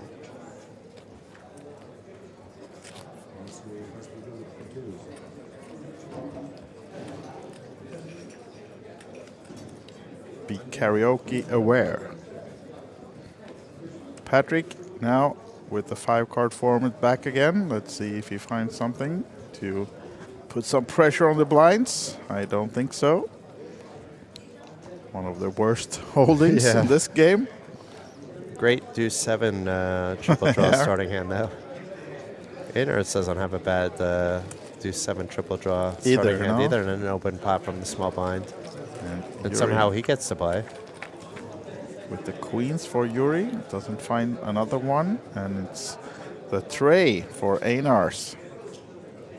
Not much other than one of the 3s for Yuri, so I don't think he will put much resistance to this bet. Cards are already flying in the muck. I think before even the bet hit the felt. Yeah. So 15 minutes left, and then there's going to be a 20-minute break, as you said. And here's a look at the updated chip counts. Einar's back up to 1.1 million. The other two players have under 600,000 combined. Yeah, 1.6 million in play. So that puts Einar's a little bit below 1.1, but still over a million. And this button, I don't think he's folding. It's not the prettiest, and it's not the ugliest. And as the clear chip leader, when it's not the prettiest and not the ugliest, you play it like it's the prettiest and not the ugliest. And indeed, he does raise to 27,000, adding a couple of chips on there. For Patrick. He's coming along, for sure. Let's go play some video poker. Dealt straight there with you drop the king-9 and go for the royal. Yeah. Now there are some potential flops. That includes, well, this might be not exactly the one I was referring to, but this is one of the ones that could get the action going, though, because there are a lot of outs for both the players here. I'm curious what Einar's does. Patrick did something there. I don't know if you noticed while he was betting, it was a bit of a Hollywooding move, with his facial expression that I haven't seen him do before. And I don't know if it was that. Maybe somebody called his name. We can't really tell what's going on behind the TV table. But it was like this very nonchalant way of betting that is different than before. But it will at least prevent Einar's from putting raise pressure on, I believe, and does call. Ace of clubs on the turn makes Patrick's hand even more draw pretty. Still ahead with the Jack-9 over. And since not being Kai, he has to double check. I did have some clubs, right? And Einar is still with that straight flush draw. I mean, this depends on Patrick here, I believe. How high variance he wants this river to be. He does check. No, he bets. Oh, right? He did bet. Yeah, I thought he put his finger down without the chips in front. He asked about the pot size, right? Okay, that's possible. A little jammeroni, and this should deny actually Einar's equity. Yeah. Quickly folds. Look at this, 451K. He would have loved to have called there with the Jack-9 of spades with the Queen-10 in your hand, but still, it's not even a nut flush draw if it's on a king or an 8 of spades. So relatively easy fold facing a pot-sized bet, and you're not going to destroy your stack knowing you're probably at best a 3-1, a 2-1 underdog. It was a little worse in this case. But meanwhile, Patrick is animated now, and who wouldn't be? Final three, and you just are with a short stack. You qualified in for 150 euros, locked up 16K ready, and now making moves on the final three. Indeed. And Patrick with another premium, and this time from the small blind. Ace, King, Queen, 9, 8, double suited. And Einar's with a load of crap in the Queen 8, 7, 3 deuce, facing a pot size open of 36,000. Does have a few live cards in there, but other than playing the hand in position, there's not much else of value here. But I say that, and it's the hearts that get there. Einar's with a very kind of weak holding there comparatively to Patrick's. Now even has the check mark on a monotone 10-3 deuce all heart flop.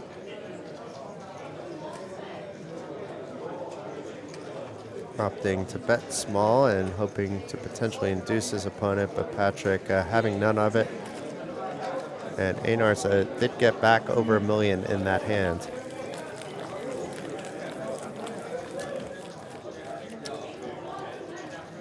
Chip counts, chip counts, chip counts. So 1 mil, 400K, 200K, not much has changed there. 3 players remaining.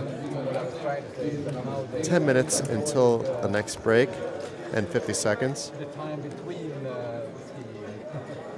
sitting in the nice porch in the middle of We'll have to actually confirm the break because with 3 players left, sometimes they vary the break at the break time versus a 20-minute break. But these players do look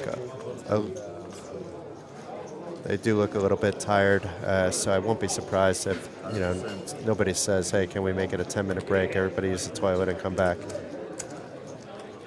Yeah, we'll see about that, but it's at least a break coming up. Yes, there will be a 10 break, minutes. and it will be at least 10 minutes guaranteed, and probably longer. So now then, no flush draw for either player, and check. You can see that the King 6 is leading for our chip leader, and it stays that way. King 6 actually takes down the pot. Is Einar is going to bet for... obviously, he'd be betting just to get an 8 or a 9 off, but he did bet to get an 8 or a 9 off, but could have gone check, and he would have taken it that way as well. He was not betting for value, for the record there. Bluffing with the best hand. Yeah.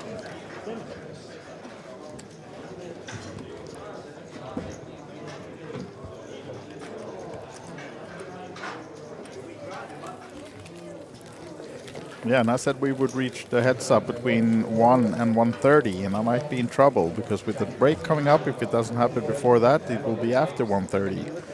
And then when local it happens, time. does Wise Guy turn into a pumpkin if he's wrong? Or that's Cinderella. That might be Patrick. He Yeah, might cause exactly. Patrick to turn into a pumpkin if it's not heads up.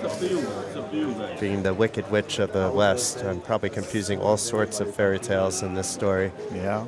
A while ago I was also pretty sure that it will be Yuri and this guy, our chip leader, heads up. But now Patrick actually is second in chips, and Einar's still driving the action. Let's see if he chooses to do that with this Queen Knight A3. I think he should. As I said, you don't need to do it every single hand, and he's already folded like 3 times ago. Now you can just open up if you have some possibility of hitting flops if you get called, and a lot of the time you can just play position and get a lot of walks as well, like he did in this case. Yeah.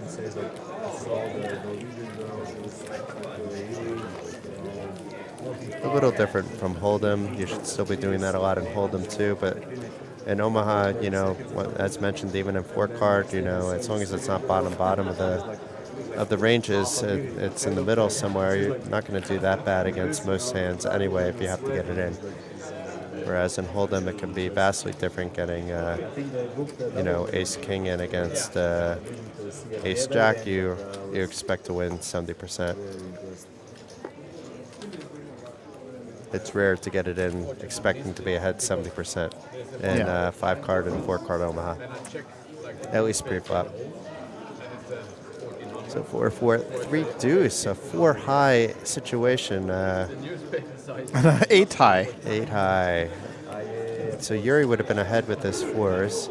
Look at this, crushing them. And Einar's getting a walk with a hand he would have been more than happy to defend with in 4-card Omaha, especially 3-handed.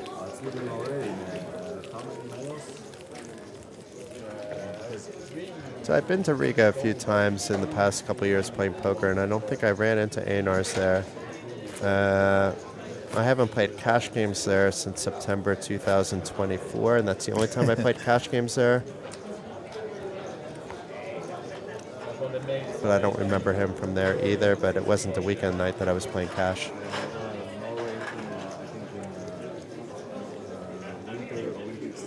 But it's a very limited sample size to be working off of, that he's not playing a lot in Riga. I'm not going to say that. I just haven't met him. And Patrick, surely you've raising met? here? Yep, and he's surely raising. We're surely playing. It doesn't mean he has to raise, so he might be limping as well, depending on how he plays these particular players. But it is a raise to 30, 2.5x, which has been Patrick's more or less preferred raise sizing. Oh, it's a 35,000, so it's almost a 3x, unless I thought it looked like 30, but it may have been 35. But it really doesn't matter because Yuri folds, so getting closer and closer to being in danger zone himself with 10 big blinds after posting the small blinds here. And it looks like the turbo that's running in the main room is getting close to the money, down to 24 to 168. A few of our friends have played that. Is there only paying 17 on 168? No, there was more. 23. Oh, they might be so on. they're on the bubble, yeah. Well, then the clock would be stopped, so maybe we're misreading. I can check over here. And Yeah, maybe we're we can already in the check money. if There's our just the friends payouts are left. still in as well. Okay. And then even it out, and then in the end it's like 4-2. Now then, is it another one? 9 high for Einars, but at least some connecting cards. I pulled up tomorrow's turbo, which is not going to help us because 0 people are registered in that. But it's still 32, so that's what we're reading wrong. No, okay, this is another tournament. That's something else. We're looking at the screen of the 350 PLO456 that is also ongoing here. Okay, so this has 32 players remaining out of 120, and 15 get paid. So we'll take a look at that a little bit later, but let's see if Mr. Glenn Brown, he did fire a second bullet, but he is still in, folks. So Glenn Brown, who is our Poker Pro host, also acting right now as a co-host at the Kings of Tallinn as well with Tilly Vera. He's still in. Poker Bras is still in. He is playing some 2-card poker. Not liking it, but he has to for the team points, right? Yeah. Christina Soli's still in. She unfortunately bubbled the 5-5-5 queens yesterday. Jay Kim, who has a Norwegian flag but spends a lot of time in Lithuania, he just went out in 31st place in that. And Teddy went out in 43rd place. So he did have a nice run, but is likely downstairs now having a different kind of fun at the bar or at the Moo Machine. Yeah, might be. As we at least have one more hand before the break. And then it's studio time. Hey! Are you going to sing? In the studio? Yeah. Is there going to be karaoke coming on the screen? If it happens, I'm left no choice. But barring that happening, we can give a spoiler that I'm probably not going to sing. Okay.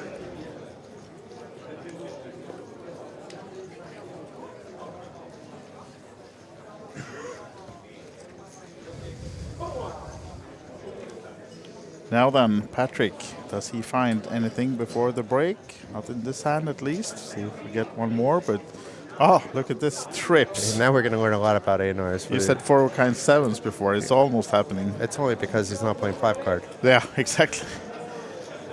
At least there's one left in the deck because we haven't seen one folded yet. So he does have that 7-6. It's maybe actually 6-7. You mean? I don't want to do that. Not like that. All right. Well, he might be able to bluff Yuri off this one because he doesn't have anything either. But goes check. He needs to be careful with his betting, actually. But he does have now the straight flush draw. Yeah. So this is worth a bet, right? Potentially not, actually, because if you're raised, you're kind of like bloating the pot a little bit. But being that Yuri did check the flop, there's a very good chance he didn't have like a Jack-10 wrappy hand. So therefore, it's more about betting that than it is the act. And if you're called, then at least you have some protection. But it's more about betting the rest of the board, I think, and just getting the fold. Yeah. So at least one more hand then before the break. I think we have a minute and a half to go. So it will be Patrick in the big blind. Still at 6-12 level for another minute or so. And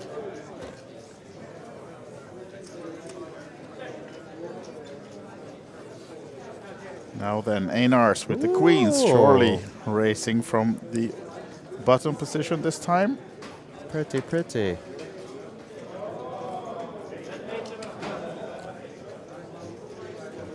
A quick fold by Yuri, and it looks like Patrick has something.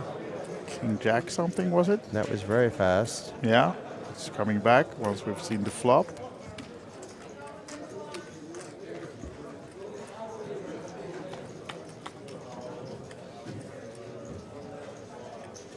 Five, 4, 10. So, there's a 10 and the jacks. Yeah, Patrick's not going anywhere right now. No. Einar's keeping it small. check, check. Oh, look at this one.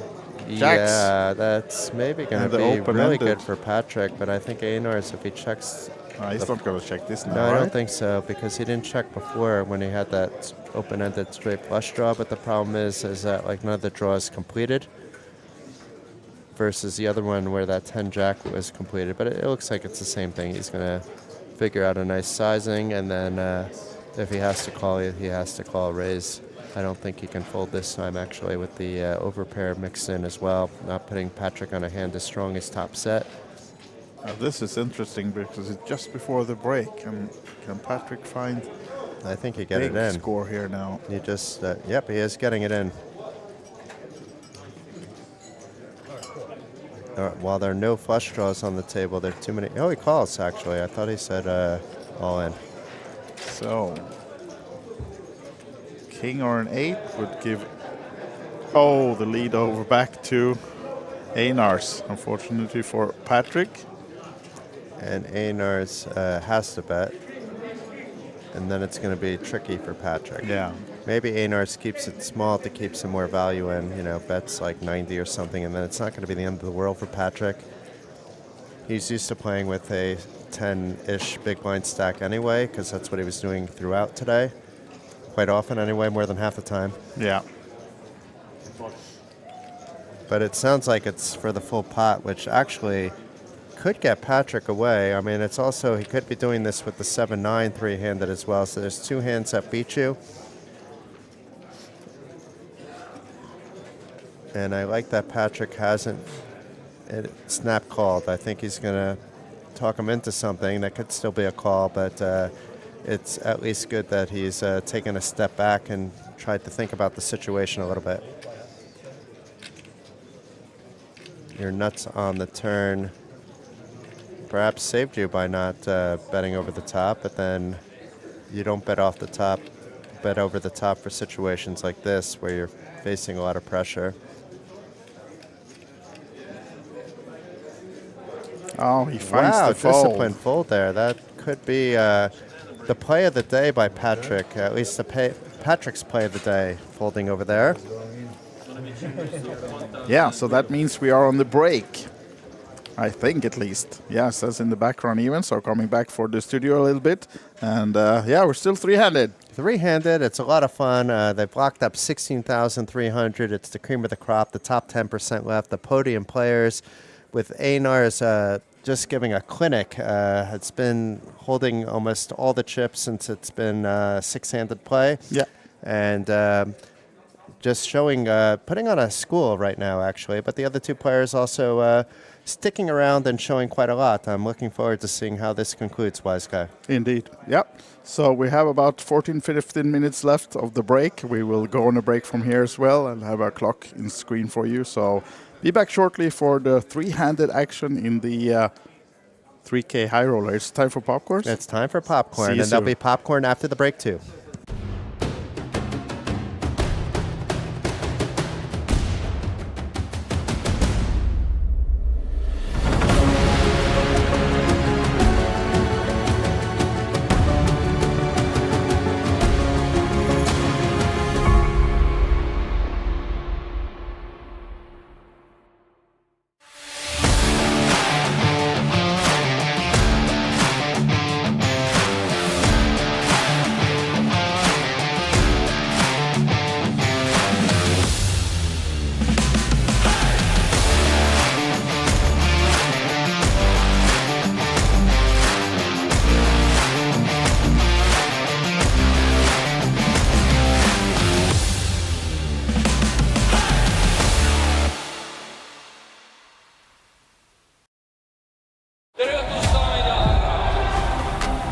täna me avame Baltimaade kõige suuremat isekotikeskust.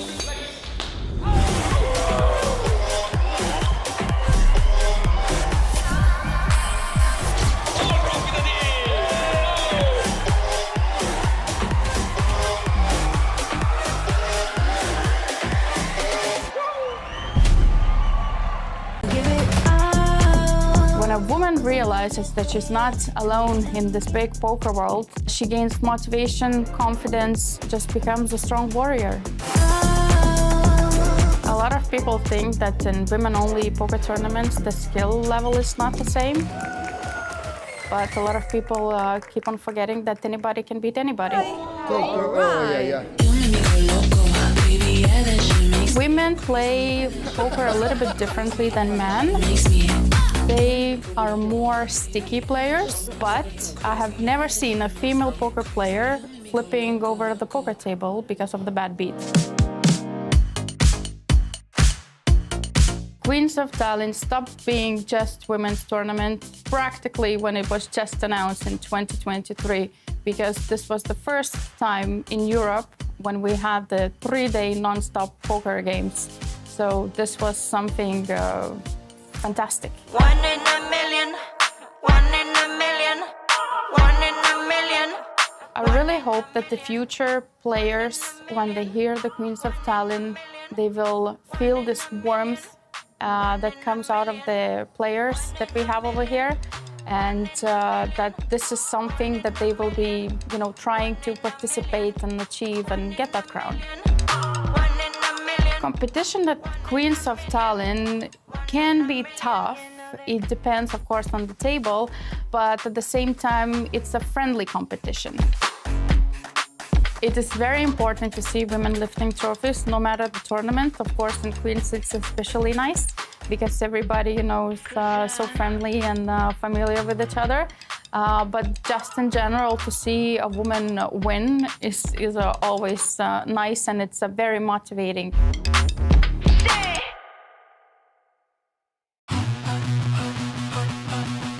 I'm very, very happy that we're coming back to Estonia, back to Olympic Casino. We will do 2 stops here in Tallinn, one in the summer and one in the autumn. And then we will have a stop each weekend in Vilnius and in Riga. So I'm very, very excited coming back home.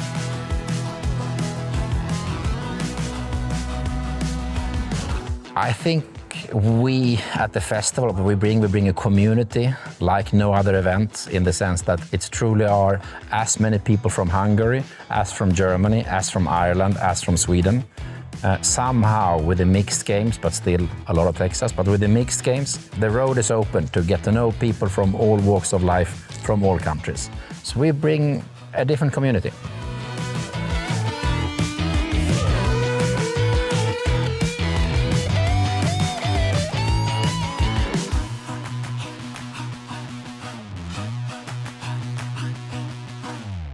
Where else will I get the chance to truly be myself? I hear somebody call the World Series of Poker a poker festival, so I'm like, you know what, this is gonna be my Burning Man this year. But where's the music? Okay, I gotta bring the music. I'm a maniac, maniac on the floor. I just randomly wander into a corner of New York, rap, freestyle, get 1 million views, feel that energy coursing through me. Fly out to Vegas, I go out and buy a cowboy hat, I step into character, then I'm that guy. Right, good afternoon, guys. Welcome back to the No Filter series here in Tallinn at the OlyBet Casino in Hilton Park. Wow, what a week. I'm with a very special guest. I know we spoke to him early on. Duncan Blake, welcome. How are you, sir? Nice to catch up. I am right as rain. It is good to be seeing you. It's good to be seeing you all here. And it's an honor to sit with you, Glenn. Come on. Thank you very much. I want to find out who the real Duncan Blake is. He's serenading me to call. My name is Duncan Blake. I'm 26 days old. Duncan Bradford Horst was a being who had 39 good years, died in the middle of France after a castle fell on his head, and Duncan Blake came here with 2 hats. White hat is for loving people. I'm a maniac. Black hat is for taking everybody's chips. We're gonna do it because it's about energy. Excuse my French. Estonia. You've come out to Estonia. It's your first trip here. What do you think of Tallinn? I mean, this is the real Wild West now, right? Tallinn, Estonia, beautiful people. Respect from America. Crushed it. Beautiful women, beautiful men. I love the old town. So I surf out of here. I walk straight through the park. I go to an old town place. I eat a deer. I absorb its energy. I come back. I hunt. Need you more than ever, and if you love me, hold me tight, and you will push them in forever. Poker brings you around the world to do it. Yeah. Poker brings you around the world to meet people, meet men, meet women you would never meet otherwise. Play ball! Let's go! No. I mean, I watched you on the WSOP singing to people at the tables and stuff, and the next thing I know, I meet you in Estonia. So how does it go from there to here? What actually ends up happening, I hear somebody call the World Series of Poker a poker festival. So I'm like, you know what? This is going to be my Burning Man this year. But where's the music? Okay, I got to bring the music. Winner takes it all, the loser standing small. I wear an American flag suit, and at exactly midnight on July 4th, I sing, God Bless America. It gets like 1 million views on the WSOP, right? Mike Murphy, tournament director, is in it. All the tournament directors know me, love me now. And then 2 dudes are like, yo, are you playing the main event? I was gonna fly home on the 6th. I was like, no. They're like, no, you have to play. The energy's amazing. I'm like, I'm not planning on it, guys. My clothes stink. They smell like a dog rolled in something dead. They're like, all right, we will roll you. All I wanted was to break your walls. So that's how I got to the main event. Then day 2, I'm singing at the table. Munir hears me on the table, hears that people are paying me to sing songs. He pays me $20 for Hotel California, which is his favorite song for obvious reasons. We stay friends. He's like, come drinking with me tonight. I'm like, that's a terrible idea. All right, let's do it. So, you know, I meet that guy and he's like, you know, we have this no filter poker tour. I think you would be perfect for it, Duncan. Come on, let's go. Let's do this thing. I will stop you, Duncan Blake, citizen of Sweden. I fly in last minute, feel this, get to see Sweden, get to see Estonia. Get surrounded by 7 Finnish people at the final table of the legends and get absolutely sniper rifled by their snow team. Finland is for me. Okay, good luck, Duncan. Tommy with the snap call. For Duncan, it's not to be, unfortunately. Good luck, Finland. Run it up, take it down. You got my chips, that's worth a lot. If you don't win it, I'll be disappointed, sonny boy. How did that feel? Because you did really well at the Legends as well. So you've turned up here, not only singing to everyone, entertaining everyone all week, which is just, I know you're pulling the energy from everyone else in, but exhausting. But you actually made the Legends final table as well, which was great fun. How did that feel to make, knowing like people like Mizrachi's here, Scotty's here, Helpy's here? I mean, it feels phenomenal to actually have the results to back it up, to play with some of the best here, to get to know the world, to get to know the players, to get to share my unique brand of love and fire to everybody who's here. It makes me a bigger person. It makes me a better voice. The jam is, it's about love. Poker is the best form of therapy for men. If you can get it, I'm in. We're in Tallinn. It's been great to get to know the real Duncan Blake. My honor, Glenn. You absolutely bring it. You're here for the long haul and you're here for the right reasons. All the best, man. Safe flight home. Guys, Duncan Blake. I need not say any more. Lose your filters right now. We're playing poker, baby.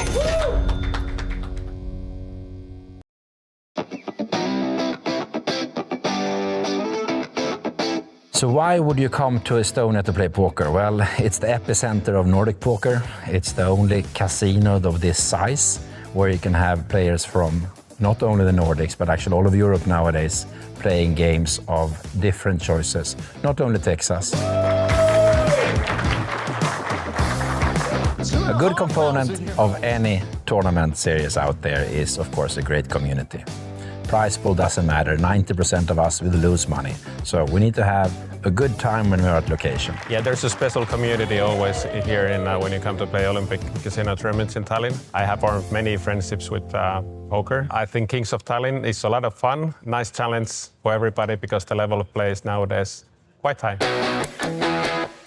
High quality of service, dealers, organization. Of course, the marketing and also communication between the players. A lot of Finnish players come, a lot of Swedish players come, and a lot of local players come and they have fun. So it's a bit more relaxed here than in most other poker stops. It means a lot to be a Kings of Tallinn main event winner. You get your name to the stairs here, and you're appreciated in many ways when you're the main event winner here, and you get invited to special events, so it's a very nice thing. It's a great pastime activity, it's a great hobby. You use your brain, you meet people from all walks of life. You can travel a fair bit, and wherever you go, most people knows the rules. So you meet people in different cultures, different settings, but they play all the same game, and we all love the game. That's why poker.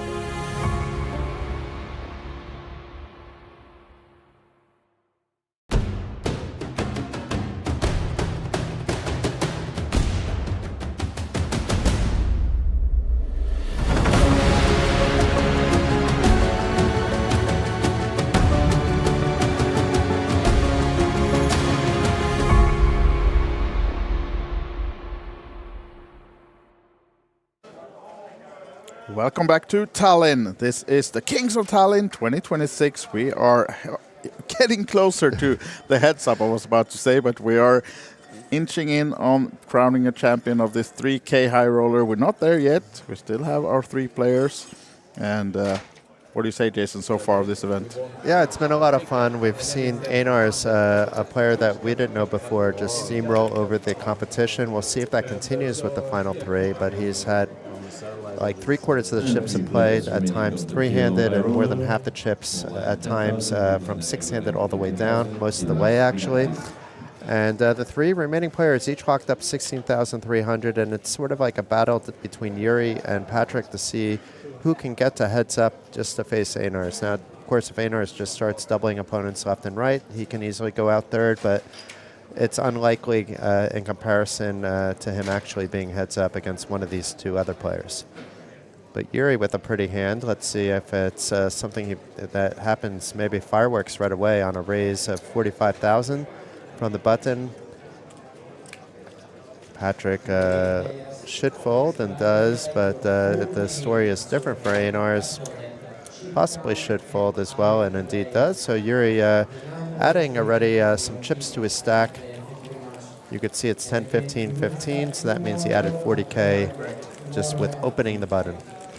And here we have the eliminated players, Pasi, Ralph, Bjorn, and Kai on the final table. Kai, the only one taking home a bit of a score from this, 10,900, so not a small one, but still by almost 3K. And now these 3 players are battling for the crown and the nice payouts on top, of course. And this guy, Patrik Rössel of Sweden, satellited in from a €150 satellite yesterday.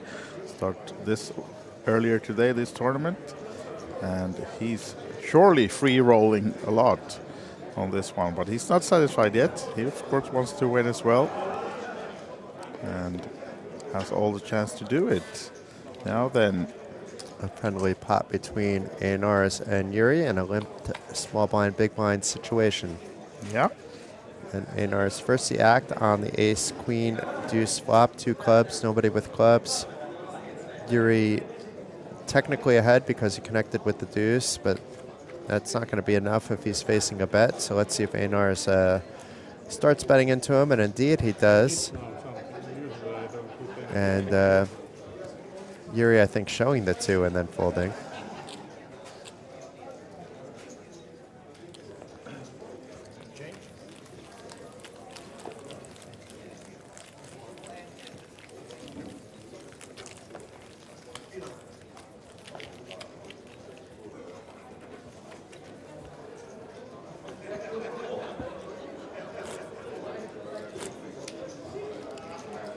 Coming up next, by the way, for OlyBet events is the OlyBet Showdown Riga Voodoo Spring. Yeah, you touched on that earlier. What dates do we have? It is March 14th to 22nd. I'm definitely out there from the beginning. I just don't know if I'm able to stay till the end.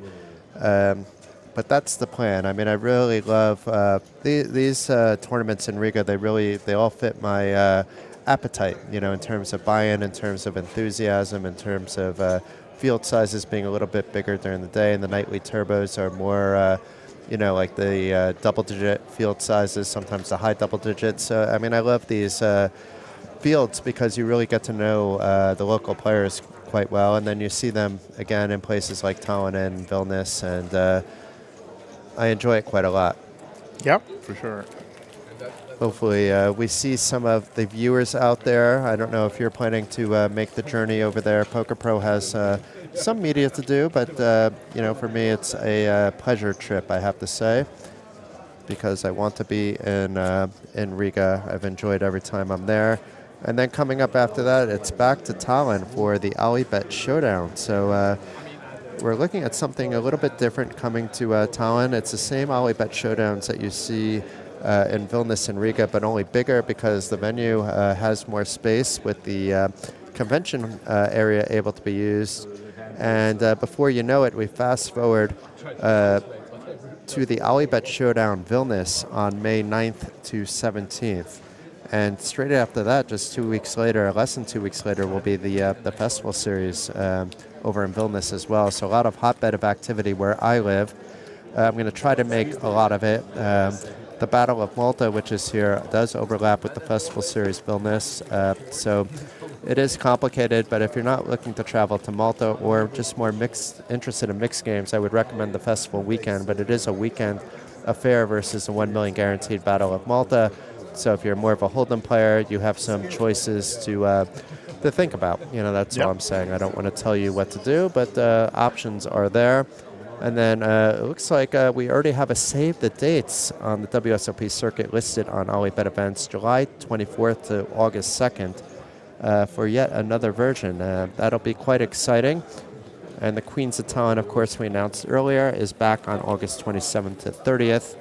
And I don't think we need to go too much further into the schedule because being that it's freezing cold, not in a bad way because it is fresh air, it's hard to think past the summertime and back when the weather starts to get colder again. But that is a lot of events, Wise Guy. It is for sure. That's a huge calendar already filling up. And yeah, OlyBetEvents.com is where you find all the information about these events. And yeah, it's going to be massive. Massive. Do we even have time to breathe between all these series? Yeah. No, but this is just, yeah. And as you said, the circuit, WSOP circuit, is coming back to Tallinn this summer.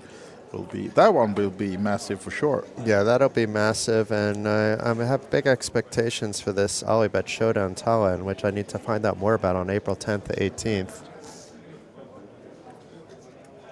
Now it goes check between Yuri and Einars, and you can see Yuri with the pair of fives is leading, and I don't think that was any help for Yuri. Oh, he was actually. He has the king, so he takes over the lead and the check mark.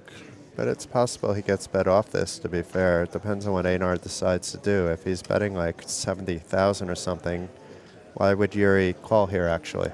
It's small though, so Yuri's going to call. But if it was bigger, I don't think he would. He only has the top pair, right? It's not going to call most of your stack off with that. But it's hard for Einars to know that. So he tried the low risk route, which also has a lower success rate as well, and only lost another great chip because of that.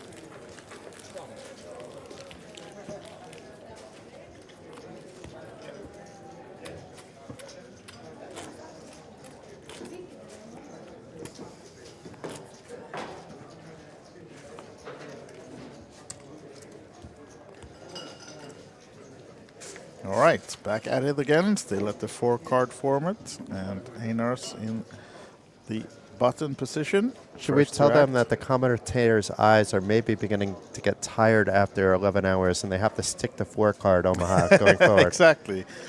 Yeah, and a nice 4-card hand for Einars. Surely he's raising this in position. It's a mandatory raise regardless of the fact that he's chip leader, but being that he's chip leader, we've seen him raise with about 75 to 80% of the starting hands, I would say. Yeah, and decent hand for Patrick to defend, although often dominated, and decides to stay in. I do like the call off the 6 big blind stack as well. No need to 3-bet there for sure. Oh, look at this one. It is interesting. Jack 8 for Patrick. But the diamonds, he's not going to be able to stick around if Einars can find a bet here. But he doesn't, so he checked it back. And now the Jack 8 suddenly looks stronger, but he would still be concerned about a 9 queen, a 7-9. But maybe not, because Patrick checked again, and Einar is quickly checking back with his top pair. 2 pair. And all diamonds, and not a single diamond in these guys' hands. So it will be Einar's with the ace on the river taking the pot, and Patrick left with just 100K now then. He's slowly whittling away at both of these players, now at a tournament high 1.3 million. He is, for sure. And both Patrick and Yuri on the real short stacks now. It's always such a pleasure when you you see the big stack keep that momentum going. Very often it's like a blow up that's unexpected, and not sometimes because they've done something wrong, obviously, but a lot of times it's just a matter of fate in some ways. Poker still has a large luck element and a large skill element. That's what makes the game great. And then over the time of variance, the skill should rise to the top. And in any particular event, variance certainly can happen. Over the course of a festival, the variance can happen. Over the course of a year, variance can happen. The longer the period and the amount of tournaments you play, the less the variance. It evens out. So limp from Yuri, and Patrick comes along, checked by Einar. So 3 ways to the flop now. It's our first 3-way action, 3-handed. It is, right? And who favors from the all diamonds flop? It is Einar's again. This time with the diamonds, actually, though. Yuri with the nut blocker, though. Ace of diamonds, but no second diamond. I'm not going to be shocked if he overvalues that with these stack deaths, but he should really let Patrick... I know it's hard to come back from 145, but let's see. It's he's betting that ace of diamonds. Patrick, he's not going to go anywhere anymore to another bet by Yuri. And maybe Einar will even realize now, he doesn't have a queen high or king high flush. But then what's calling you? Check might be better. There are some hands that are calling you. For the bet. I don't think Yuri was going to bet again anyway, so the results, it's pretty much the same. But you never know. He gave it up on the turn already, Yuri, and now he waves the red ace. Not the white flag, but same thing. And some more chips for our chip leader. So now it's Yuri.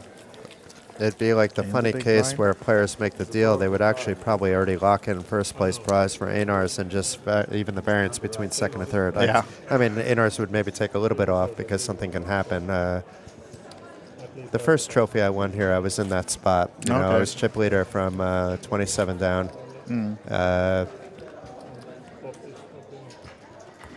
And I had like 80+% of the chips in play, 4-handed actually, and I made a deal at 4 something in the morning because I couldn't see anymore.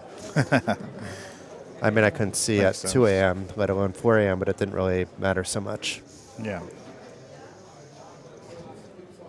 Patrick with the crumbs. Is this the time? Nope. No. Holding the button. And Einar's showing up with the big O hand, opting to limp his aces because of that ugly 2-3-4 to go along with it. That means the money will go in here now because Yuri races, and surely now... And Yuri might be ahead without even knowing what he has. Yeah, sure, but no, the money goes in, so a 3-bet and a call. Here we go. We will see the hand now for Yuri Merivirta of Finland, who's at risk. And what do we have?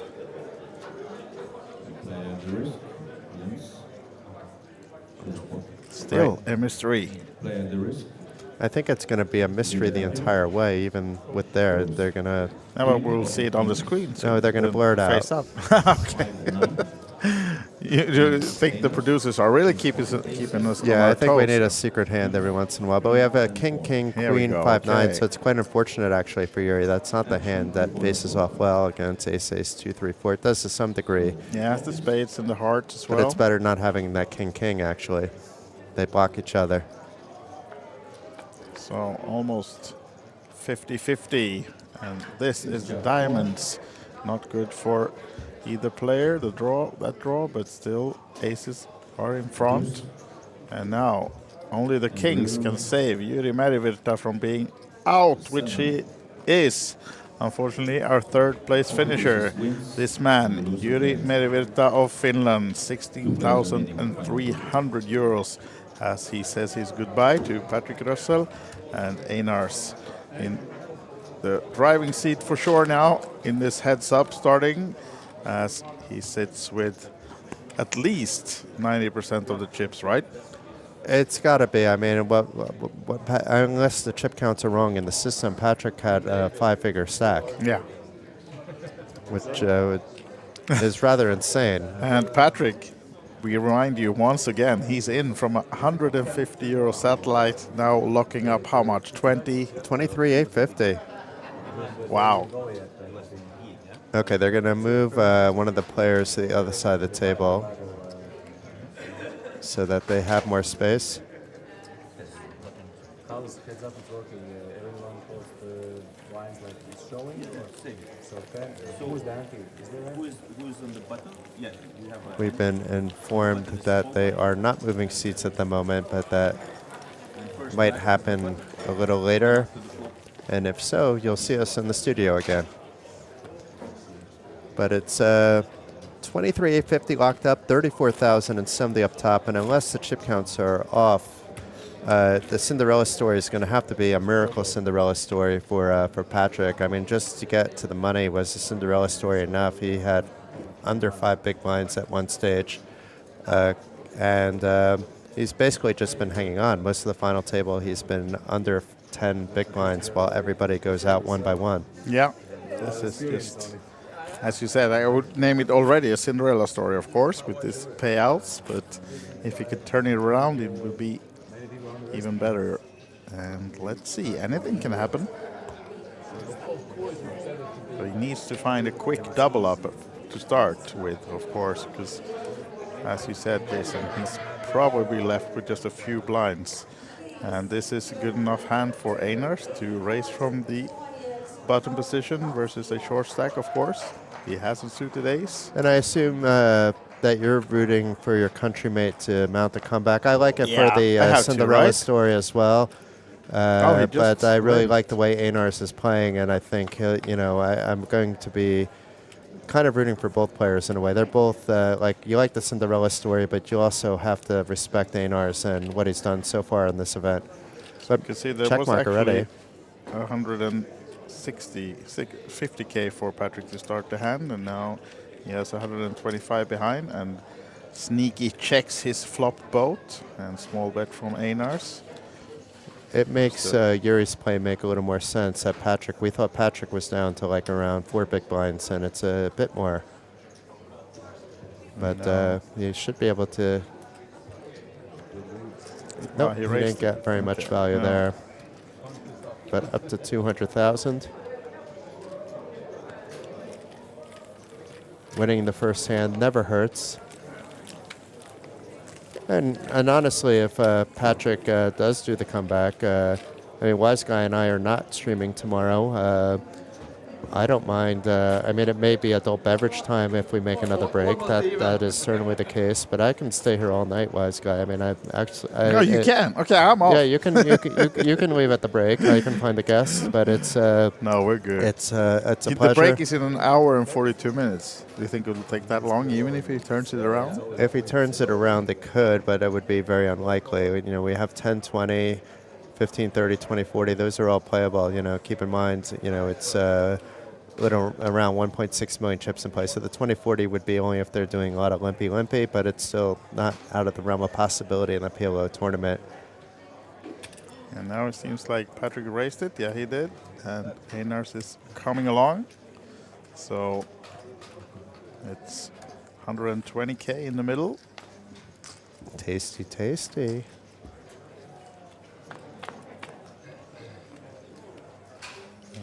No 6 for Einars to flop a set.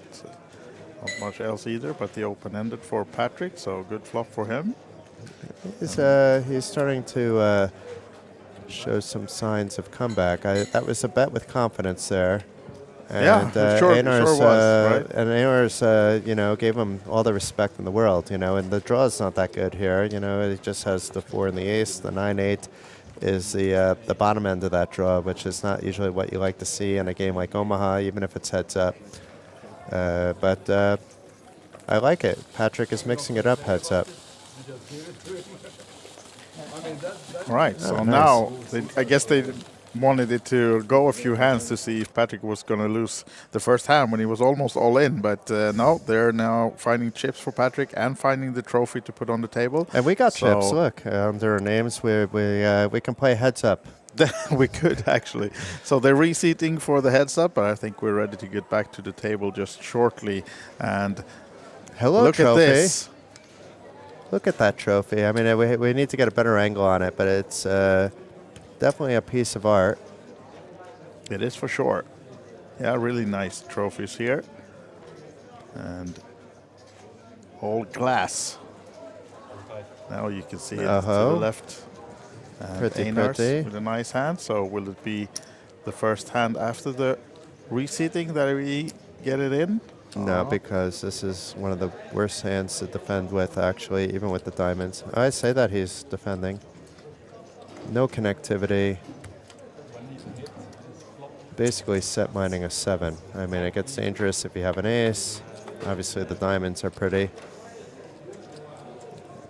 And, when you get flops like this, it just costs a little bit extra. Yeah. I mean, I'm not on the table. This guy is absolutely a hero. He qualified in for 150 euros and got this far heads up. So I shouldn't be saying that I would play in this spot better after playing not only yesterday, but another 13 hours ago.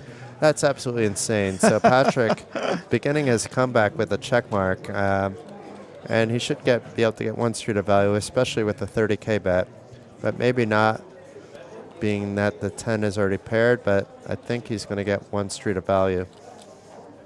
Just about to say, I was surprised to see Einar not continuing on the flop, but it has cost him not to, at least. An ace will cost him even more, but it's a jack that should save him.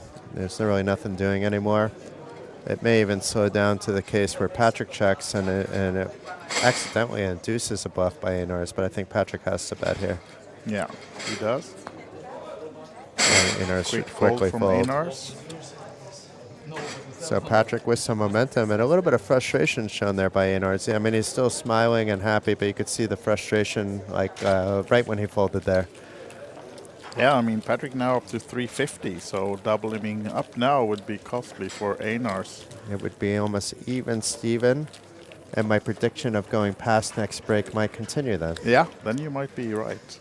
Now we get a closer look at the trophy.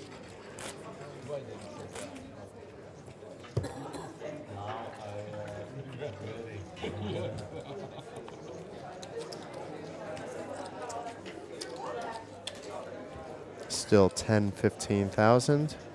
Yes. Big blind ante stays the same throughout events, like it should, according to the TDA, but we see some casinos varying a little bit off TDA, but it's a full big blind ante, even heads up. Now, 9 high. Like a boss. A beautiful triple draw hand. Oh, this is a little bit better. Yeah, one might say. Slightly. One might say, and it's a raise to 45,000, and actually a call there. Yeah. A little bit surprising, actually, but it is in position, so it does have some validity to it, and it's a 8 king queen rainbow flop. Very nice for the queens of Einar, but he's not going to get too much value. Exactly. Patrick does play a very tag game, so I don't expect him to be really having too many bluffs at all. I don't think we've seen him bluff once, and we've seen him pretty much since when we were down to 3 tables. He's been on the TV table the entire time we've been streaming this event, in fact. And before we were streaming this, we were live broadcasting the final table of the 2-day 1K PLO Championship. So it's been a PLO day, and if that's not enough PLO for you, ongoing right now is the 350 PLO 456 Progressive Bounty. You can't late enter anything at the moment because of the time of day, but I do believe that is down to 2 tables as well. Yeah, I got, I think, 15 players 160 something entries, maybe 170. Actually, the clock is right there. What does it say? 15 left. Yeah. 15 left, but how many entries? I can't read that far. 168. Okay, 168 entries, so it's in the money now. Yeah, it is. With some nice bounties on the tables, of course, as it are progressive bounties, Jason, which means, in case someone is not familiar with the format, it means that unlike a traditional bounty, everybody starts with a certain bounty size. So let's say it's 50 euros. I take you out, which... do you? Why? Because it's standard. Okay. And I add basically I collect the 50 euros, but then 25 goes on top of my stack, so it's worth 75, and 25 goes in my pocket. So you now have 25 of my euros in your pocket. Wow. Yeah, because I busted you like a boss. Not fair. Not fair at all. Now then. Learn to play pot limit Raz, because otherwise I'm not going to be doing that to you. Patrick tried to bet Einar's off this one, but it didn't work. And we'll take another stab at it with the Queen of Diamonds. Not the best of run out for Einar's with his Jack-7 flopped 2 pair. So it might work. Might I think get that away with 4th this one. diamond is kind of like I don't want to call, but the problem is Patrick has been pretty in line. But you can get some information here with the call too, so you maybe don't even mind losing the 35, even though it does add a bit percentage-wise to the stack, but Einar's instead folding the best hand and giving some life over to Patrick. He would have been a little bit hurting, and you could see he's very happy about that one. Having a good time. Seems like they are, absolutely. Relaxed heads up, but still, of course, playing for a lot of money. And that trophy and the 34,070 euro top prize. Okay, that's a big one. But we're not there yet. We have our satellite player still trying to fight his way into the tournament. Go back into the contention in the heads-up, I should say, because he's surely doing well. He has more than in a the tournament. 15,000% ROI at the moment. And decent. Yeah, if we're just evaluating off single event and he retires after today and we don't consider anything before, that could be a lifetime ROI. Yeah. I don't recommend that because Patrick looks like he has fun playing poker, so the fun EV is there. And it looks like he knows how to play poker, which means the normal EV there is too. That's a nice combination. I think was he second in an event the other day, or am I wrong? I think he was at least on the final table the other day. Patrick was deep in something earlier. I don't remember what it was. I don't remember if it was a runner-up. Falk was also deep in something, who is on the... he didn't quite make the final table, but ran deep. I might be thinking of Falk, actually.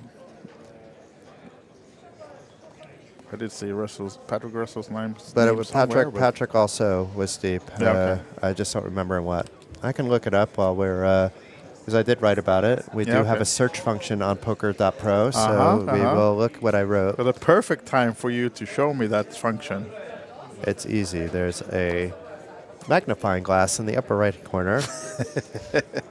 We like magnifying glasses. Yes, especially at our age. Exactly. And here we go. And while you look, we have a small pot for Patrick?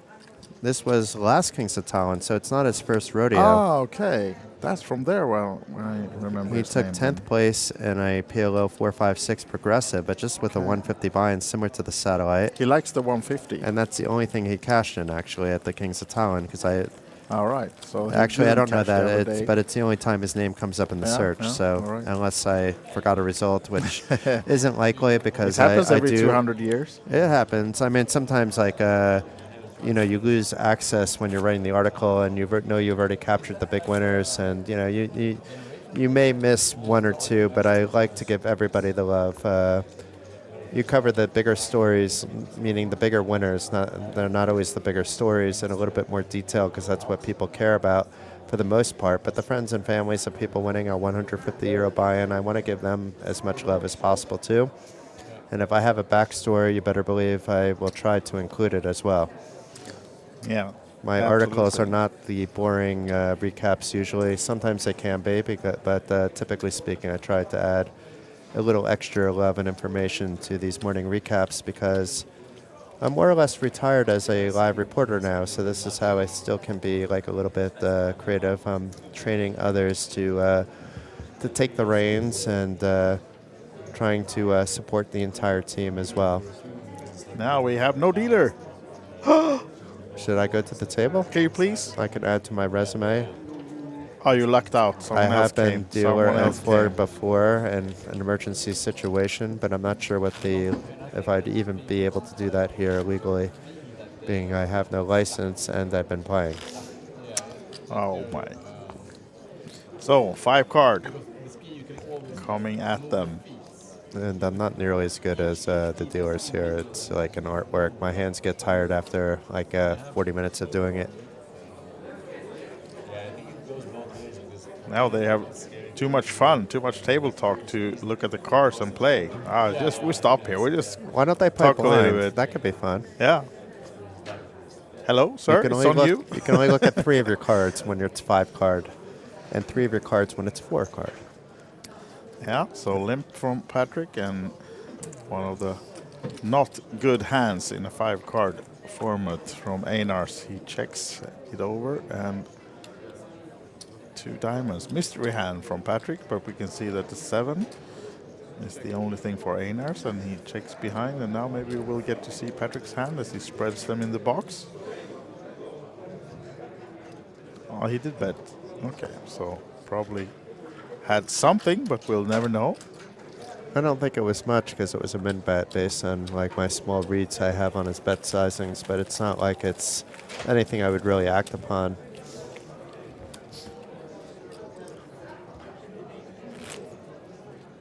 So blinds should be going up, but maybe not this hand, but I thought we were shortly, right? At the 10-20 now.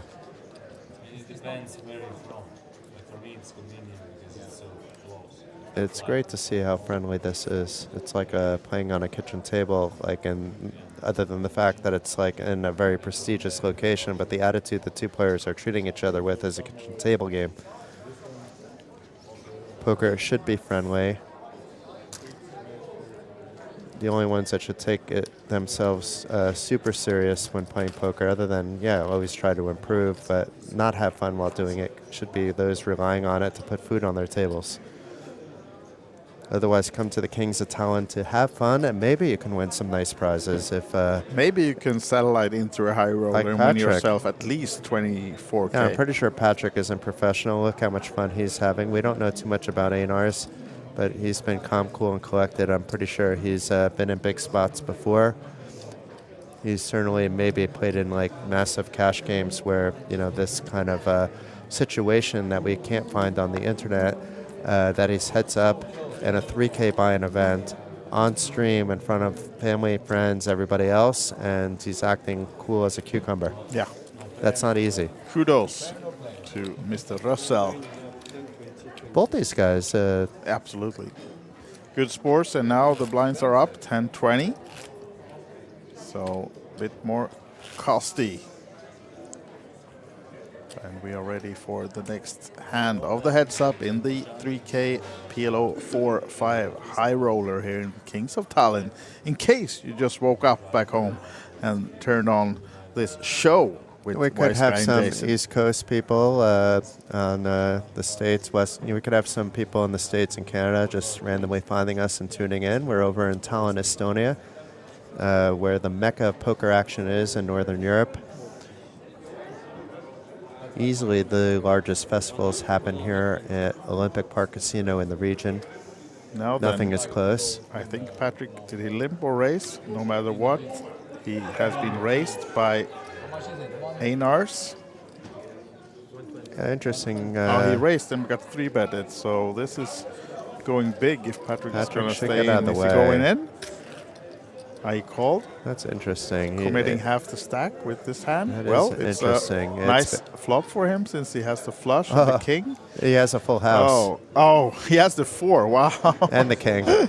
Yeah, that's decent, right? Yeah. But still outs, of course. He's not dead. Let's see. I Einars. mean, a queen and it's done. Yeah, there are Let's 2 see. queens in the deck. But he's a heavy favorite. We see 9-1. Yeah, so most likely we have Patrick doubling up to over 500K, which means. And then my dream comes true of staying here till 5 in the morning. Yeah, this is your chance. Pocket queens and the 5. And the flop is all right. 4-4 and the king. Okay, I want to see Patrick hold That's on not this. a It would be queen. too mean. So, Sweden Don't be doubling mean up to in Patrick. case there's not.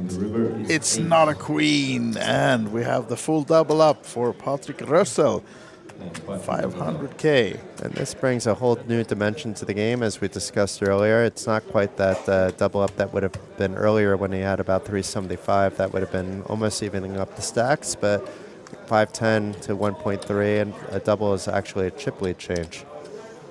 Yeah. So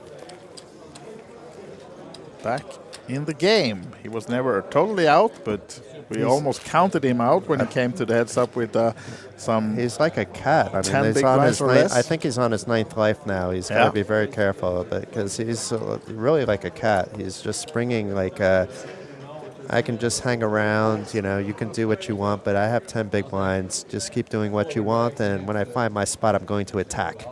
Yeah. So King, Jack, and deuces. Never loses. Or is that just in Hold'em?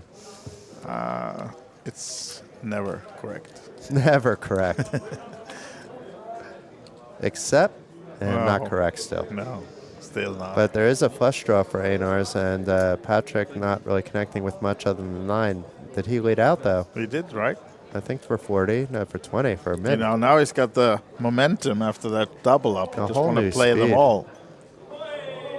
But certainly Einars not going anywhere to a min bet anyway. He's not, and that completes his nut flush, right? No, sorry, it was Patrick with the queen, but at least second nuts for Einars. It was a key card, though, because it went from 3rd nut potential to 2nd nut potential. And Patrick has the nut blocker. It might get interesting. I don't think Patrick is going to overvalue his nut blocker based on what we've seen before, but during heads up, everything changes. So it's not a clear-cut fold, actually. He might actually try to raise and use that queen of clubs as a bluff card. But he did what I didn't expect, which was just call. Yeah. And the 4 of diamonds on the river doesn't change anything. Maybe he was saving it to bluff on the river, but that didn't happen either. And we may even see a check back with the 2nd nuts here. I don't think we will. He will bet here, right? It's just dangerous because if you're raised, now Patrick has shown he can bluff. You're going to have to call. And you don't want to double him up here, but he is betting. He's not as chicken as I am. And Patrick, of course, folds.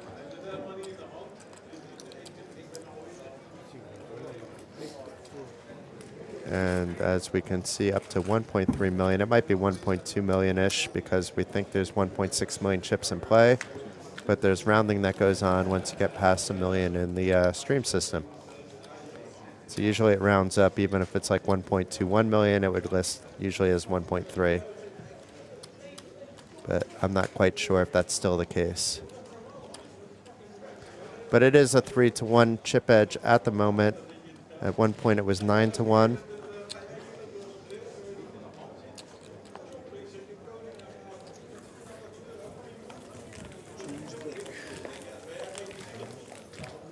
So, time for some more 5-card action. Action.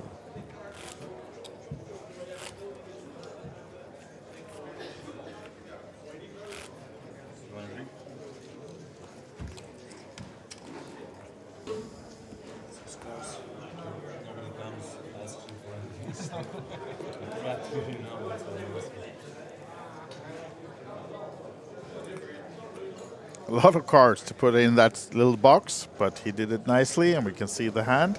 But it's not a nice hand, though. No.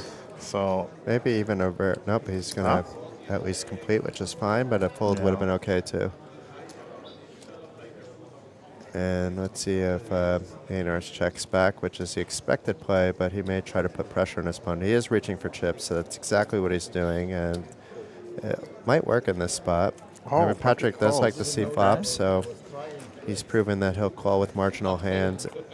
This time he's in position, though. And no jacks in their holdings. No 8 even, so... But I expect the Einars to continue. Yeah. It is 5 card, but still. And it will work, because I can't see Patrick holding on to his hand many seconds. And now down to 350, so up from a top of 500 something down to 350 now, but still, of course, a double up would get him almost even. And Einars remaining cool and collected despite doubling up his opponent. Yeah. Still keeping the light chat going with a smile. And winning the last 2 pots to bring things not quite where they were 4 hands ago, but closer and closer. Running out of reds, so I need to win the pot. Yeah, because But these look like 2 fun guys to have a home game with as well. Yeah, exactly, absolutely. Queen, queen, 6-3 deuce. Yeah, good start with the queens, but... Probably not the first 2 cards he looked at, though, because they sort them for us. Yeah, exactly. Imagine if they didn't sort them. We would be spending so much time trying to... Because you have to figure out sometimes what... Like, especially if it's a cash game format, sometimes you have to figure out what 6 people might have on the fly seeing a flop. Look at this for Patrick. Bottom set, and Einars, not much. Then the other than the overpair.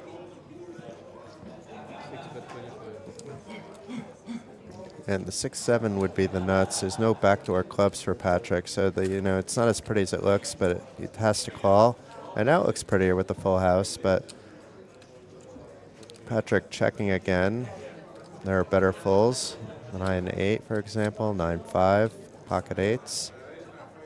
Obviously pocket 9s for quads, and a check back, and it's a 4 clubs on the river. And I think... if Patrick bets small, he might get a call, but I think Einars is going to be giving up on this spot. Yeah, it does. He bet a little bit big, which made it a little bit easier for Einars, actually. But I kind of like betting it big. You're targeting that 6-7 or the mate flush. Even I think if you're going to go that big, you should go even bigger. Otherwise, go smaller. One or the other. Yeah. But that's results-oriented, probably. It is late, and... perhaps that's not theoretically correct.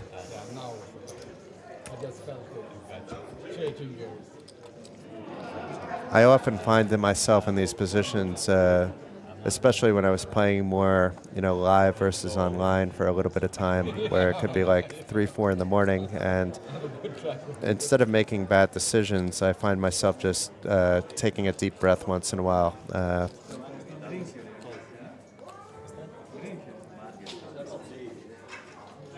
Also, rarely drinking these days has helped that as well. You wind up with more endurance when it is, very important to be as alert as possible when all the money counts. True. Now then, 3-4 for Einars, flush draw and a 9 for Patrick. So nut flush draw on top of it. Yeah. It's hard for Einars to... He has to call at least, but it's like a very awkward, out-of-position spot with a baby bottom 2 there, which often turns out to be no good very later on, and you might not know it, but that will help him get out of the way. Unless Patrick checks it behind, but it doesn't look like he's about to do that. It is a small bet this time, though. Not enough to be mining to a boat, but... It was a good try there by Patrick, and back up to 470. How are we doing in the 200 turbo? Any notables? Are they in the money?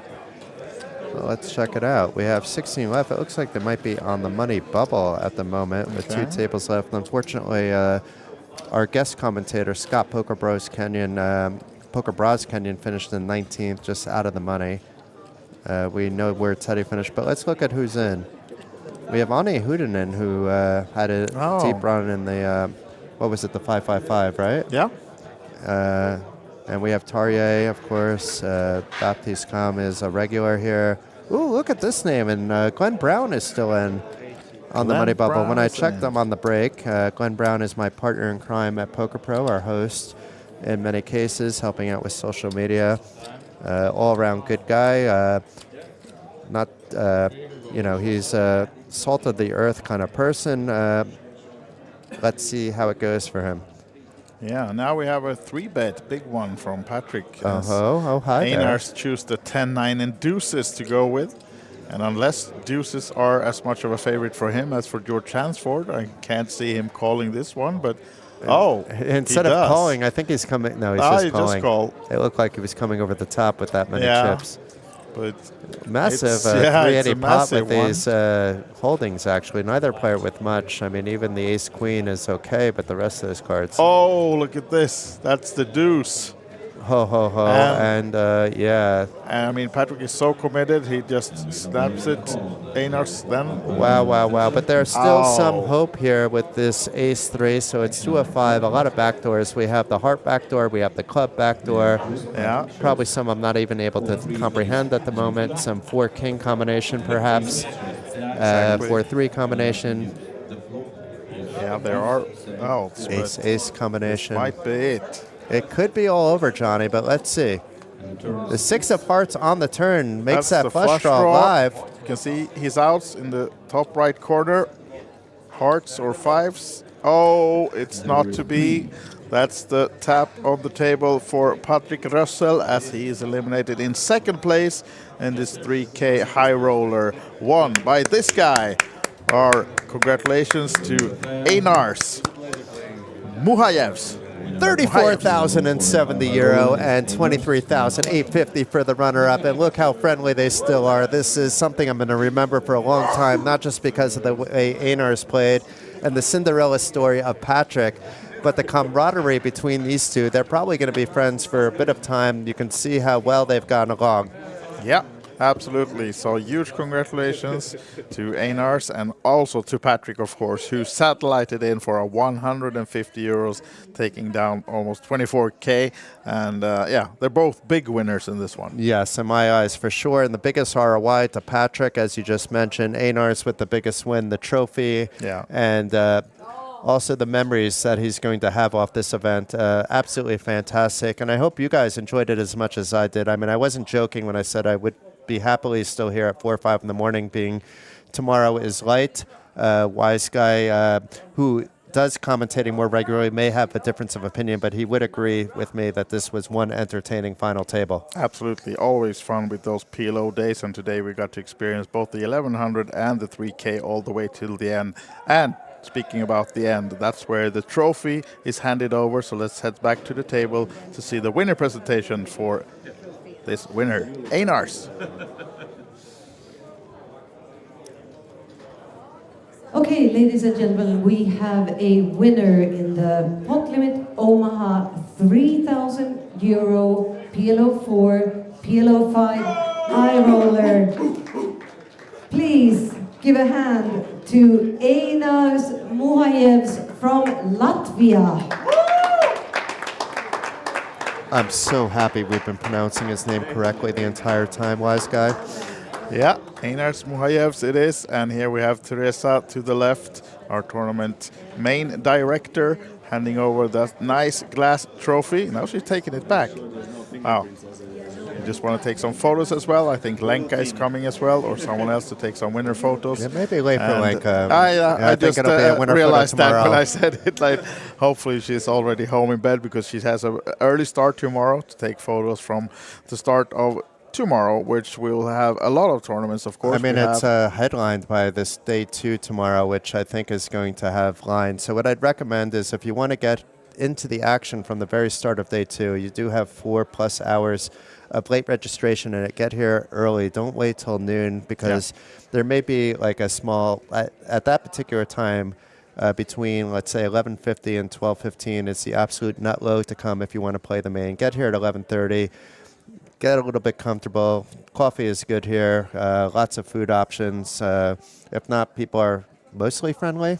Mostly. It's It just me depends and on how you Jason that feel. might be a bit grumpy after a long day, but We'll do our smiles. best. We'll do our best. But best of luck to all the main event players tomorrow. But it is a full slate of schedule tomorrow. We did take a look at it. There's a few things on my eyes that I think we should consider hopping into and maybe swapping action and updating or doing some last longers on top, a swap and a last longer, so we have double action. We'll see about that. I'm allowed to do that. I'm jonesing now that I'm not allowed to do prop bets. A self-proclaimed banned because Juhani's not here. But it's been tremendous fun. I wish we were actually streaming tomorrow something, but it's nice also after a long day to get a full night rest and be ready for some poker action ourselves tomorrow. Yeah, and we'll be back streaming Saturday, the day 3 of the main event, all day, and then Sunday we will have the main event winner crowned. The day 4 of the main event, we're going to have it all here live on stream. So take care out there, be safe in the cold, and In the meantime, tune into poker.pro because Christopher Carlin is going to be reporting a lot of the action with a main focus on the main event, but some updates on the sides as well. And, check out OlyBet Poker social media, Instagram, Facebook, YouTube. There's a lot going on there, some pictures and everything else. And media partner that I'm running, Poker Pro. We're Poker Pro World on Facebook and Instagram and YouTube. Like and subscribe everything. I don't think we're bad people. Let's just support each other and love you all. Absolutely been a fantastic festival thus far, and we're in for a nice conclusion over the next 3 days. Definitely. And by that, those final words from Jason Glatzer. This is Wise Guy and Jason signing out from Tallinn and back on Saturday streaming. See you soon.